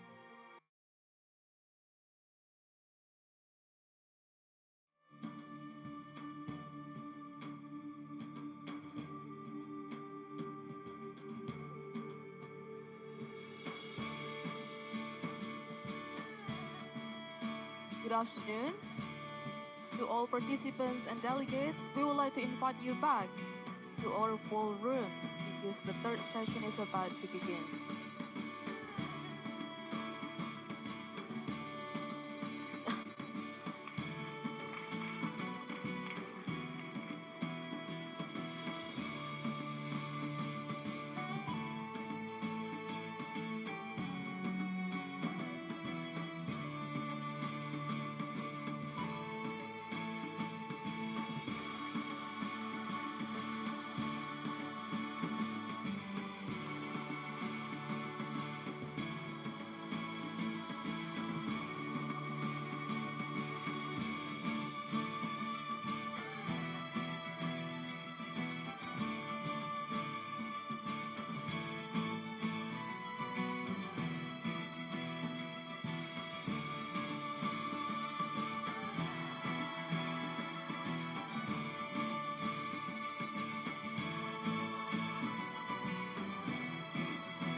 hello to all participants and delegates.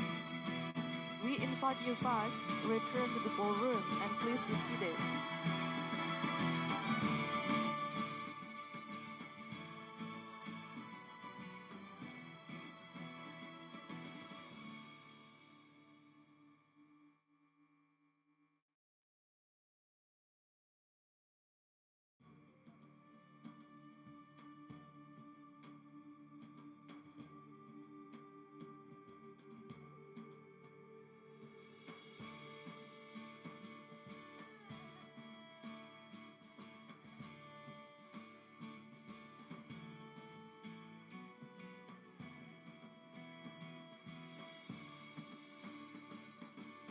Okay.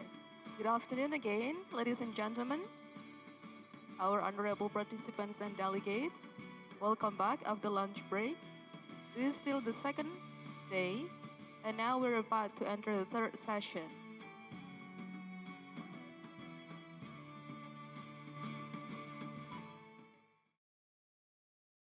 So before we enter the third session, I'm gonna ask a bit of a question. Anybody already eaten, right? So we've recharged our energy. So I'll let to us a bit of a roll call. Can you repeat after me? Oh, ah, oh. Okay, I hear a lot of animals. This is a jungle, not a ballroom today. So for the third session, we have a theme of strategies for economic diversification and transformation in coal regions. And allow me to invite again our sole beautiful moderator for today, Ibu Chitra. Please, we invite you to come on the stage. Give applause, please.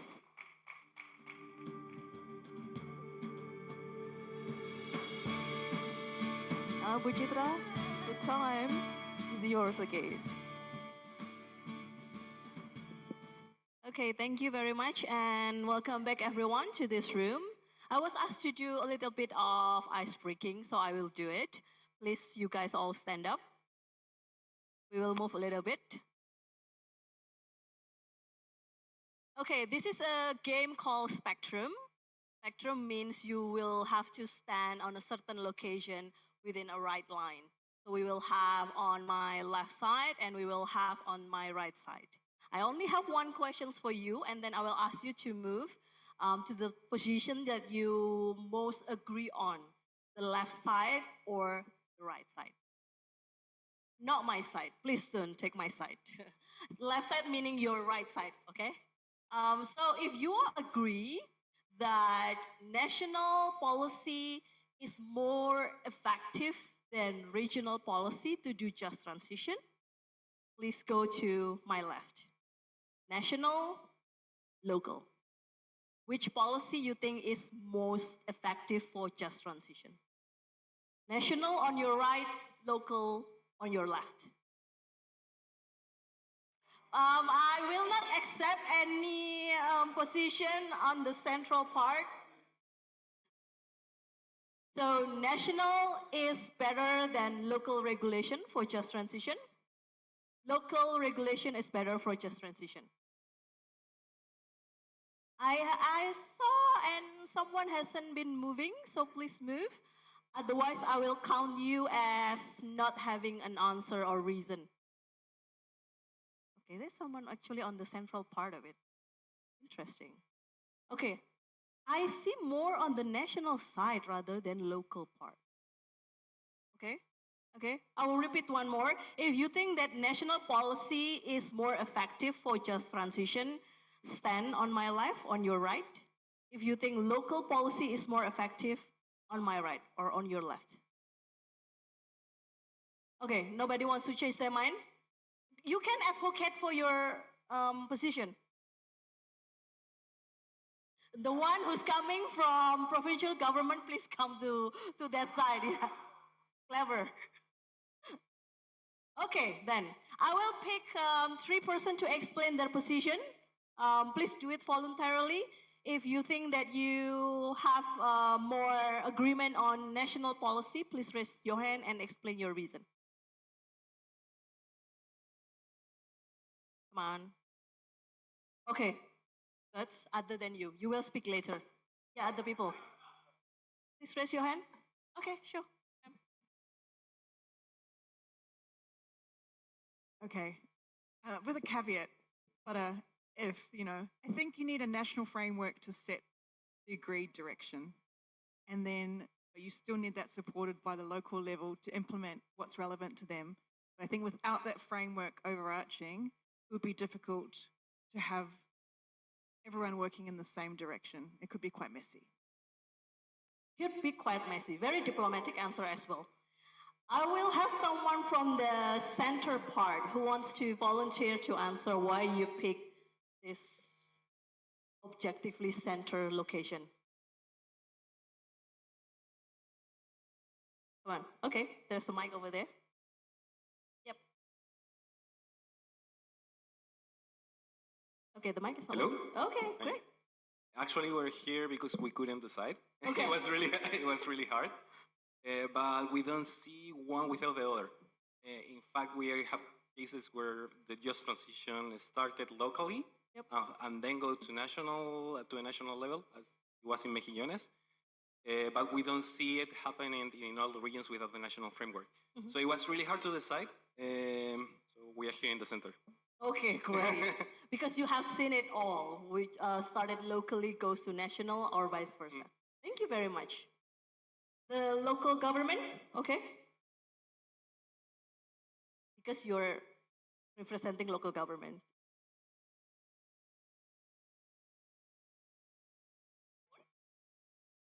All right, it's on. Again, I think the ones at the center are part of us. Yeah, so I think for the local one, I think they play a crucial role in just transition. Somebody who believes that just transition policies more regionalized. Of course, we need a just transition framework to give a guideline, but when it comes to policy implementation, we need more local government to play a crucial role. But I think colleagues that are at the other side, they're good, but I think that as in terms of the of procedural justice.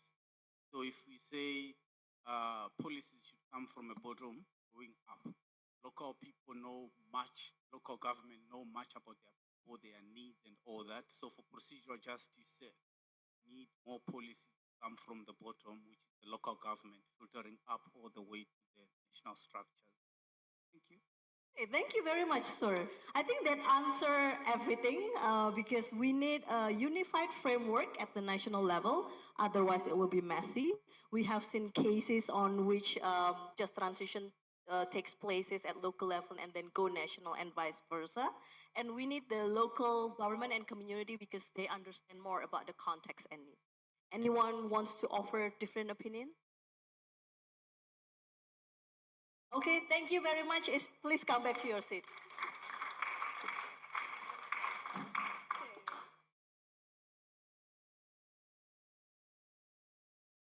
Okay, thank you for playing. Actually, really like this game. Now we will come to session 3.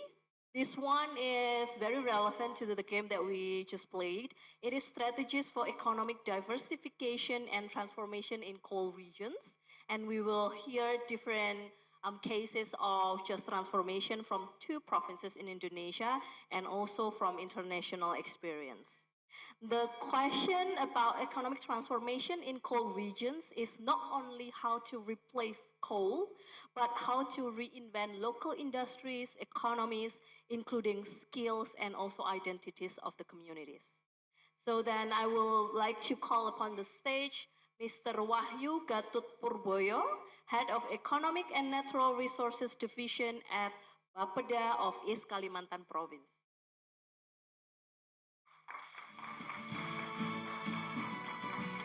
Okay, welcome back.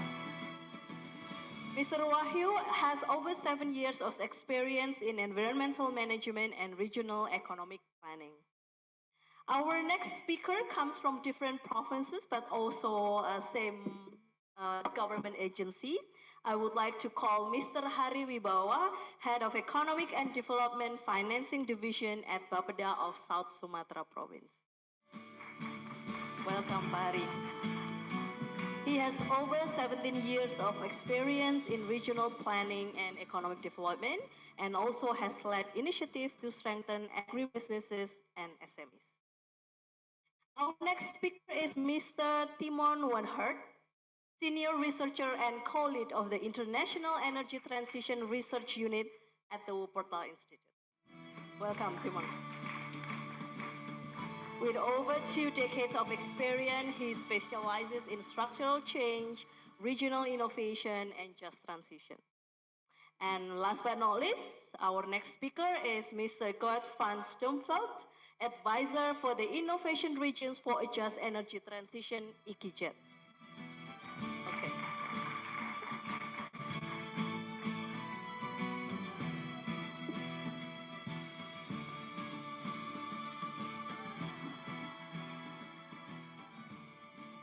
Thank you. Just a change of seat. Okay, after quite a gender balanced session this morning, we have all male panel, sadly, but otherwise can't wait to hear presentation from all the speaker. We will start from Mr. Hari Wibawa from Bapeda of South Sumatra. Hari, you have 10 minutes. Thank you. I have a presentation in English. I will speak in Indonesia, sorry. Okay, maybe we start first. Slide, please. Untuk pembukaan ya, Sumatera Selatan itu So, South Sumatra, the province where I am from, is rich in various resources, including coal. This is actually a photo of the Musi Bridge. It seems like it's very beautiful during the nighttime, but during the daytime, unfortunately, the sky is not blue because we are a coal-producing region. And I'll share what my province is doing to embark on this transformation journey. Now, before I discuss about this forum, please allow me to share some things about South Sumatra for context. In 2015, Indonesia ratified the Paris Agreement, and until 2021, South Sumatra's coal production was up to 50 tons per year. And when I met with Pak Ade, actually, the production of coal in South Sumatra then further increased from 50 million tons per year to 150 million tons per year. Now, I don't know whom to thank for this, but definitely it presents a major challenge for sure. So when we try to transform, we are also facing a challenge due to the fact that the coal production is increasing. On the one hand, we need economic growth, but we also need to embark on energy transformation. So, Pak Timon here is in the middle of the photo as well. And Pak Ade also came to South Sumatra, so we were happy to see representatives from the non-government sector, from the academia, from the government as well. Everyone was working together to decide what South Sumatra should do till 2045 and then further till 2060 so that they can truly transform. Although, as mentioned, some of the challenges include increased coal production. So it's certainly an uphill battle for us to try to get the support from various parties. And there are 4 key points that we discussed as well. Next slide. So as round 1 of the consultation forum, we did a number of activities. And you can see the dates for each. And round 4 is planned to conclude by March of 2026. Now, one of the interesting discussions for me was when we discussed about the key commodities for South Sumatra. We have identified that palm oil, rubber, coffee, and the fisheries sector are the key commodities. And all of the attendees were also strongly interested on discussing these commodities. This discussion then continued, and some of the attendees also mentioned to me that it's not enough for us to just do no action and talk only. We want to carry out concrete actions, and this is indeed a challenge for us at the local level. You can imagine that the implementation later is also going to be challenging. We have examples that we can also reflect on, and when GIZ's project is concluded, we hope that people can see that South Sumatra has indeed achieved many things and that there are many showcases.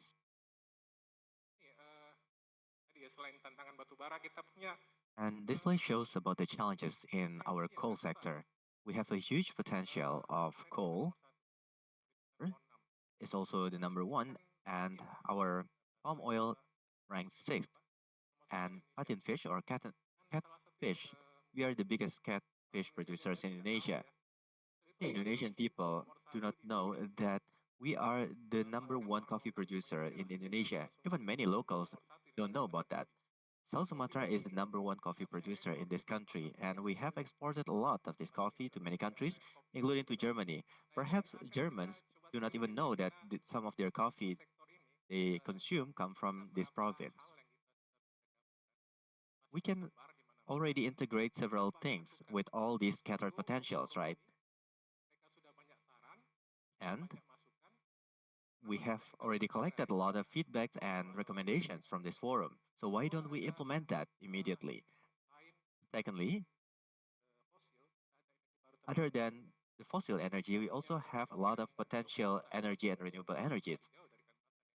We have a lot of potentials, although far below Kalimantan, we have 21 megawatts, and currently it's only used 5%.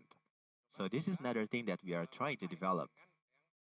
We are trying to combine this with the one in South Sumatra, such as palm oil, similar to Kalimantan.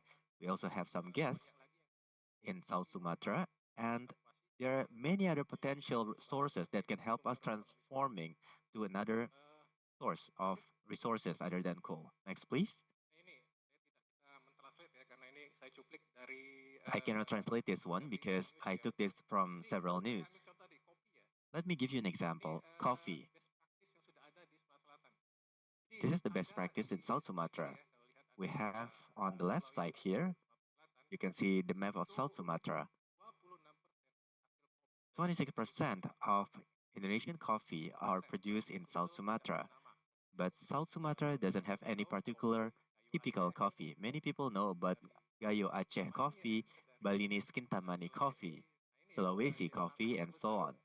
And this is our biggest challenge. We have the potential, but we cannot develop it so far. So we have done this before. We have, for example, the Financial Services Authority, OJK. They're concerned in building the ecosystem of finance. So they don't let farmers work on their own. So after they cultivate the coffee, they collect it to the banking sector or the company and then they export it. The second one is corporate CSR, including from the geothermal corporates. The coffee farmers on the highland areas, they are supported to develop their coffee. The third one is campuses or academics. Students would help coffee farmers and help them measuring the moisture of the coffee and so forth. So many efforts have been going on, but they are not integrated yet. And at the forefront of these efforts are the young the coffee directly. Even some of them use bikes. There are many of these things in Palembang city, and they reach the consumers directly. And many of these young people also establish coffees or cafes. So these efforts are there, as I said, but and these can serve as the foundations for develop South Sumatra in the future. And this is what we are trying to develop, the coffee ecosystem. Palm oil ecosystem is complete already from downstream to upstream, but coffee doesn't share the same. Some of them are just cut off, some of them are developed, some of them work on their own. They can play significant roles in every phase of this. For example, the Office of Agriculture and Plantation, and the industry office should play roles in the processing of the coffee, and the third one is the trade office, helping the farmers to trade the coffees. So I always invite many stakeholders, including the academics, banking sectors, and entrepreneurs, to join this system. Hopefully, this will be replicated by the other communities or the other commodities, such as the fisheries and other plants, because the patterns are very, very, at least the way government intervened them. So one of the examples we can showcase you from South Sumatra is this one, so that when the project is over, after the regional consultation forum is done, we can truly see the results on the field. I really want to see, for example, what are the results of the regional consultation forum to be made as the flagship of South Sumatra's economy in the future. This is what we are trying to connect to each other. The government's role is vital here to coordinate all the existing potentials. So we should not rely only on support from the GIZ. We also invite the co-producer initiatives and universities in South Sumatra as well as local NGOs.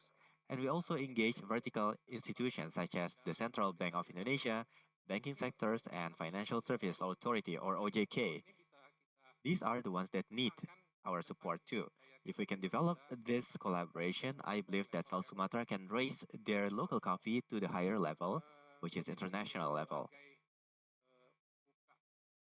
That would be all from me to kick off our discussion. We are trying to develop an ecosystem from the selected commodities, which is the result of the regional consultation forum. Of course, this is still the initial step. Moving forward, we are going to face other challenges. One of the points that the regional consultation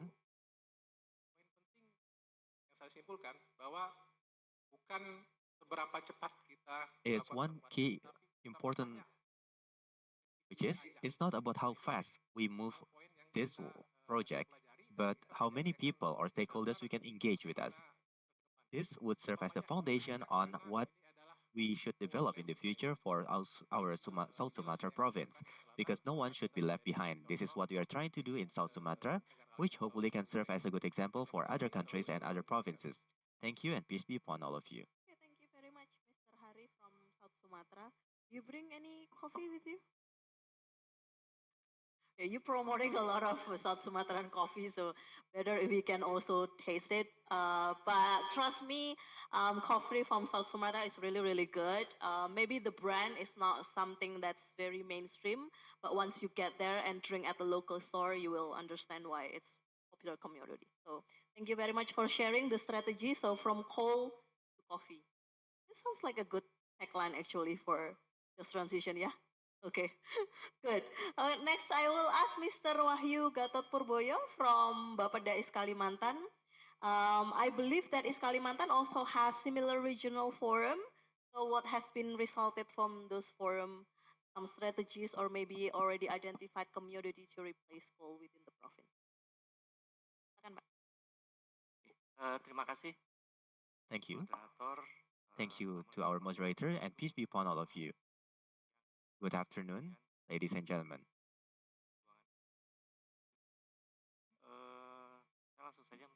Let me go straight to my presentation. I have 10 minutes only. You asked me to share our experiences of East Kalimantan to prepare ourselves to implement the energy transition scheme. As you can see on this data, East Kalimantan is one of the largest coal producers. We can safely say that one of our key economic sources is coal. A percent actually of our economy comes from the coal sector. East Kalimantan province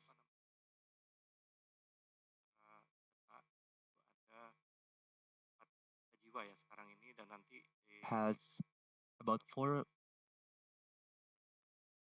million people, and it is projected that there will be additional 1.5 million people in the coming years.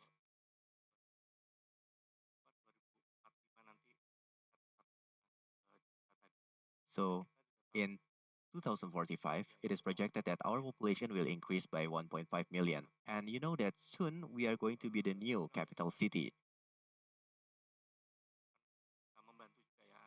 And hopefully it will help as well.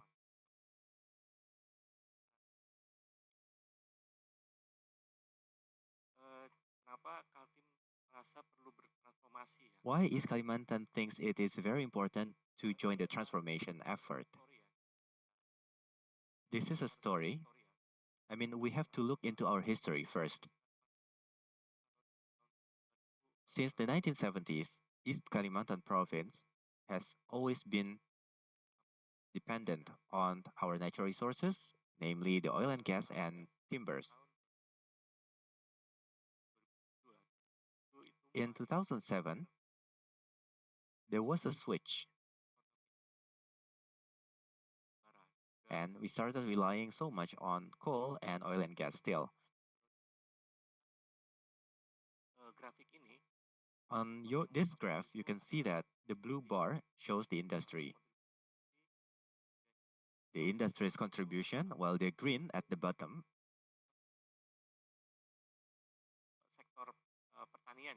shows the agriculture sector contribution, including forestry and fisheries.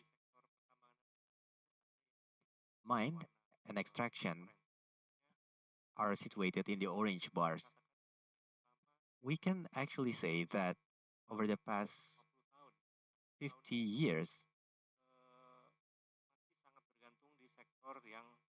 we still rely on very much on mining and digging or exploration sector, despite our efforts to transform ourselves.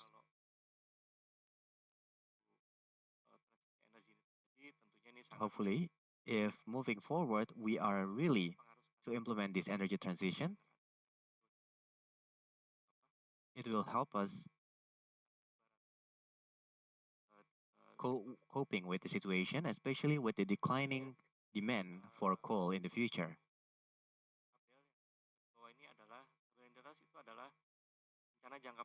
The table here shows the long-term plan of our province until 2045.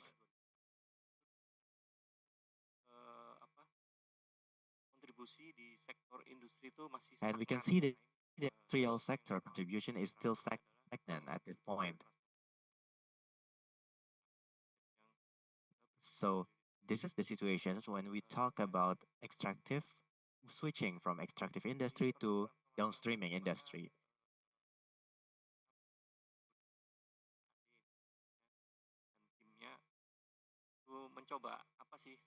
That's why, together with our team, we are trying to identify what problems are raising nowadays, and we identified 4 of them. The first one is lack of collaboration from most stakeholders, be it the government, the private sector, NGOs, and philanthropists.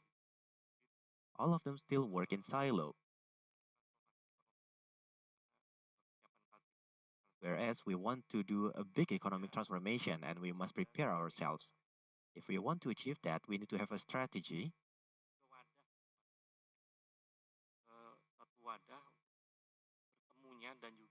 and a platform to convene all these stakeholders.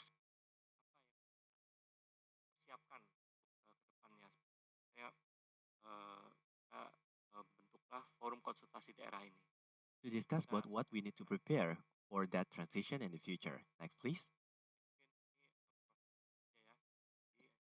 This shows the process flow and what would be the roles of each entity.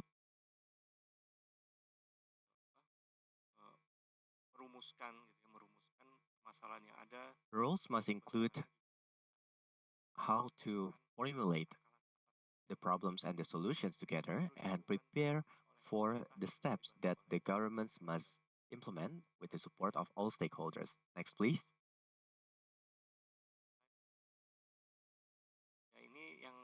sekarang posisinya forum konsultasi daerah ini kemarin sudah The regional dilaksanakan consultation forum has been conducted and they identified bisa menggantikan kalau kalau kalau nanti batu bara ini turun apa what yang bisa would be the resources to replace the coal after the coal demand is in decline. prioritas ekonomi ya. They will determine the economic priorities or the priority economic activities to replace the coal industry. Next, please. Adalah apa namanya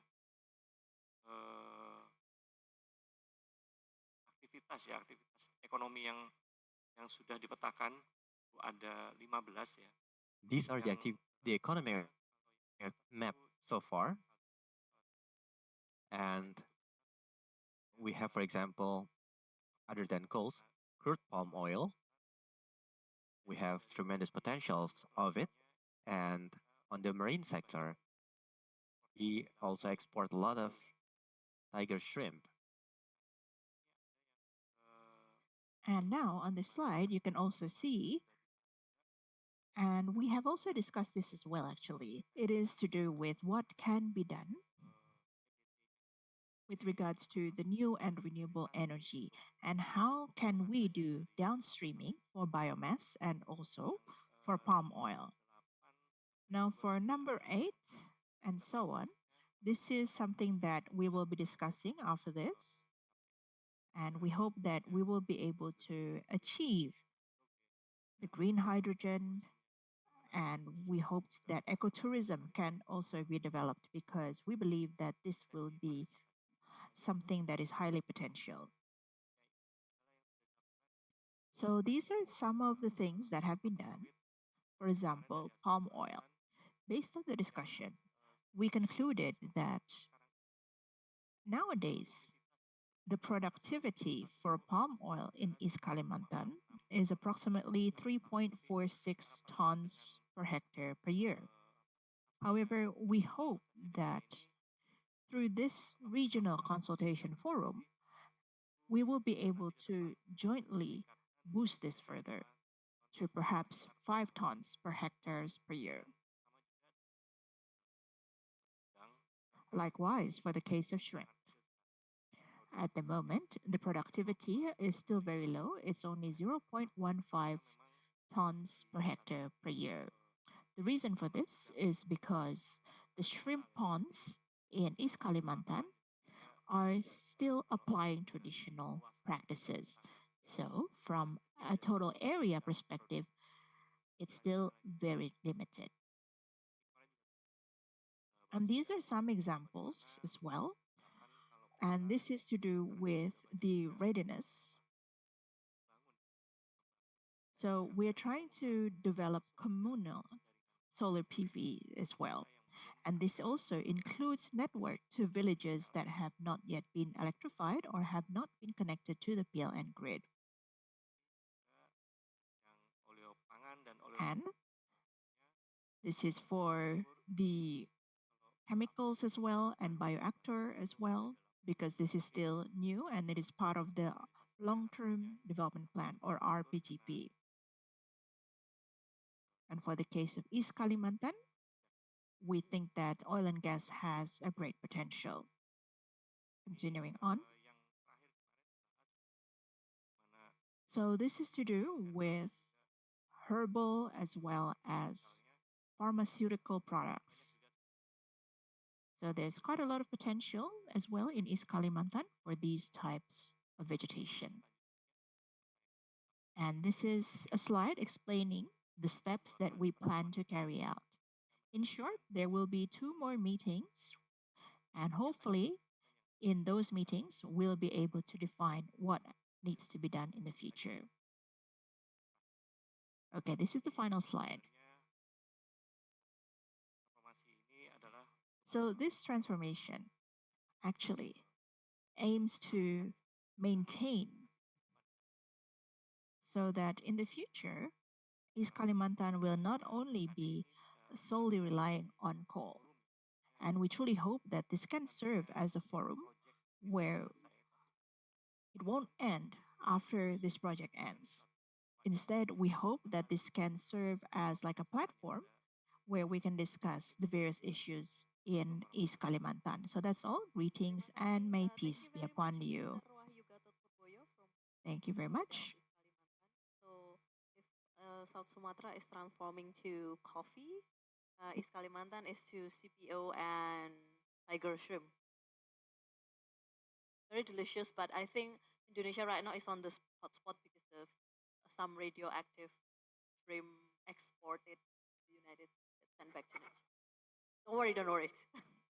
Okay, I will ask Mr. Timon Wahar from Wuppertal Institute to present the next. You will share with us about your observation and experiences on economic diversification and transition. Maybe I'll quickly go back to the question you asked in the beginning. Is it more the local level or the national level driving it? What you saw, I think, from the last two, I think the RCF processes are pretty much the coolest process that I've been witnessing in Indonesia is that the knowledge sits on the local level. So clearly the solutions need to come from the local level. But I'm going to take a capitalistic view in my presentation that is on money. And what is the framework that provides money and capacity at the local level? So this is maybe my intro, and this is why I was standing more there. Good. I'm going to talk about renewable, good, leave the slide on. Renewable, sharing the benefits of renewables. So I have two starting points. One is if you look at coal revenues, in many countries where coal mining is done, there's a lot of taxes or non-tax incomes that from national level goes down to regional level. And if you look at Indonesia, this is a rough figure, it's 5 billion euros per year, a massive amount. And 80% of that is going down to provincial level, cities, municipalities, regencies. So a lot of the public budget of coal region comes from income of coal. So the question is, if you assume the income of coal is going down, where do those municipalities and local governments, how do they pay their roads, their hospitals, their schools, whatever they have to spend the money on? So this is starting point one. Next slide, please. And starting point two is when we think of the energy transition and renewables, I think many of us in this room, of course, we like renewables because we like renewables, but actually if we look in regions where there's a lot of renewables, and especially large-scale renewables, it's not that easy. There's problems with acceptance of people in the region think they get the bad part of the renewables. They get the noise, they get the pollution, they lose the land, may that be of wind or hydro, they get the problem. While the rich people in the city, they get the electricity, and they have the money to invest in the renewables. And it's just a few jobs maybe that come to the region, but it's other people that benefit. So this is my starting point of my presentation. Next slide, please. So the question is, how do you share the benefits of the renewable, right? If we assume that there is money coming in from the renewables, there will be benefit. Companies, people will invest and people want to have a return on investment. You need to look at taxes, at community benefits, and local ownership. These three types of things that are there. And they differ a little bit of cash flow and what it does to people. Next slide, please. Okay, so I want to take a look at tax revenue. And for me, I'm always biased. I prefer examples from Germany because I know them best. 20 years ago, Germany changed its tax law, right? The thing of corporate tax income. If you have a company, that company gets taxed where the head office of that company sits, right? So if I sit in Berlin and I make up a company and we build a wind farm somewhere in the countryside, the city of Berlin gets the taxes of my company. I don't have a company, but if I would have a company. But the people around where that wind farm is, they did not get any taxes. 20 years ago, the German government changed that. 80% of the revenues of a wind farm, the tax revenues of a wind farm, go to that local community. which I find is crazy, that for one specific technology, wind, Germany changed the tax. There's other taxes like value-added tax and environmental levies that can also be shared. Next slide. Maybe I have to stand up to read my slides better because there's something on the bottom and I'm missing things. Okay, so I don't know, there are colleagues from Colombia around, are there? You can contradict me if I'm telling stupid things about Colombia, but from what my colleagues have told me, there is a tax revenue sharing scheme in Colombia, and since 2019, large solar wind projects allocate 1% of the gross sales to local communities, right? And they have a certain scheme of how they split it, but it's revenues that goes to the local communities, and in a way that is subsidizing losses of incomes for those local communities if they were coal or fossil fuel-based communities. Next slide. Other thing is, that was taxes, and there is more on taxes. I'm just flashing out some elements. Other thing is community benefits.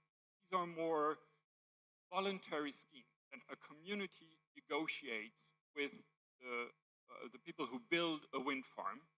And that can be very different things like financial contributions to the community, but also like corporate social responsibility, building infrastructure and things like that. And probably the colleagues of South African can share ideas and experiences on that because that has also been implemented in South Africa.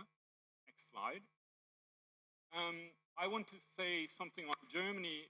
We have a voluntary scheme where basically if you're a developer of a large solar wind farm, you can share a certain amount of money with the community. And if you look at actually that, how much is that for a small community? It is quite a bit of money for a small community so that they can drive things. Now, people have been basically interviewing people of how does that change acceptance.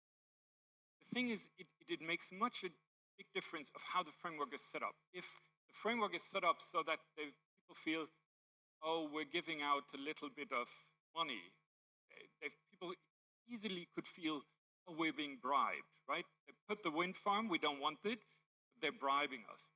The more formal such a scheme is, the better. Then people accept it as, yes, this is our right. We have a right to share and we have a right to get that money. And if you look at, I think, well, you see there is, if you compare that to wind farm sizes in Indonesia, it is similar sizes and it is a lot of money that would go to those regions, would allow them. Next slide. The third thing, the first was tax, then second voluntary benefits, and the third thing is really local ownership. And there is a lot of countries that are playing with that in a lot of regions. But basically the idea is that the community partly owns part of the energy system, right? It's the local municipality or local people who really invest themselves through an association, by direct investment, by buying shares. There are very different setups, and I could share many examples. I just want to go into one. Next slide, please. And that is something actually from Indonesia, where a village-owned enterprise is running a small, medium-sized solar system. And basically, this electricity is used for certain facilities, public facilities, households, and it tries to bring down costs and gives people access to energy. And through that, of course, if people feel, oh, this is locally owned, and it's not just a money question of how expensive it is, but people feel it's our energy transition, right? Not just the smart or rich or stupid big city people, but it's our energy. Next slide. Oh, yep. Okay, I would jump, for the sake of time, I would jump that, and probably also the next one. Next slide, please. Okay. So, to me, adequate local revenue sharing of renewables is very important. And in most countries, it's not as established. We have established it for coal and fossil fuels, We've not established it for renewables, and I think it needs to be established to make the energy transition appealing to local level. And as I said, formalized governmental approaches to sharing that are important. Maybe one step back. Harry was presenting coffee. So do I think that renewables can fully substitute coal in terms of income? Probably not.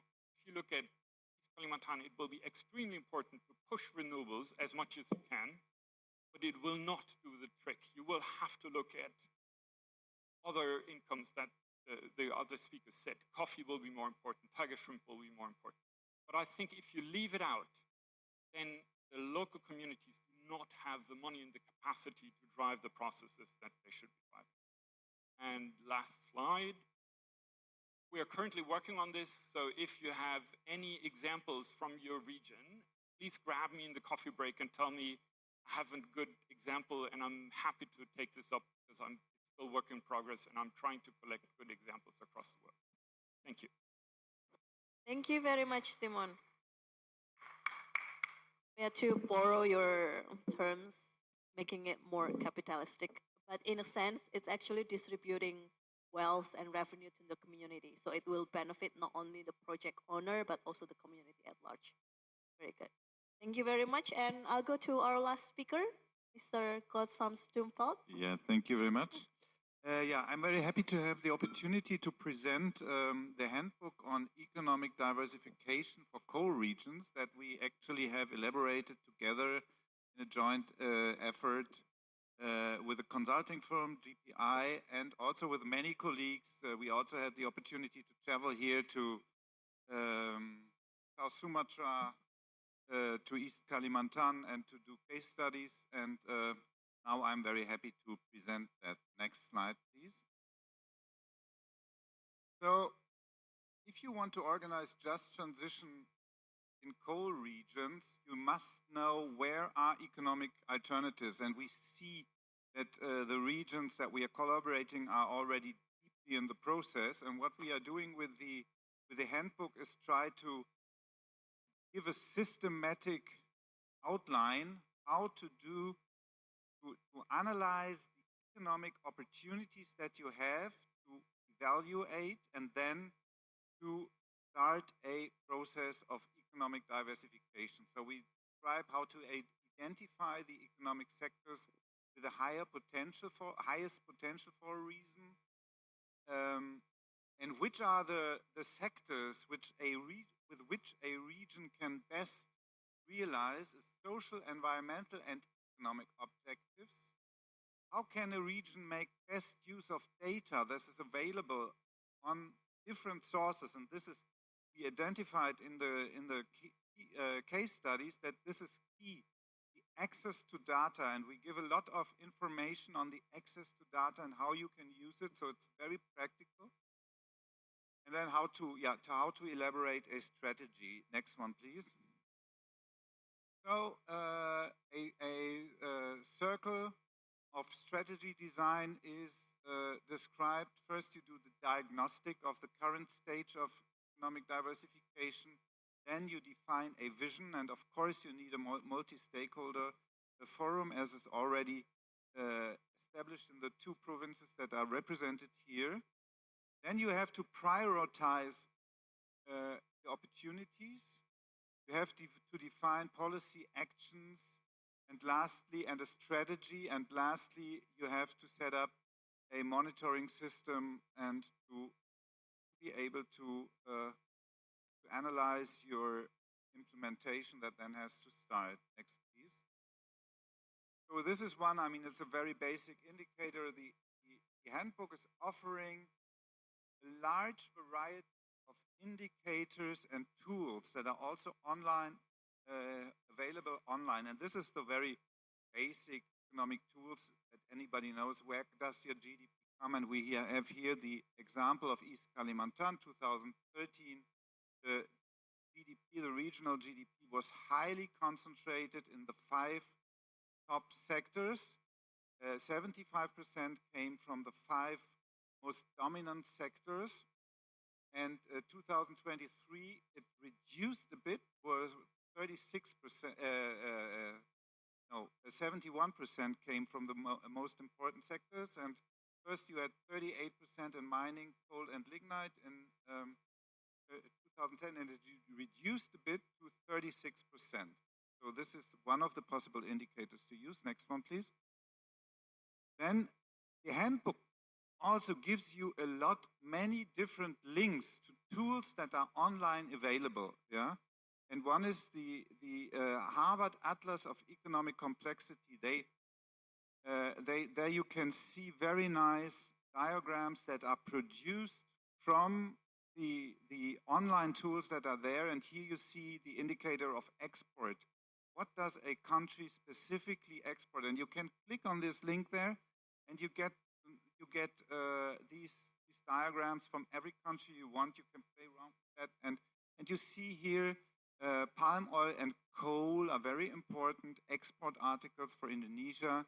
Nickel, we have all seen the nickel debate with the industrialization and others. So colleagues, you can use that and discuss on it. So we link you up also to a UNIDO dive tool and other. There are lots of tools that help you to analyze the situation of economic diversification. And in our handbook, we try to give you short information about these tools and then link you to them. Next slide, please. And this is one I really love. It is the product space from the Harvard Atlas of Economic Complexity. So you see here, you see a map of products, and the closer a product that are being exported from a country, and the closer a product is to one another, the nearer is the knowledge. So if you click on these points, you also get detailed information on the products, on the necessary knowledge and the like, and you see here where the main export articles from that Indonesia actually and right now is exporting apparel here.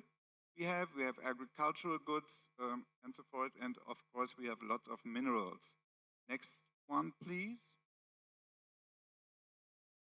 We want to do just transition, and just transition not only needs to discuss about economic opportunities, but also about the social objectives that we can reach with the development of each and every economic sector. And for this, first you must know what social contribution does a specific economic sector give. And for this, we also have a study on Antofagasta, a study, and Thomas is here. Can you tell you much more about it than me? I can, but I just took this one slide because I found it so illustrative. So here you have the colleagues have analyzed where do we have female employment in the region of Antofagasta in Chile, and in civil engineering or in construction activities, same as copper mining.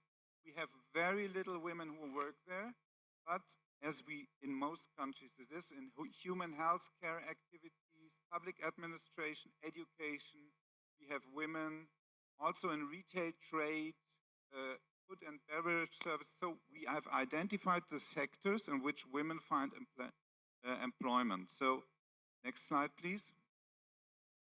We must be clear, the handbook is trying to support stakeholders to clearly identify which objectives are they following with the development of which economic sectors. So you can have like the possible economic objectives are described there, like check foreign direct investment, improve productivity, improve the level of product sophisticating and the like. Then you have social objectives, of course, like generate quality employment, promote women's economic empowerment, improve social cohesion, and so forth. And then, of course, you have environmental objectives on sustainability, like combat climate change, promote biodiversity, and the like. Would you please me the next slide, please. Then we describe different tools, how you can analyze the potential of the economy. Like I have described, I have shown that the Harvard tool, then the DPI tool, the UNIDO tool. These are quantitative tools. There are also qualitative tools. So if the data that is available isn't really good, then you must use qualitative tools, as many have in the regions. You need to have stakeholder fora, like you have in East Kalimantan and South Sumatra, because you must ask actors, where do you see additional potential to raise your export, to raise your value creation, and what are the supports that you need? So this is the task then of analyzing where can you go. Next one, please. Yeah, and of course you must be, this is the other side, you must be clear that there are some sectors that can contribute to certain objectives but will not contribute to others. Like you, for instance, develop chemicals, base metals, green hydrogen. These sectors might contribute to local value creation and also to cut income tax generation or so, but they will not generate significant employment. Whereas, for instance, agricultural products, food and beverage, textile and apparel, furniture, there you can generate a lot of employment. You can also create employment for women and so on. And in other sectors, for instance, clean hydrogen, renewable energies will contribute, of course, to environmental goals, but will not create that much of employment. So we encourage and support the creation of clear pictures. What are economic potentials and what social and environmental objectives does the development of these sectors contribute? Next slide, please. Then what the handbook also does is to support the development of a policy strategy. So helps actors really to be very clear what political measures and instruments can be implemented, also what are resources of the region, and Timon gave some contribution to the financial resources, what are target groups, what are institutions, all the things that most of you know from every policy field, but it is systematically described and helps you to really develop your strategy. Next one, please. Yeah, and of course, we have the key elements of a monitoring and evaluation. I will not describe this. This is also quite basic and same for each and every policy field that you develop. Next one, please. Yeah, and I want to highlight that the handbook is addressing policymakers who are working on the level of strategic planning. There's a summary version to quickly look at the key messages and to grip what it's about and so on. And there's an extended long version for political practitioners that will you give a lot of tools and I hope supportive material, helpful material to develop your strategy. All this is on the thatknowledge.org website, where you find an extreme big lot of information on just transition, and this is the link to the handbook that is online, so you can go directly and check it up, what I just told, and find much more material there. We will also have another presentation here later in the afternoon of the that knowledge of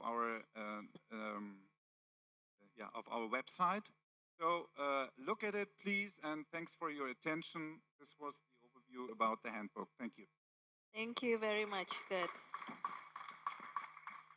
Okay, so we have heard from our speakers the diverse strategies to provide economic diversification, but also to create benefit from the community. And to summarize it, is there is a handbook for doing so in assessing what kind of communities might work well, but also how to achieve just transition benefit from different perspective of sector.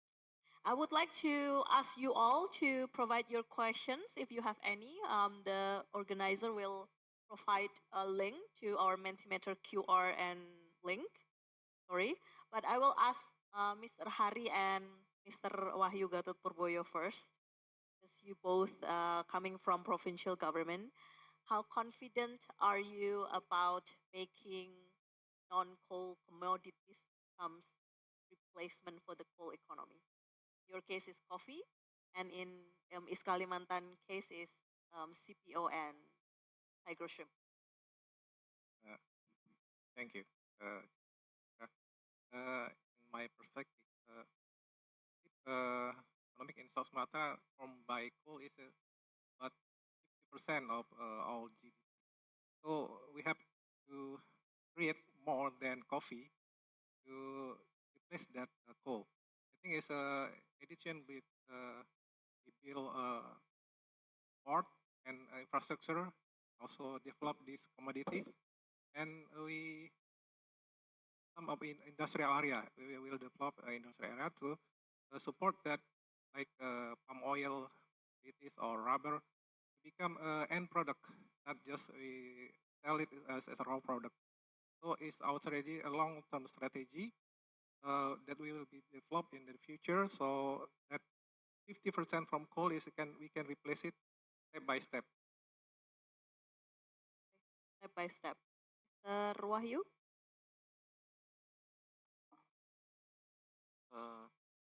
Indonesia aja ya, bahasa ya. Ya kalau ditanya berapa ininya ya. So if the question is whether we are confident or not, we have to be confident. So we need to be confident because for the case of Kalimantan, we do have a lot of potential, especially when it comes to replacing, let's say, the local revenue.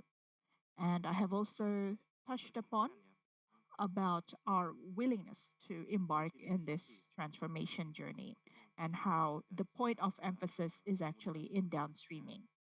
So that's why we are also ensuring that the industries are sufficiently ready as well. And we are also promoting the services and the tourism industry for this purpose. My follow-up questions would be, have your government done anything to institutionalize this plan, the economic diversification plan? And if so, what are the policy or incentives already in planning for both of the sectors that you plan to grow apart from coal? Kalau di Kaltim sendiri tentunya sudah banyak. So for East Kalimantan, we have various policies. And from the top of my head, what I remember is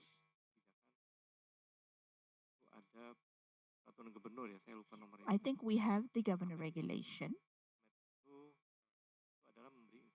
And basically, it provides incentives to anyone that can improve the energy mix.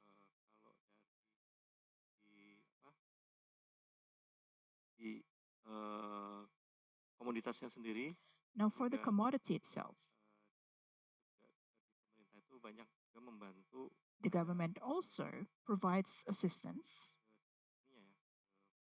and this is assistance that is provided to the farmers. That's if we're discussing about commodities. Is that specific to CPO?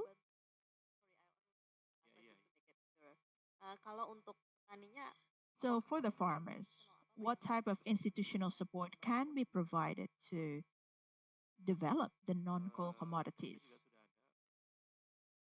So we actually already have a regulation. I forgot regulation number what, but it's basically a local regulation to develop sustainable plantations. Now, one of the initiatives carried out aims to boost the productivity of the plantation sector, while at the same time also maintaining the CPO so that it is more downstreamed in East Kalimantan and that it doesn't always end up outside of Kalimantan. Pahari, Same question, specific for South Sumatra. 5 years and 20 years, we already input the plan for how to develop South Sumatra in the future and how to replace this coal depending South Sumatra. So first step, we will build a port that can be exported directly to China or other country in Europe, and also we develop industrial estate such as special economic zone, and also we develop like infrastructure like road, railway, and etc. So it will become supporting for the future after the coal is not a good price anymore. So this is already we put it in the long term and short term planning in South Sumatra. Okay, thank you very much, Mr. Hari. I think infrastructure is one of the main challenges in Indonesia as well. If you want to develop something other from the industrial centers or those who already developed, then you need to invest heavily on road, port, airports, etc., to access the market. So it is also one of government priority for quite some time now. The national government, they want to build new special economic zones, port, to ensure that Indonesia can have those access to international market. Timon, I'll go to you. You talk about renewable energy revenue sharing, right? But how do you see that economic diversification, such as what has been identified in East Kalimantan and South Sumatra, can fit into that? Because we see that if we want to have more industries, for example, you will also need energy. And we need to power this industry with renewable energy. And probably community and the surrounding area can also benefit from the ownership of those renewable energy projects. Yes, I would.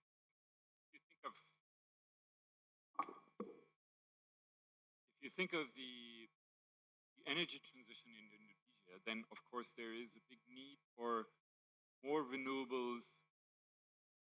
Also, for example, in East Kalimantan. Sorry, I know East Kalimantan better than South Sumatra. Sorry that I picked this example. But for East Kalimantan, there is a big potential to build renewables. And I would think having a lot of renewable energy in the province can also attract energy-intensive industry. Because,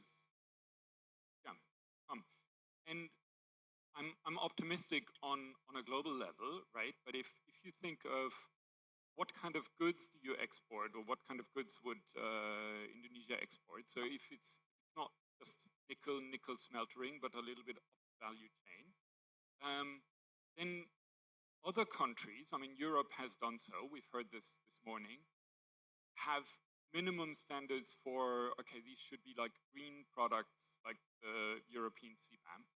And to be optimistic, I mean, we don't expect much from the current US president in terms of climate policy. But if we think, we heard this transition is going on till 2060. So clearly we know, no matter how this goes, Trump will not be US president in 2060. So in maybe 2040 or 2050, we could imagine there actually could be a totally different president. And that president could say, okay, we also set a bar of the imports to the US need to have a minimum standard. And frankly, without knowing too much about China, if you look at the share of renewables in China has now, they will want to protect their domestic industry. So I would expect in 5 to 10 years down the road, also China will set up a minimum standard of, okay, we just want to import industrial goods that have a certain green standard. So now the question is, okay, can Kalimantan, can South Sumatra, can Indonesia, do you have enough renewables in your energy intensive industry so that you can export to those markets? Because if you don't, then you can only produce for domestic or some countries that are not paying. Sure. Sorry, long answer for a short. No. It's good actually, because in Indonesia, there are already many companies working, operating for RE100 coalition. The coalition in which all the members company requires the operational facility to be powered by 100% renewable electricity. And they have been saying that Indonesia will lose its investment attractiveness if we do not build more renewable energy because of that. So thank you very much for highlighting that. I will go to Gods before answering the questions in front of our eyes. So I realized from your handbook and platform, right, you have a lot of data, you have a lot of study cases. But what happened when planning is data rich, you have all the data, you can do the assessment, but politically weak? Politically weak. You have all the ingredients, the recipe, but the chef is not really so good in formulating the policy.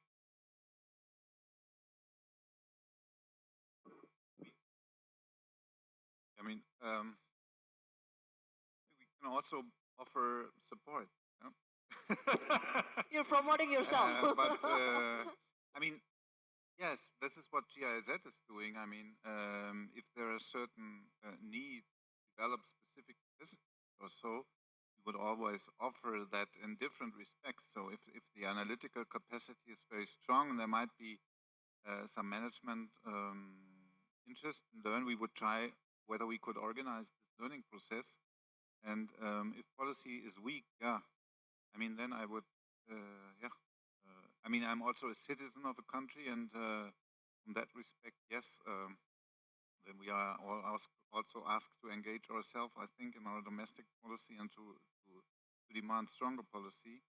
And apart from that, we can also only provide learning and support, and maybe also bring in civil society, bring in, I mean, everything that we do, try to bring in actors that might give, and I think good examples from other countries. I think what we are doing here, this can be really something. I feel that if countries, from learning from, and I find it so inspiring that some of the, to hear that in Thailand, for instance, there are now community-based investment. Maybe Surchat reported about that there are communities investing together in renewable energies, like 100 owners sharing, So this is a learning from one another. This is something that might empower policies. So this would be my answer. Okay, thank you. In Indonesia context, sometimes you can give them, handbook and a lot of data information, but to actually translate those into policy, that will require another process.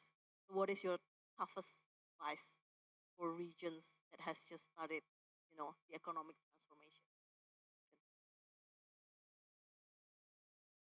My advice to a region. Toughest advice based on your experience doing the handbook, putting all of that into one packed platform. Well, on the regional level, I think you can do a lot with innovation. You can do a lot with local actors. You can do a lot of bringing in knowledge and trying to provide aid information. And I think on the national level, you must look that you create the framework conditions. So what are the framework conditions? We have Chile here, we have market conditions for renewable energies in which private investors really are investing very dynamically because the framework conditions for renewable energies, they are so good. Also in Germany, the question is not money. There's so much money that wants to invest in renewable, even if the sun is shining much less than in Indonesia. The question is whether you find land to invest in huge solar installations, or whether you get permit from the state. So there's a lot. So if framework conditions are good, transformation can happen. Okay, thank you. Anyone, you want to add something? Maybe I can add an anecdote from Germany. There is a coal mining area which is like 100 kilometers south of Berlin, where my office is. we wanted to do interviews with the people in the coal mining area. And actually, I got an email from the people saying, sorry, we don't do interviews anymore with researchers who sit in the capital, right? Because we want to do interviews with researchers who sit in our region, because we, as our region, need to know how to steer the process. That was not very nice for me, because they didn't want to give me an interview. But from a general point of view, I think they're right. And if you think of what would be a recommendation of how to build capacity in local government, well, try to get the best education to your region that you can, right? Try to push the University of Mulawaman here in Samarinda. And sorry for the people who sit in Jakarta, but this is what you need to do. And it's not just the university. Of course, I'm a researcher. I think universities are important, but also vocational centers, education for children.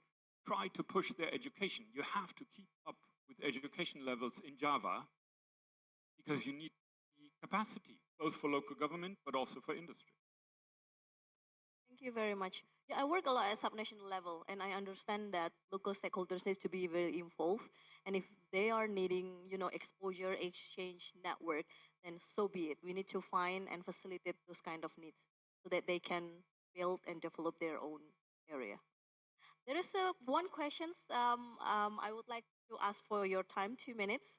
There is one question on Menti is asking about budget investment. I think it's supposed to be for Mr. Hari or Mr. Wahyu.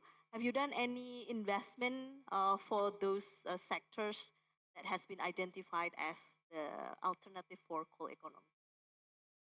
Silakan, Pak Ari. Yes, we have budget, but it's a low budget. Budget but low budget. Okay. The national government cut it this year. This year there is a budget. There is a government National efficiency government. measures. Okay. Yeah, that's a problem, big problem for us. So we try to involve other sectors like coal company, like such banking and other sectors. So after the cutting budget from national, we still have a program that's still going in the field. Thank you, Mr. Hari. Mr. Wahyu, Kalimantan? Ya, kalau di Kaltim sendiri untuk mungkin hampir sama ya Pak Hari tadi. So I would share, I think, a similar sentiment to what Pak Hari was mentioning. So the budget cuts have affected us significantly.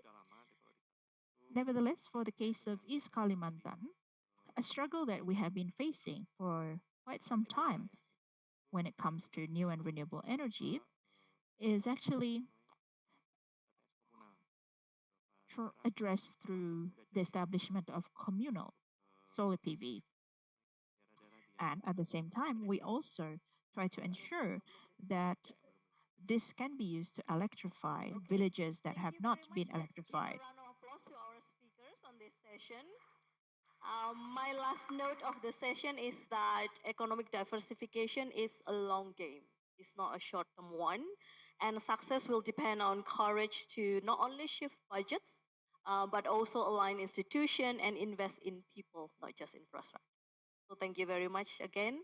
And I would like to inform you that later our colleagues from the JET community platform would like also to share about the information on newsletter and the website that they can also explain to you while you are having your coffee break.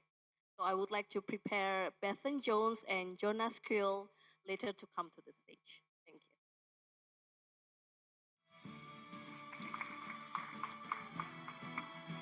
you. Okay, thank you so much, Bu Chitra, for leading the session today.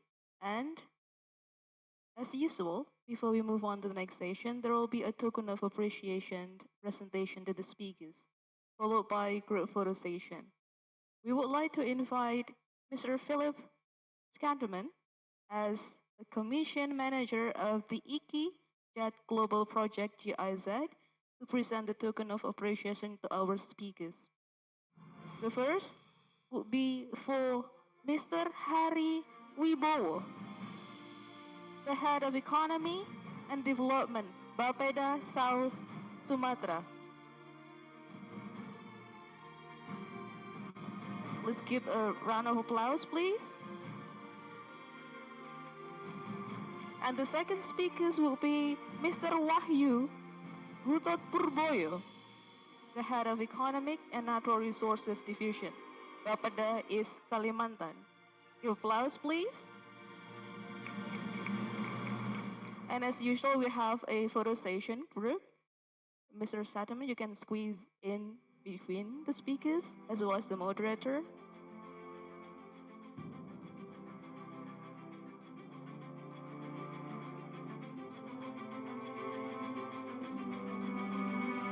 Okay, now, smile. 1, 2, 3.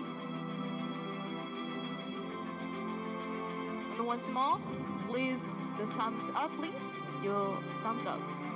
Okay. Thumbs up, thumbs up, thumbs up. Okay. 1, 2, 3.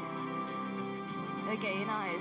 Thank you so much for the speakers, the moderator, and Mr. Philip Satterman for today's session. This is the end of the third session, and the next one we'll have a coffee break. Ladies and gentlemen, we will now take a short break. Please enjoy the coffee break refreshment prepared by the committee, and we will resume with the next session at 15:30 local time. Thank you and enjoy your short break.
afternoon, everyone.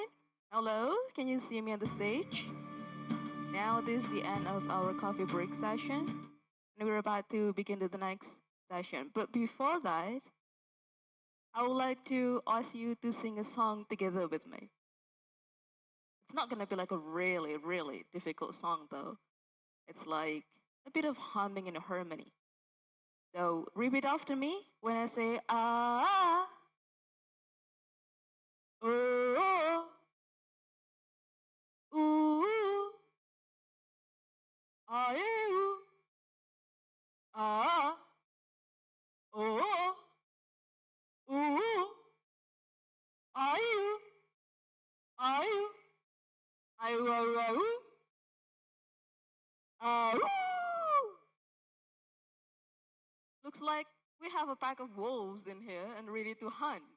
Okay, thank you for really good voice. It looks like we are ready to make a choir together and have competitions over there. Okay, now move on to the next session. Obviously, there will be like a session 4 with the theme of micro and small and medium enterprises in economic diversification. And allow me to invite again once more, Ibu Cerita. We are inviting you to join us on the stage. This is our sole moderator for today. It's like a single player in a Game of Thrones. Okay, thank you. Now the time is yours, ma'am. Thank you very much.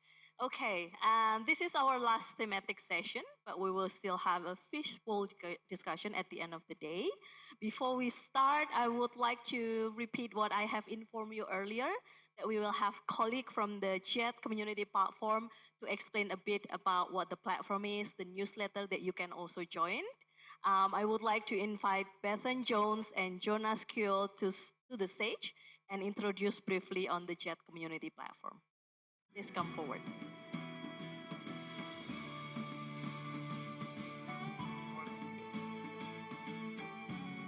I'm very sorry, I'm just by myself. Yeah, right now, I think there was a slide that we had where the show maybe it's possible to show. Otherwise, I will just explain, and you can come and talk to us. It's very good to, or maybe first of all, my name is Jonas Kuhl. I'm from the International Institute for Sustainable Development. We are a project partner for the ISEWGR project. It is very good to see how this exchanges is already unfolding here today, yesterday. We just wanted to mention that this is one form of exchange. There's other forms, and the project actually, under the project, we are having just an additional knowledge hub. So we invite you all to look at it and find out what's there. We think that it brings a lot of valuable resources to practitioners. We have all different types of content there, so it ranges from commentaries, news, events, whatever is relevant. We try to make it also very interesting for regional audiences here. So we just wanted to share this. I believe we will share this QR code where you can actually join our community by signing up to our newsletter. That is one way to join the community. The other way is actually, of course, this is a space also for contributions. So if you work on interesting topics, which I know many of you do, that relate to just transition, that's a space for you as well. And we want to offer it so you can actually bring your stories and share them more broadly with other communities that undergo similar challenges potentially as well. So just wanted to plug that into the session as well, and we're very happy. If you have any questions, come to us. We're still here and around. So thank you so much. Thank you very much, Jonas. We haven't been able to put the information of the community platform on the stage. I apologize for that. Is it okay to show it on the stage, the screen? Yes.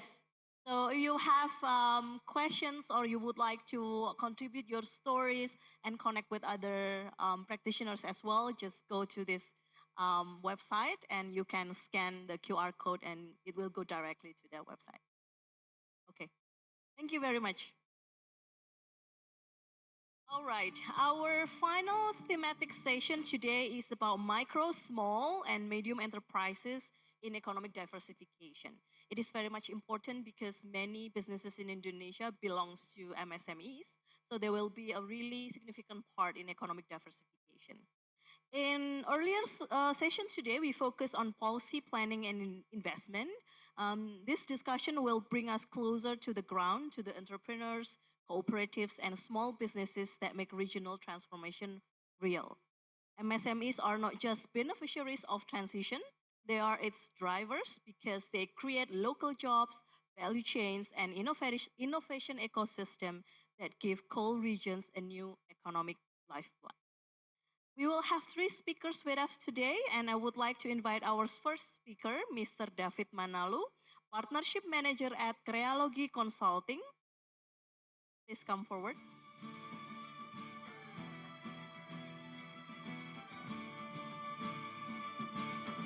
Welcome.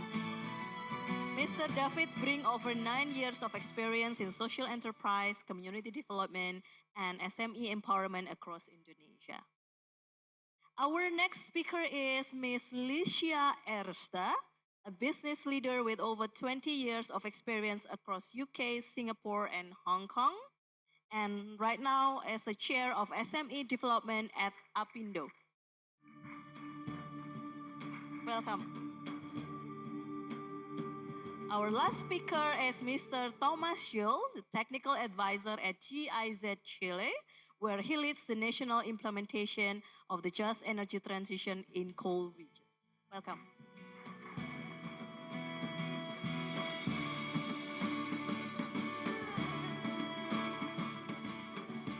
Okay, MSMEs. I believe this is also an important part in different regions across the world.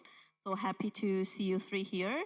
I will start with Mr. David Manalo to begin his presentation. 10 minutes. Oke, saya akan presentasi dalam bahasa Indonesia. I will deliver my presentation in Indonesian. Allow me to stand up now.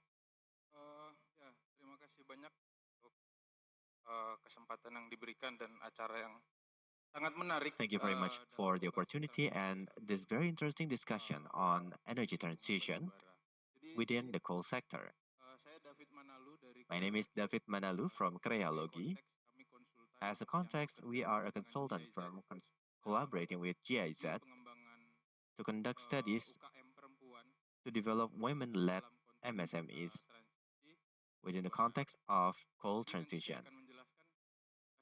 I will shortly explain a little bit about Crealogy as an introduction, some findings from our studies, and the reason why this study is so important. Next, please. What is Crealogy? We started our business by establishing the Duanyam. It was just an idea, but today, it is already a small medium-level enterprise. We are not only serving as the consultants, but we also have the experience of building a business. Starting from an idea, since 2014, we already became a corporate with more than 1,200 clients in 54 villages. And one of the companies that collaborate with one of the global retailers. With those experiences, we understand that MSME development from end to end, starting from the material sourcing, development of the supply chain, quality control, packaging, delivery, and marketing. So we established Crealogy in 2020, providing services to conduct study on MSME development programs and also market development. Next, please. Let's move on.